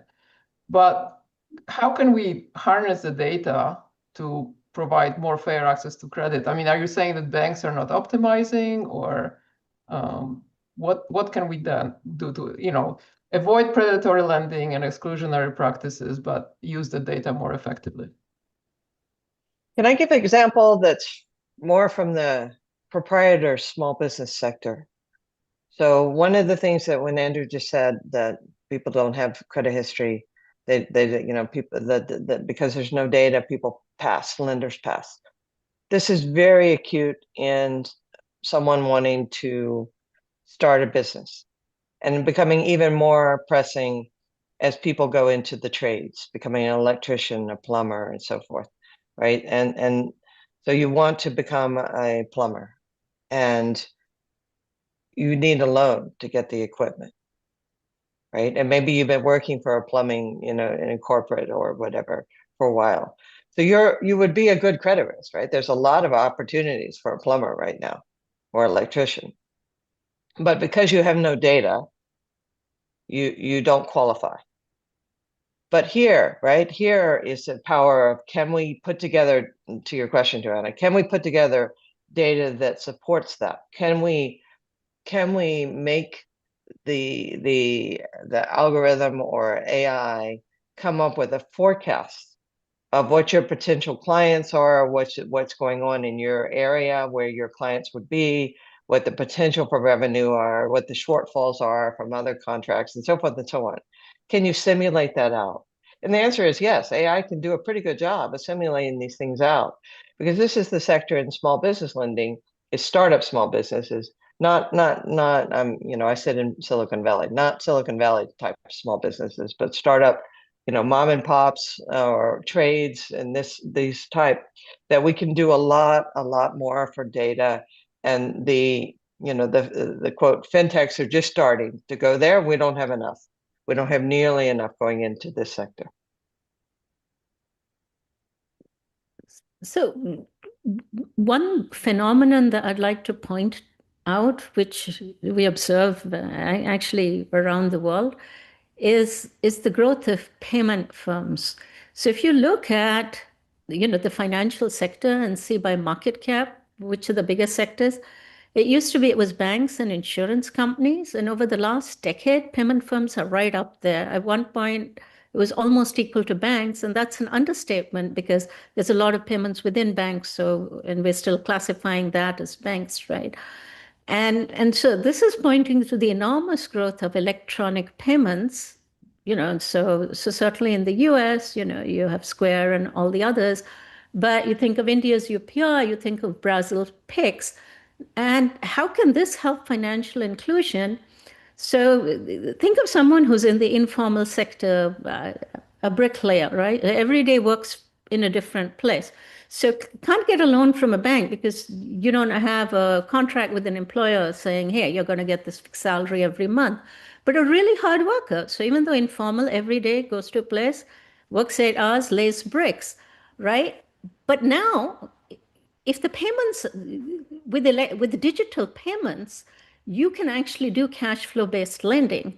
Even though this guy is in the informal sector and doesn't have a steady employer, you can observe for 6 months, works, 6 days a week, 7 days a week, earns money, brings in this regular cash flow. So you can now do cash flow based lending based on the payments, right? On the digital records that are actually verifiable. Right. And this is where you're seeing a lot of movement sort of around the world, especially where digital payments have really taken off. Also, where the customer owns the data. Right. And so in India, this is true. In Europe, well, they're trying to introduce the digital euro.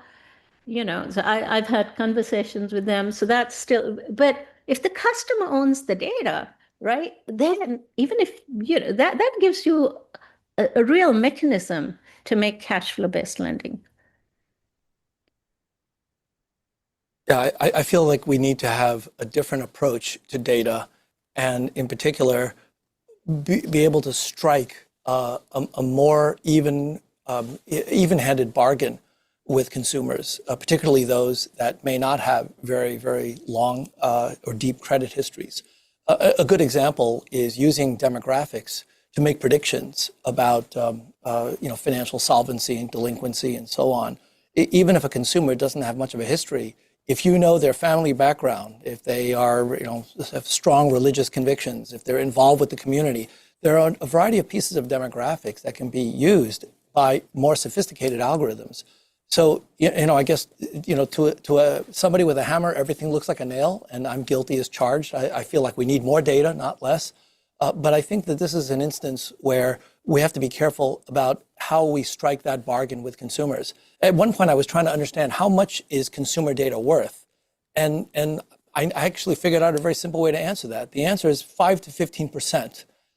And where I get that number from is if you shop at Target or Walmart or any of these big box stores, they'll give you a 5 to 15% discount if you get one of their special purchasing cards and you use them every time you make a purchase. What is that discount doing? It's basically paying for the data that you're giving to this particular big box store. So we know how to value it. We know that it does have value for forecasting. But if there's some way that we can strike that kind of bargain for the data that will be helping people that don't have these thick credit files, I think that might actually be a win-win. Now, with data availability comes cost, and Adair mentioned it briefly in her remarks. Data centers are regressive because of the cost of electricity and water. So I don't know if it even makes sense, but can we talk about the net benefits of data, taking cost into account, or is it comparing apples and oranges? So I will respond because Andrew will have a biased perspective here, but I'm going to. We're all biased. We're all biased, but I'm going to favor Andrew's perspective, right? Here's where we are. We're at this moment of time where we have transformed, and we're further transforming into a global economy of data and information. And so my perspective, I throw up flags and I have concerns, and I do think that inequality and those with less data on their file and so forth, and that these things are going to worsen. I hope I'm wrong. But I think there's opportunity to get ahead of things. I also think there's opportunity to figure out, to look forward and empower those that don't feel included, both financially and with the economic gains that are coming. And so to me, I talk about things that I'm concerned about, but then I don't talk about them in that we should stop, but in a let's move forward with more strength of I don't know, character, strength of commitment to make sure we're inclusive, not just financially, but in the economic growth that's coming with all the data as we continue. I don't know how we do that, but we do that with these conferences, right? Start to make progress where we can. Now, Andrew, you are also talking or writing about the fact that financial fraud is regressive. So you want to say something about that? Because that's also interesting. Well, I mean, I think we saw an example of it in the illustration of the phishing attempts that I've seen recently. And, you know, now with sophisticated large language models, fraud, and particularly fraud against human behavior, not necessarily digital fraud, but literally human engineering, can actually create tremendous losses among the people who can afford it the least and who have the least ability to protect against it. So I think that that is a real concern, and those are the guardrails that I'm talking about. But I actually want to turn to a slightly more positive view that follows Adair's comments about you know, electricity and, you know, essentially energy inequality, because that's something that ultimately is going to have to be addressed. But before that, with your comment about data and the fact that data can be regressive in certain respects because of the costs involved, there's some good news here. The good news about the large language models is that they are spending a ton, and they're spending it, in my opinion, without a lot of expectation of getting much of it back in the near term anyway. Anthropic, for example, just raised $30 billion. That's what they raised, $30 billion. That's not their valuation. That's the money that went through their door and they're going to be spending. What are they going to be spending it on? They're going to be spending it on building data centers. And so I don't believe that all of the various different spending is going to ultimately end up giving a great rate of return to investors. I think that they're all rushing for a winner-take-all kind of a scenario. But what it means is that consumers are going to benefit from that spending because they're going to have lower data costs eventually. And the ultimate gift to society is that they're also spending part of this on new forms of energy because they understand that the amount of electricity that's available is not enough to power all the AI for the next 10 or 20 years. So they're investing in fusion, in fission, in geothermal.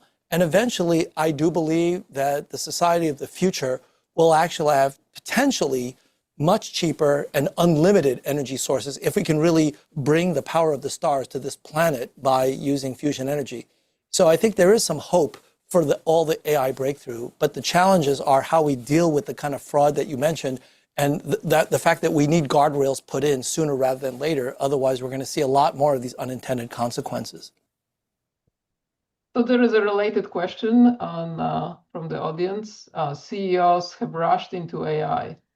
When they have been asked if they're investing in AI for the past 2 years, they all say yes. So how could they not without being criticized? Is there a hype here, herd moves happening? So are they foolish? Are they making wise decisions? What's your view? Oh, sorry, go ahead, Adair. Yeah, I mean, I think that everyone has to go into AI in some sense, right? There's efficiencies to be gained and there are things to be learned. So if you're leading an organization, you need to go in and look for those things that are you know, enabling you to grow as a firm in ways that are productive. I don't think there are choices on that, and I don't think we should assume it's bad. But you know, one has to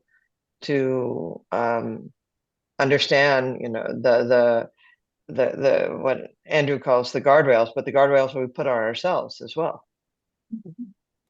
Mandra, you wrote about buy now, pay later, and you found that it allows low credit consumers to make purchases. And you said that it's actually reverse of sort of credit card distributional effect. But maybe buy now, pay later is too new, but do we know whether that includes effects on you know, delinquencies or defaults down the line, or is it just making purchases? I think that's a very good question, right? And so, you know, when you look at buy now, pay later, it's again another financial innovation that has really grown, where it's when you compare it to credit cards, right, where you're charging consumers for credit, and buy now, pay later, the merchants are subsidizing the credit, right? The merchants are paying, they're giving either zero interest loans, or they're paying Affirm or Klarna or some company to give zero interest rate loans. And they're often paying, 4, 5, 6% for this. And so why are merchants doing this? Now, legally, they're not allowed to price discriminate, but essentially what we theorize and what we find in the data is essentially now what you're doing is suppose you had two consumers, one is willing to pay 10 and the other 8. Obviously, if you price at 10, the person who's willing to pay 8 isn't going to take it. But now bundle it with a subsidized zero, interest rate loan, and then the low credit worthy guy, now it actually starts becoming a good deal, and they will buy it even though the price is at 10. And so that's why we say it's like it is discrimination, but it's like a Robin Hood discrimination. It's the opposite of what credit card companies do. With the low credit worthy, borrowers are actually getting a better deal. And what we find is, why do companies do this? Well, it's best to do in e-commerce. You do it for high margin products, and you do it to improve sales. And we find sales improve both on the intensive and the extensive margin. So people will end up putting more stuff in their cart, especially the low credit worthy people, if you offer them buy now, pay later. Now, your question is a good one, and that is, what are the long-term consequences? Because you're giving these zero interest rate loans. Are these people just going to default a lot more further on? And I think that's worthy of study. I don't think it's actually been studied yet, because you really need a lot of data. You need credit bureau data, you need the time horizon. It's something I'm trying to do to get my hands on, but it's going very slow. But I think there are a lot of interesting questions sort of related to that. Okay, so that will be a follow-up question for our next conference.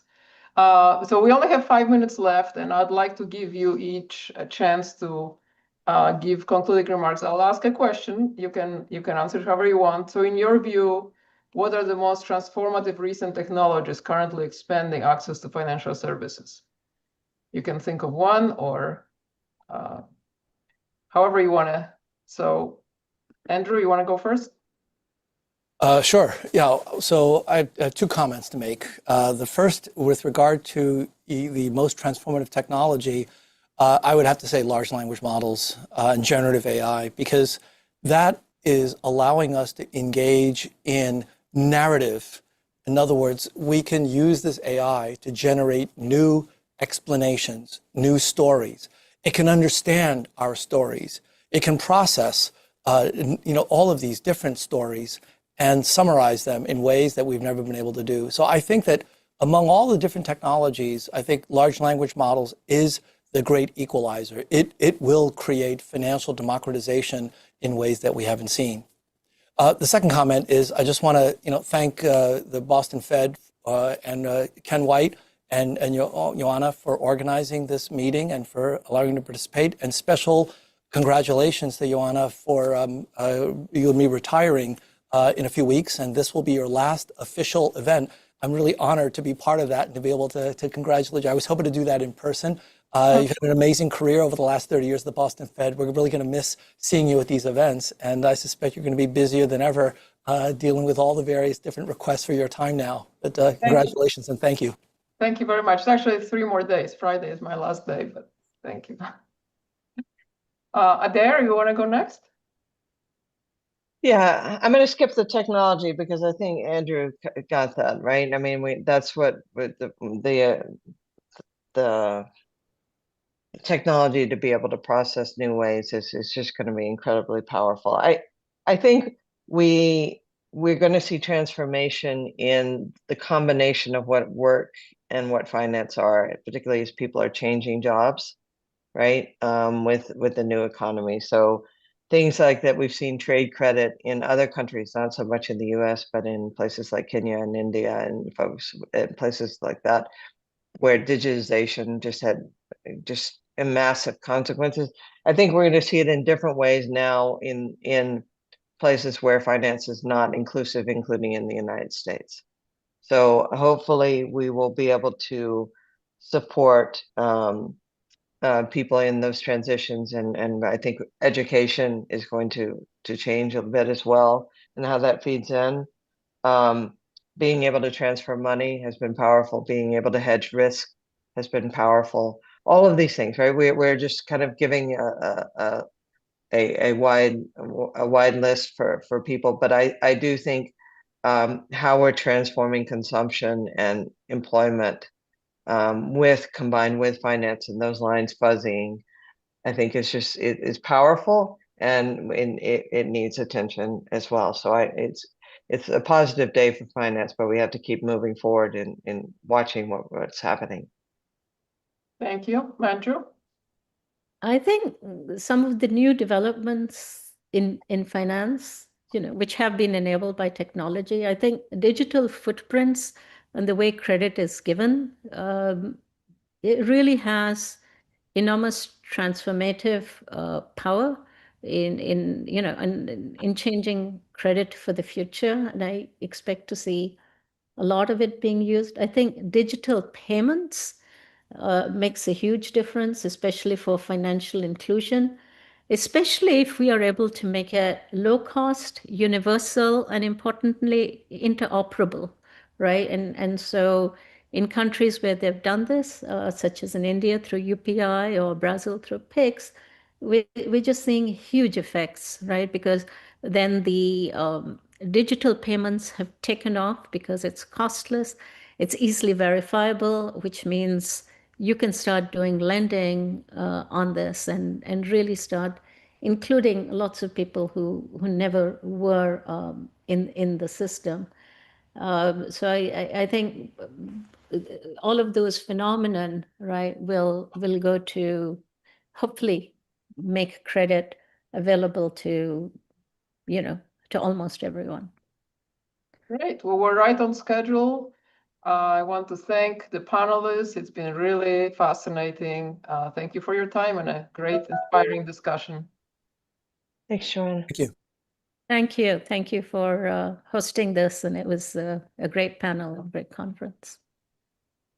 Thank you to Joanna and also all the panelists here. These are really important conversations that I know we're going to continue to have, especially as we see even more advancements in technology. We are going to go to a quick break and we'll be back at 3:20. At that time, we have the President's panel that's featuring Susan Collins and Tom Barkin. So we will see you then. Welcome back, everyone.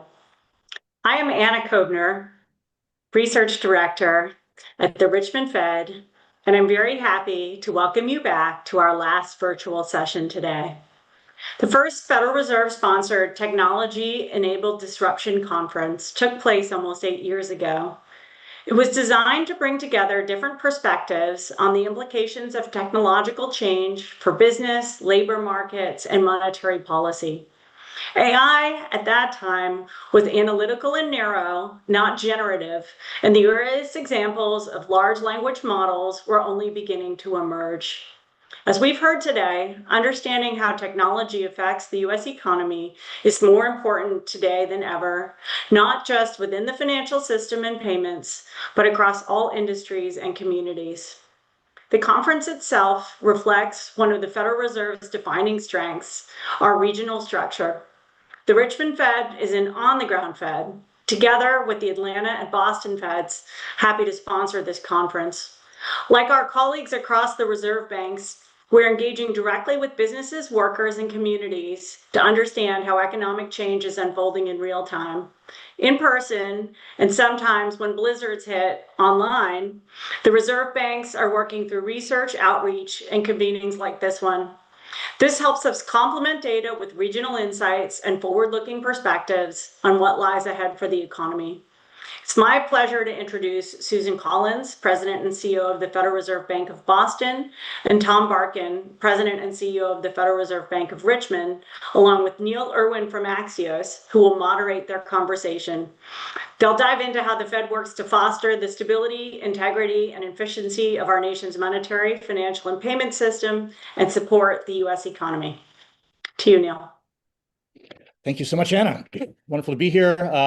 I'm glad to be here virtually. I choose my words carefully because while I would love to be hobnobbing with all of you in person, seeing the photos from Boston, I think I'm just fine being here in balmy Washington, D.C., which has not actually been very balmy this winter, but beats what you have on the ground there in Boston. So thank you so much for having me, and excited to be here with Presidents Collins and Barkins. Thanks to their banks, to the Federal Reserve Bank of Richmond and Boston for hosting this, in Atlanta, and their outgoing president, Raphael Bostic, who I hope is watching. I'm going to propose we start our discussion today with some of the most pressing current issues facing the macroeconomy and the Fed and monetary policy. That'll kind of cover the news of the last few weeks. Then we'll pivot to some of these medium-term issues that have been a recurring theme of the discussion today, and really across the discourse far beyond this virtual room, over what AI and related advances mean for the economy, for policy, for how America works. And then we'll zero in on some of the payments issues, financial fintech and financial services issues that have been the narrow focus of this conference, and really drill down on what Presidents Collins and Barkins heard today that will affect their work going forward, and how they approach these issues in the future. So let's dive straight in. Let's start with President Collins. On the job market, we've gotten a decent January jobs report the other day. There's also been some mixed signals about the labor market heading into 2026. There's a lot of job openings. The job growth has been concentrated in a handful of industries. So President Collins, how do you read this labor market, and how is it firming up some, or do you still see some real pockets of weakness? So first of all, delighted to be talking about some really important things. I'm sorry we're not in person, but glad that we're able to move things forward.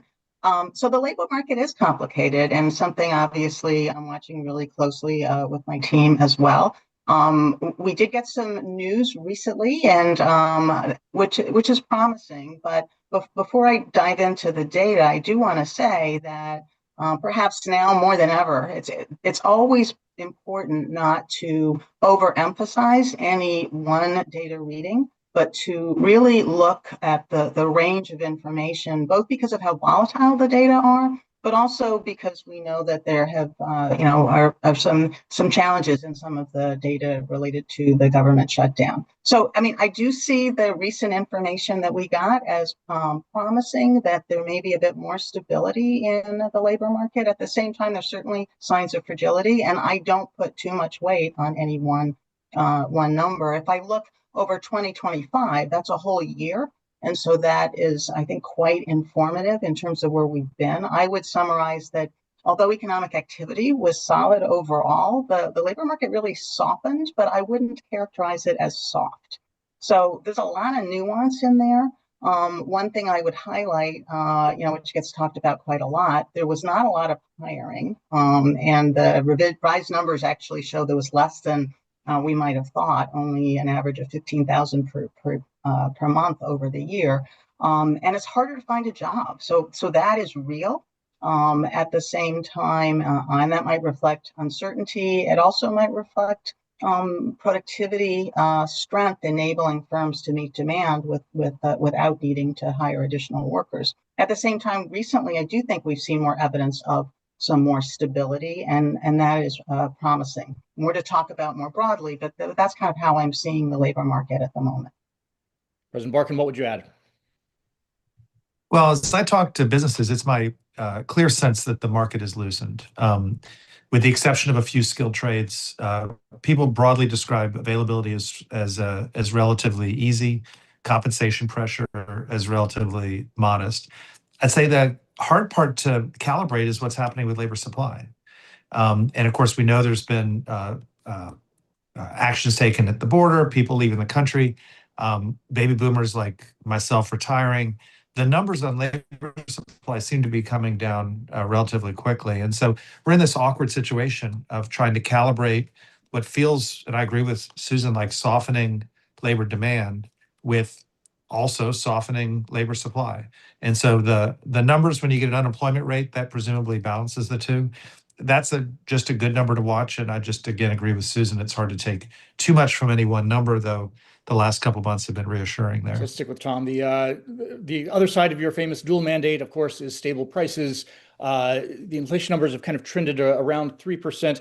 How confident are you there's further progress in train on getting back to 2% inflation, and how do you read the latest inflation dynamics? Well, the numbers have been coming in pretty consistently at around 3%, and our target's 2%. So they're definitely higher than we want them to be. Again, if I reflect on what I hear in the marketplace, I do believe that pricing power, which spiked during the post-pandemic era, has come back down. I think most businesses feel like they just have very limited pricing power. Consumers are pushing back. Private label, Walmart, whichever, repairing rather than replacing. Whichever measure of trading down one does, they're seeing that. And I think that does lead them to feel constrained in their pricing. Now, nobody told my streaming company, streaming services that, and nobody told my home insurance provider that. So we're still seeing some people with pricing power. But I think across the broad economy, you are seeing disinflationary forces operate. All that said, I'd like to see it in the data here, because I really believe that when people set prices at companies, they do it in large part based on what inflation is. That's a reference number that is out there for every price setting decision. And until you actually bring the inflation rate down, you're going to see individual companies out there feeling like they need to push further. And so I'm hopeful that we're headed back to the right place, but I'd like to see it. You had a nice riff. Tell me if I get it wrong. In a recent speech, that in every boardroom, it's a battle between the finance people and the marketing people. And the finance people want to raise prices to try and preserve profit margin. The marketing people are afraid to raise prices because they don't want to lose customers. And that's the battle happening in boardrooms as we speak. And I was a CFO at one point, so I know very well how hard it is to win that fight, and how much you bring. You actually have to bring some numbers to bear on that. And that's why this actual inflation matters. President Collins, on inflation, what would you add? Yeah, so I would agree with quite a lot of that. I mean, I am looking for more confidence that the disinflation resumes. And my baseline as I look out and make assessments would be that later this year that we might expect to see that. But as you both said, overall, the core PCE inflation is basically same place around 3 that it was a year ago. And so, there's been progress on housing inflation, for example, something that we were, I called recalcitrant some time ago. But the rise in goods price inflation, largely related to tariffs, has really offset that. And so I do look at the different components to try to understand what some of the trajectories might be. I'm looking to see some more confidence that it's really coming down. I actually hear a wider range of things from people I talk to. Still a number of firms talking about wait and see. There is more they would like to pass through, and so they are assessing the extent to which they will be able to do that, depending on the strength of demand and how that unfolds. And there are certainly parts of demand that have been quite robust, even though I also hear especially many concerns related to lower and moderate income households, where there do seem to be more financial strains, and that is showing up to some degree in demand. So there are a lot of things to watch there, but I don't have as much confidence yet on the inflation side as I would be looking for. So we've covered both sides of the dual mandate. Now the $1 trillion question. So starting with you, Dr. Collins, what do you think the Federal Open Market Committee should be doing at its next meeting in 3 weeks? What is your bar for being open to further rate cuts or other adjustments later in the year? So, of course, we are going to get some more data between now and then, and so I can't be overly precise, but it does seem to me that a patient, deliberate approach is appropriate at this stage, because, I think that we, after 175 basis points of easing over the past year and a half, that we are at, mildly restrictive, perhaps quite close to neutral already. I think that was helpful and it was appropriate, but given a labor market that I see is showing at least some more signs of an unusual kind of stability, but the concerns about the inflation, largely persistence on the inflation side. I think that it's quite likely that it'll be appropriate to hold in the current range for some time. But again, there are different scenarios that are possible, and so it'll be important to continue to really take that patient, deliberate approach to making policy decisions. Tom Barkin, patient, deliberate, music to your ears. What do you All agree with? good. All good. We have risks on both sides. Nobody wants inflation to stall. Nobody wants the labor market to weaken further. We're well positioned should either of those risks look like they're crystallizing, and we'll make a call when we get there. Great.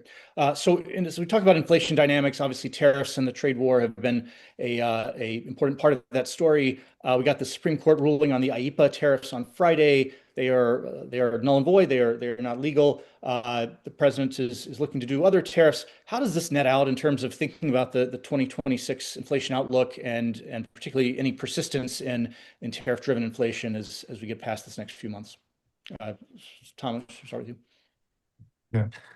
Well, I've been describing, businesses trying to navigate policy changes in the economy as like trying to drive through fog. It's just very hard to put your foot on the gas if you're driving through fog. And, I'd say the ruling added to the fog. I mean, we have a 10% tariff, or it was a 15% on Saturday. And then I heard today it was being applied at 10 and might go to 15. Obviously, you've got some countries that sourcing for those countries has been relatively advantaged, Brazil, some possibly relatively disadvantaged. How's this all play out with some of the trade deals that are being done? So I just think it creates uncertainty, which feeds into the people being a little cautious on hiring or maybe a little cautious on an investment story.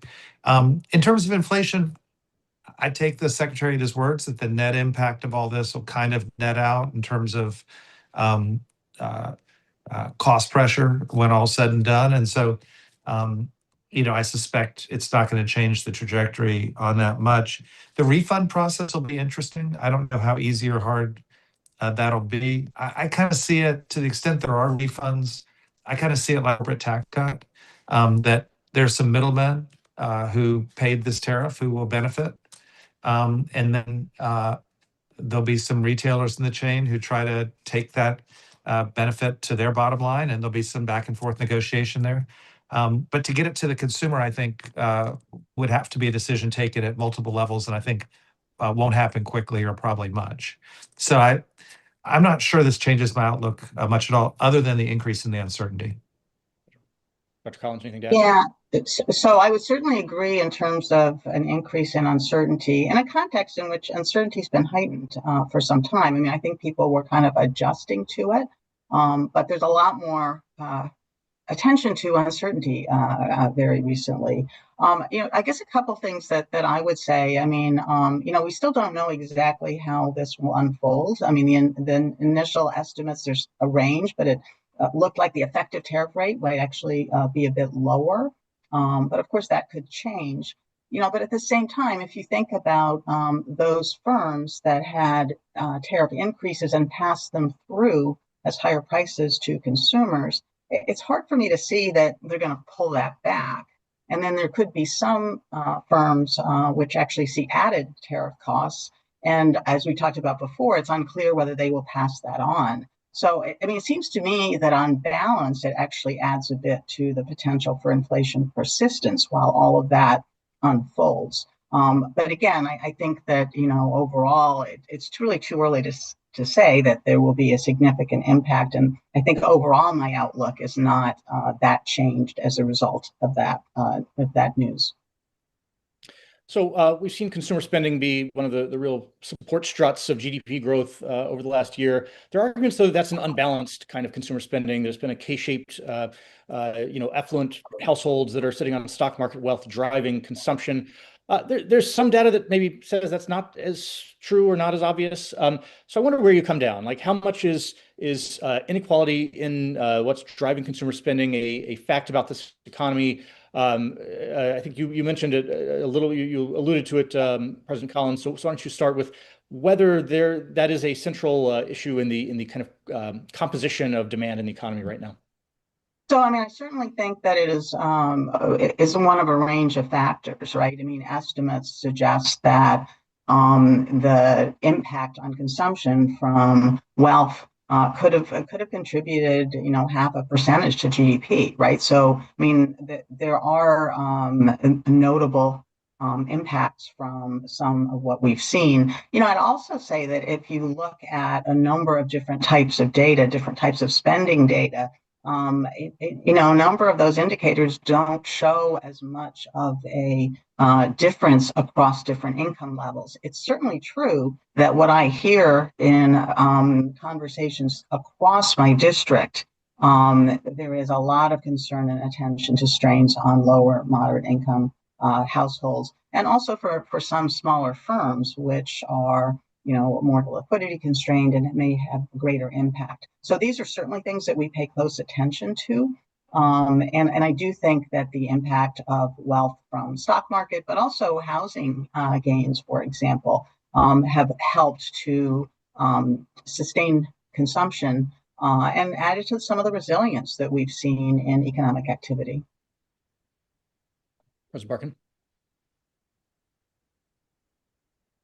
I just say the underlying dynamics for consumer spending, remain healthy. People have jobs, unemployment's low. Real wages for the last few years have actually been going up, and asset values are elevated. And that's good for lower income people. That's good for higher income people. It's more good for higher income people. So when you talk to the people who sell things to wealthy customers, they'll tell you that that market's very strong. The most graphic representation would be the airlines, who talk about the front of the plane being full and the back of the plane being okay. And that's kind of how I think about it, which is that the front of the plane is full and the back of the plane is fine, but not great. But for both cases, as long as people have jobs and markets are healthy, you're going to see the dynamics for spending continue to be strong.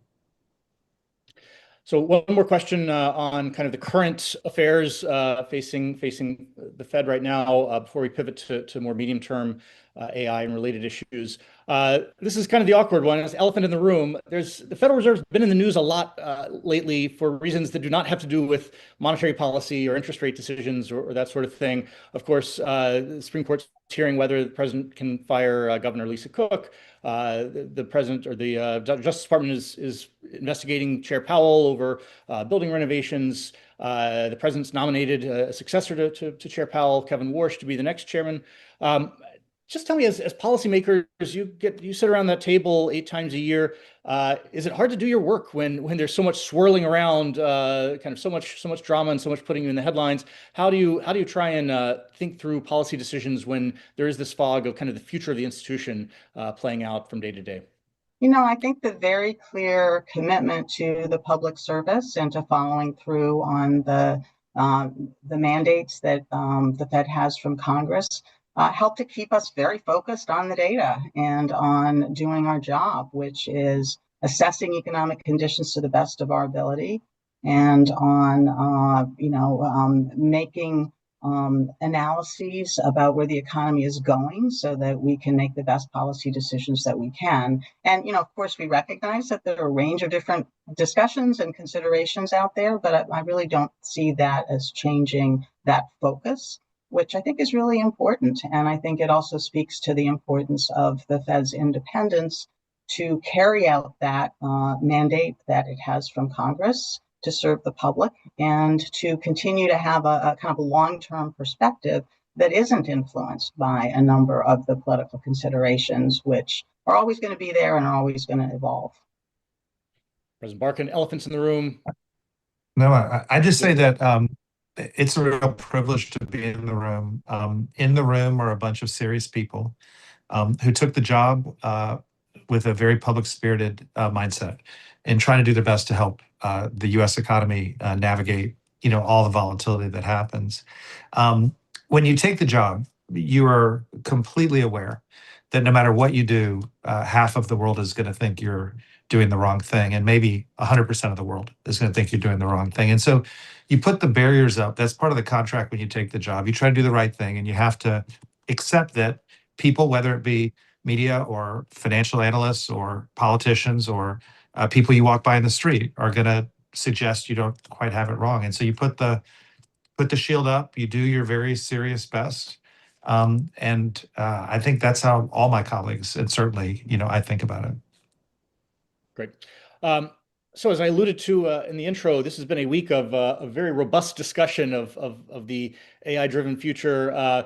We'll talk about a paper that's gotten a lot of buzz, but let me start with, we've got fourth quarter GDP the other day. Arguably the U.S. economy in 2025 really was powered ahead by data center software investment, kind of AI-related investment. Do you worry this is a lopsided expansion, that this is an expansion where these few sectors are growing like gangbusters and the rest of the economy is kind of treading water? And if that is some dynamic, does that affect monetary policy, President Collins?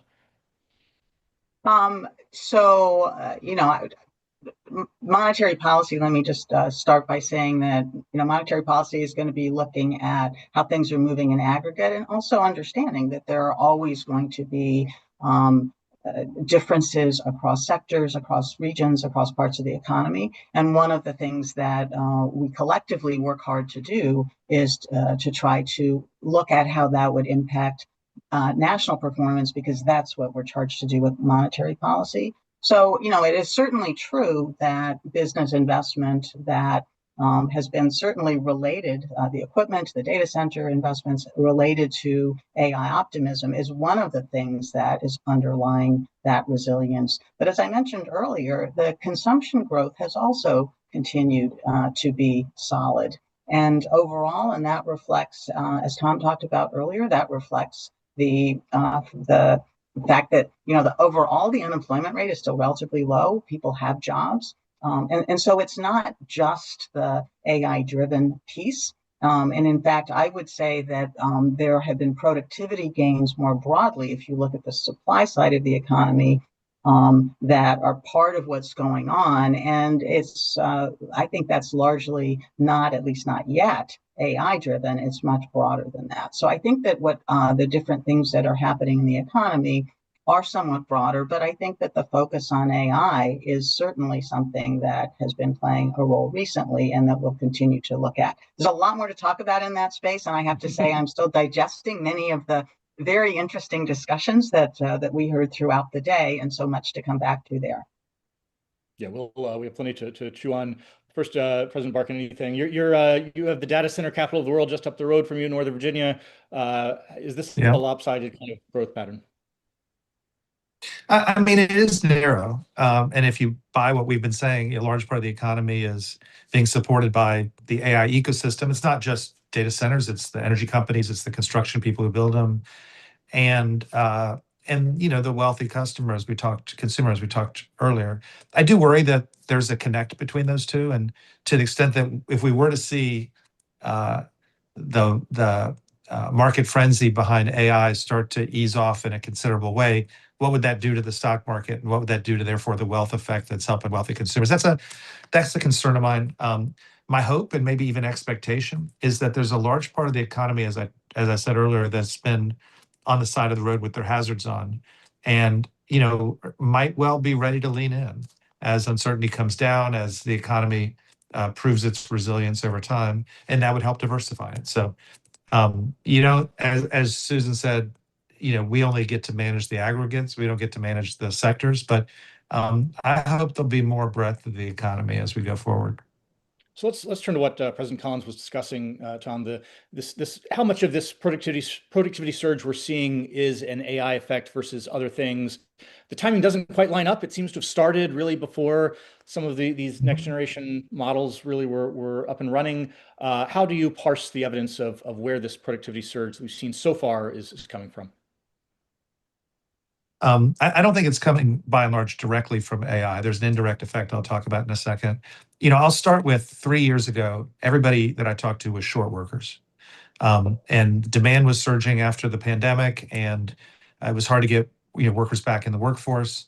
As I said earlier, the older folks were retiring, and people were short workers. And so every company that you talk to today, 3 years ago, invested in automation, redid their staffing models, went through their operating processes in ways to get more out of labor. And so it takes a while to get those processes or those technologies implemented. They've done it. and now they're reaping the benefits. In addition, we've got this famously low hire, low fire economy.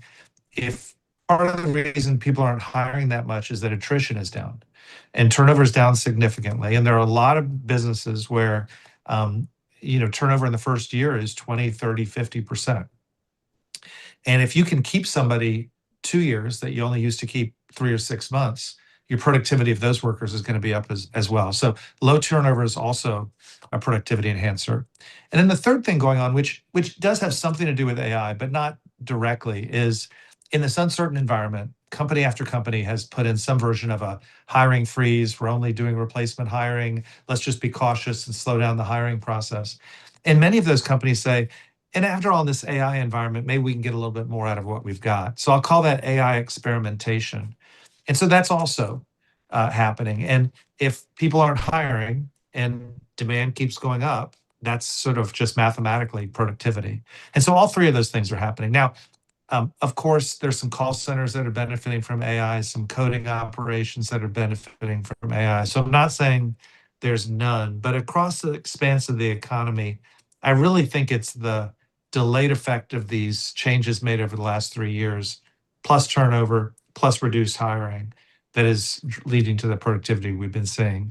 And then, of course, we're going to see AI come on, and that's going to be an added additional benefit.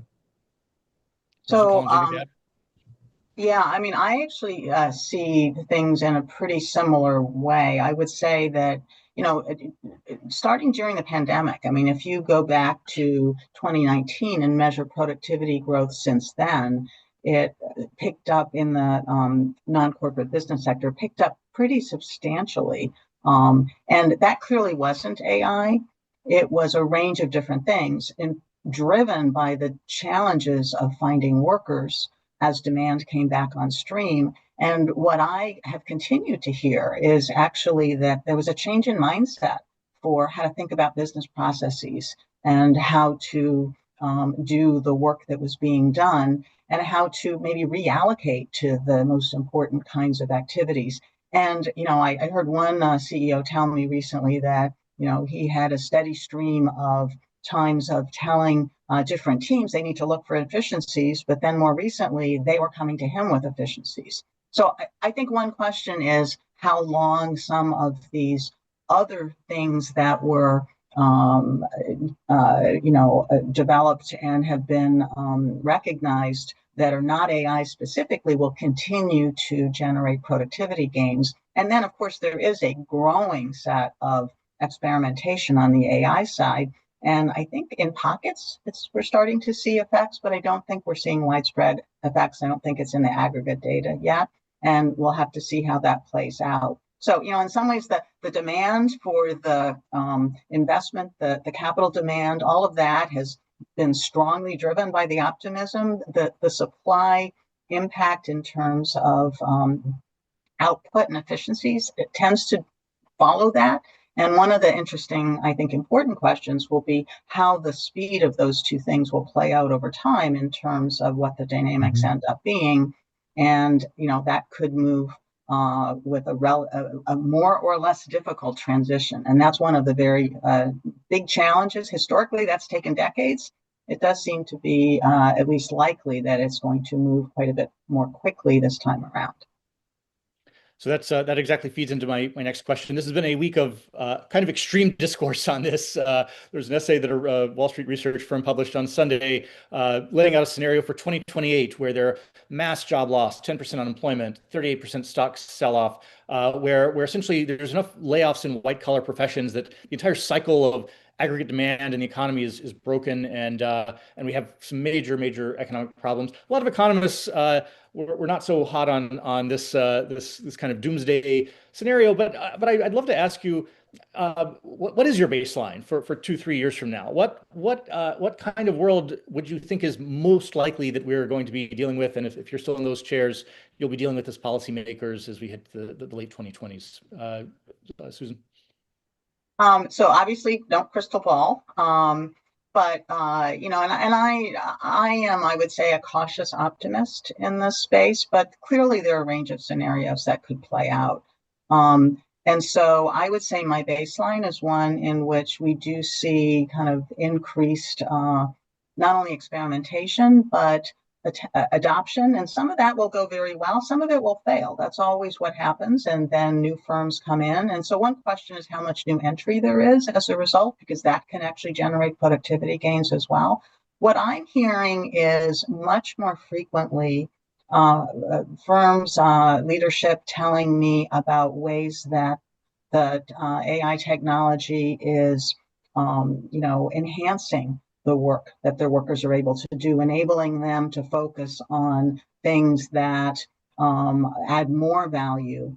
And I'm less frequently hearing about the displacement. I'm hearing more that the hiring reticence, at least so far, is related to uncertainty. And so as Tom talked about before, if that is resolved, then my baseline would be one in which more people come off the sidelines, and that could offset some of the transition effects, because there likely will be skill mismatches. And I do think it's important more broadly, and this is a former educator, someone who spent most of her career in higher education, to think about how to effectively train and prepare our workforce for changes that are coming, because those kinds of changes are one of the things I think we've learned from past transformations can be really important in terms of what the transition is like, and how smooth it goes and how disruptive it is. There will be changes, that's for sure, but my baseline is one that's a bit more cautiously optimistic and certainly doesn't align with that report. Let's come back to some of how you're dealing with these as managers of your own institutions as we talk about some of those issues in a few minutes. Tom Barkin, on the kind of big picture, 30,000 foot outlook. Well, somebody sent me a few years ago the Time Magazine article in the early 60s that said, with all this technology, how's the world going to change? And the image that I remember of it was the robot butler, which is we would all be so efficient that we'd be done with work by noon, and then we would have a 3-martini lunch served by our robot butler. And I'm still waiting for that. And I just don't know that that's happening. I think we're going to, I think there will be use cases for AI that will lead to significant labor savings. I also think we will reallocate those savings into new businesses, new roles, new uses of leisure time even. But whatever, I just don't see the reallocation process being as sort of violent as the one that was proposed by the articles I've read about that thing this week. So let's bore down a little bit on if something like these baseline scenarios you're describing is what materializes, kind of what it implies for policy going forward, especially the levers of policy that you're both involved in shaping. On the labor market side, on the one hand, you have a employment mandate. You're trying to have maximum employment. On the other hand, when there's reallocation happening in the economy, you don't necessarily know what the natural rate of employment is. Governor Cook raised the possibility this morning it actually could be higher in a time of reallocation, technological change. How does it cut if we start seeing lots of, especially kind of office workers losing their jobs? Is that something where you guys should be jumping in with a policy response as quickly as you can? Susan Collins. So, so one of the challenges is that significant technological transformation is going to involve both cyclical changes more on the demand side, and those are things that monetary policy is more designed to be able to address, but also underlying longer-term structural challenges. And monetary policy really is not the right tool to address a number of those things. And so many of the things that are likely to unfold over time, and a key question is how quickly. It's more disruptive if it's faster. Will be structural, and it's going to be a mixture, and in real time it's really difficult to be able to untangle those. So that's a reality that we will have to grapple with. But I think the understanding that it is the broader cyclical movements of the economy that monetary policy is the tool that's appropriate to be able to try to address them is going to be important. Some of the shifts across sectors that are quite likely across occupations, which could be significant over time, we'll just have to see how that unfolds, aren't really the specific things that monetary policy would deal with. We want to understand them. We want to be following them, certainly. But I think that that's really important. One thing that I do think is kind of interesting is that To the extent that there is real productivity gains from AI that happen very quickly, that's a scenario in which you might expect to see faster transition in the labor market, and the faster transitions in the labor market are the ones that are more difficult to try to assist and support.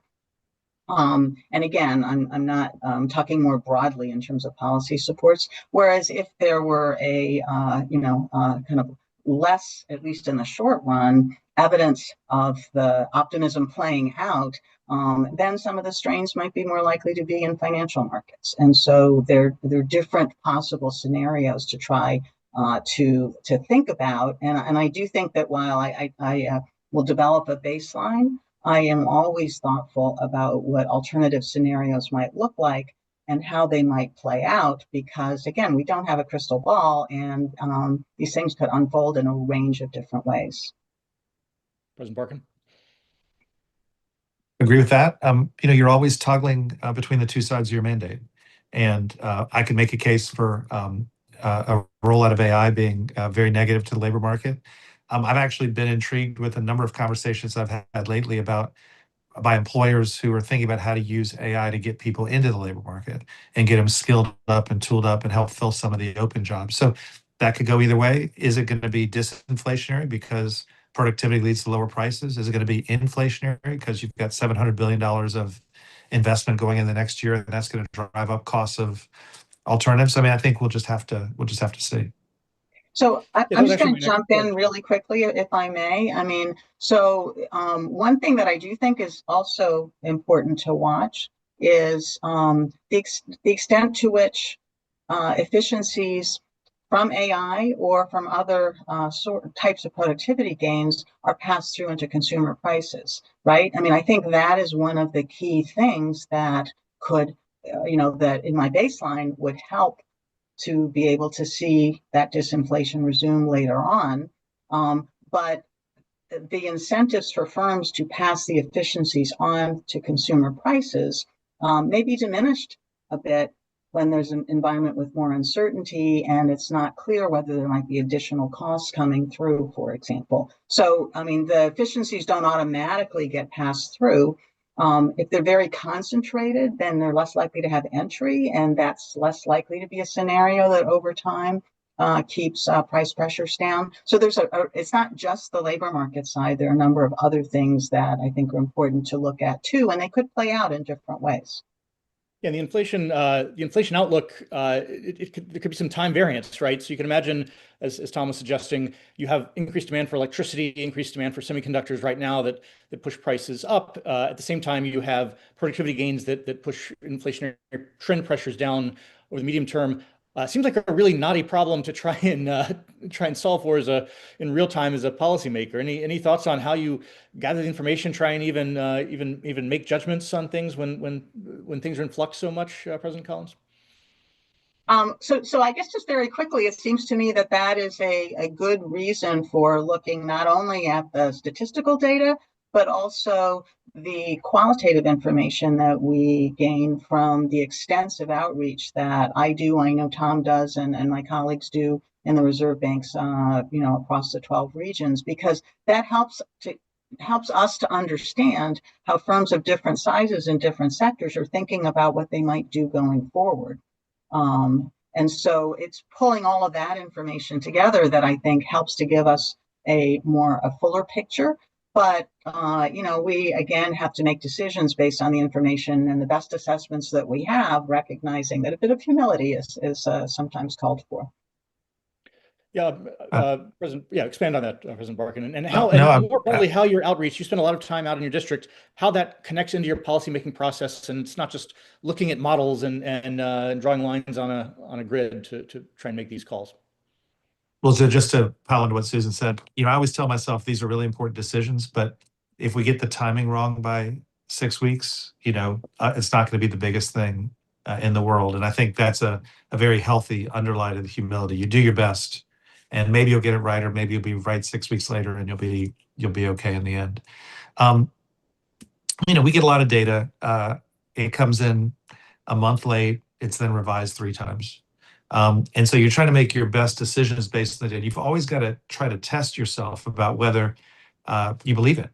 And you don't want to just exercise your ingoing biases. If it agrees with what I thought, then I agree. If it doesn't agree, then I don't agree. And so what I try to do, I know Susan does the same, is I'm always testing and validating what I think we're seeing in the data with what I'm hearing from the people I talk to. And, every week is like the week I'm spending this week, where I'm in Northern Virginia and then I'm going to DC and Baltimore, and then I'm going to Harford County, Maryland. And in each of those things, you're trying to talk to as many businesses as you can, small and big, and test the question of whether what you think you're seeing in the data, an unemployment rate that's stable, a labor market that's in balance, inflation that's a little bit above target and coming down, demand which still seems to be fine, whether that's actually right or not. And you'll hear turning points much better in real time than you will otherwise. And so, it's not anecdotes. You don't just hear one person say it and believe it, but you'll start to get patterns if you talk to enough people, and you'll start to ask yourself the question, wow, is this demand information we're seeing quite as frothy as it seems? Because I'm not hearing that out in the market. That's what you're looking for when you're doing this outreach. So let's tie this together with some of the themes of the day. Let's start with Governor Waller's topic from this morning. He talked about how the Federal Reserve System is trying to use AI in a very sensible way to achieve both efficiencies and more efficacy. How are those playing out in your buildings in Boston and Richmond? How do you think about those efforts at your own banks? Tom, you want to start? Well, I think he did a pretty good job of talking about how we're using it. We run technology for the system. So in the coding process, we're using AI, as actively as we can. The Innovation Office is part of our technology team, and they've certainly worked really hard to balance the cybersecurity posture, which we've got to have, with the need for our people to be experimenting and learning. And so, I think we're doing that and doing that well. It's an exciting opportunity for us. I believe you said you're not in a move fast and break things kind of business, but anything to add, President Collins? No, we are not in that. The operational importance of the work we do is front of mind, right? And so I think the balance that, as Tom said, that Governor Waller talked about this morning in terms of operational excellence, but also ensuring that we are being forward-looking and being able to provide really strong service. Innovation is helpful, and you do need to understand the risks and the guardrails and do that thoughtfully. So, of course, we also are part of the system effort in the space, and with appropriate guardrails and sharing information and working together. So, and that is true in terms of some of the kinds of work that research does, the kind of work, and he gave some examples this morning as well. So what do you see, President Collins, as the role of the reserve banks in encouraging accessibility of payment services, other consumer financial services? So much of the history of the Federal Reserve System is about banks and regulated banks. You supervise them. You have people out in the banks day to day. You're the lender of last resort. All those good things. How much role is there for the reserve banks to play a more active role with these institutions and startup companies that are trying to go with more novel approaches to different financial services? Yeah, so let me say two things about that. As part of where this conference came from, even though, I wasn't one of the initial conveners, but got excited about it, right? So if you think about what the mission and the mandates of the Federal Reserve are, they are related to understanding productivity and how labor markets evolve, and they're related to understanding financial markets and the payment system that underpin them. And, more broadly, a vibrant economy and that stability. So the things that the type of productivity, the type of innovation, whether it's AI or different types of technology, can offer, that promise is something that, of course, is really critical and important for us. And then we also have to understand and be engaged with the risks. And so I really think that the Fed has, in my view, four roles. One is we're an operator of some of the core payments rails, for example, but also the role that we play in the financial system. We're a supervisor. That's really important in terms of the public trust, the safety and soundness, and a variety of different contexts. We're a convener. This conference is about convening. It's about bringing people together. And again, I really wish we had been able to be in person, but that's part of sharing information. It's helping to kind of facilitate and coordinate.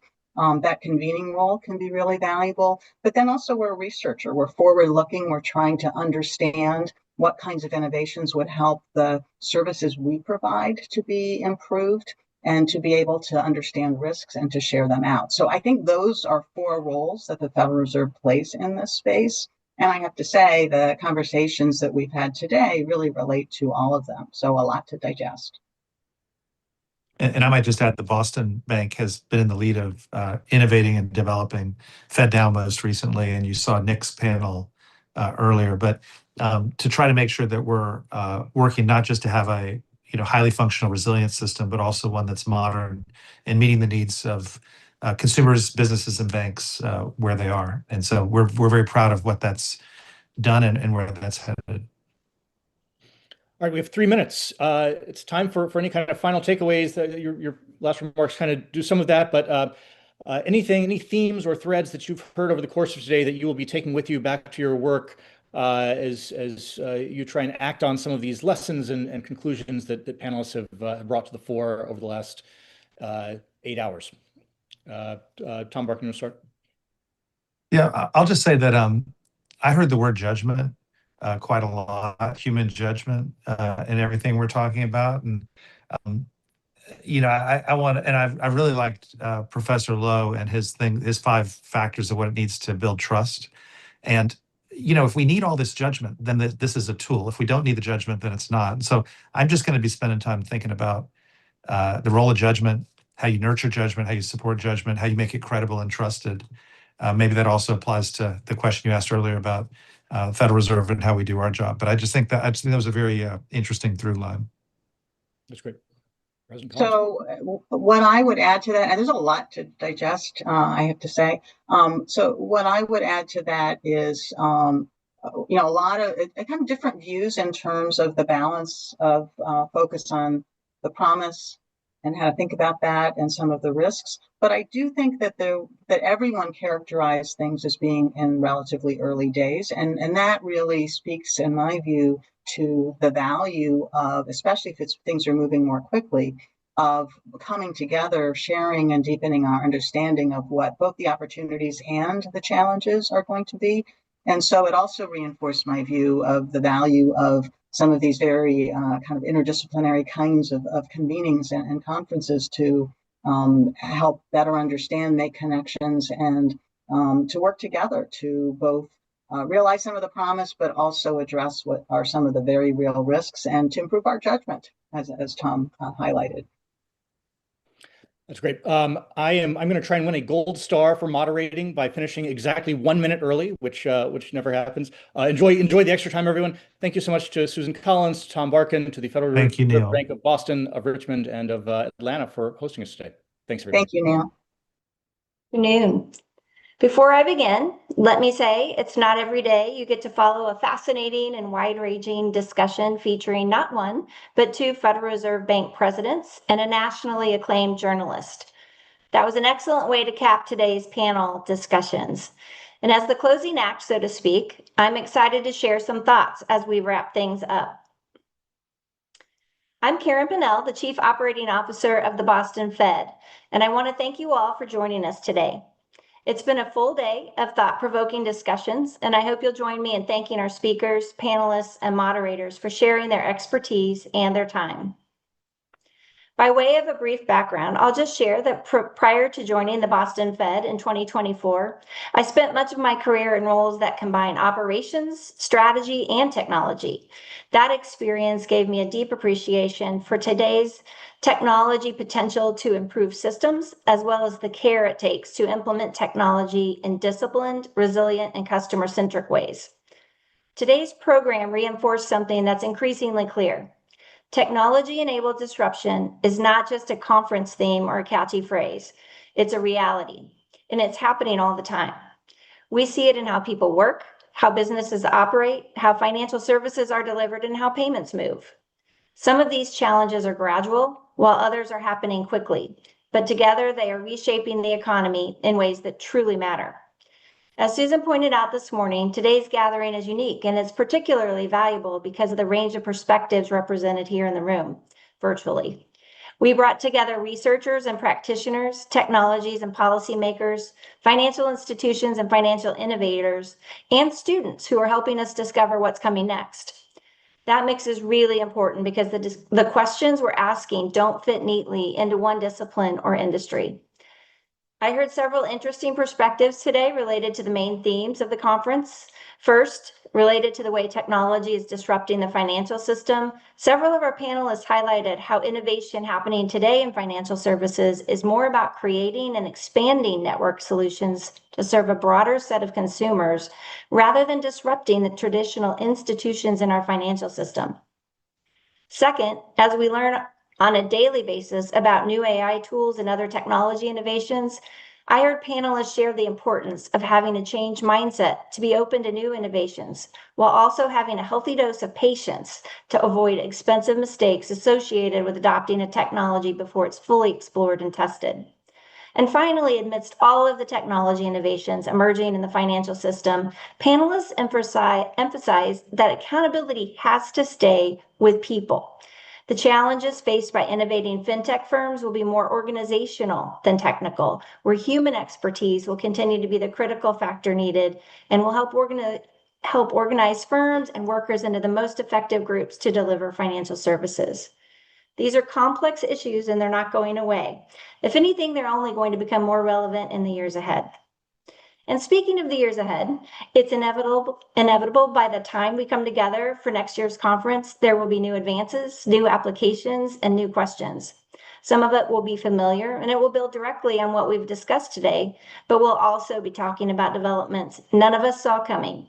That's the nature of technological change, and we'll need to work together to make sense of it. We certainly wish we were wrapping up the day together here in person and heading into a reception right about now. But given the weather, we're really grateful that we were still able to come together virtually for such a thought-provoking day. On behalf of President Collins and the rest of the Boston Fed team, as well as Reserve Banks of Atlanta and Richmond, I want to thank you again for being a part of today's enriching program. Again, special thanks to our speakers and panelists for sharing experience, perspective, and insights. And many thanks, too, to the conference team for making today possible. And for those of you in the Northeast, as well as myself, all the best to you in safely digging out from the storm. Thank you.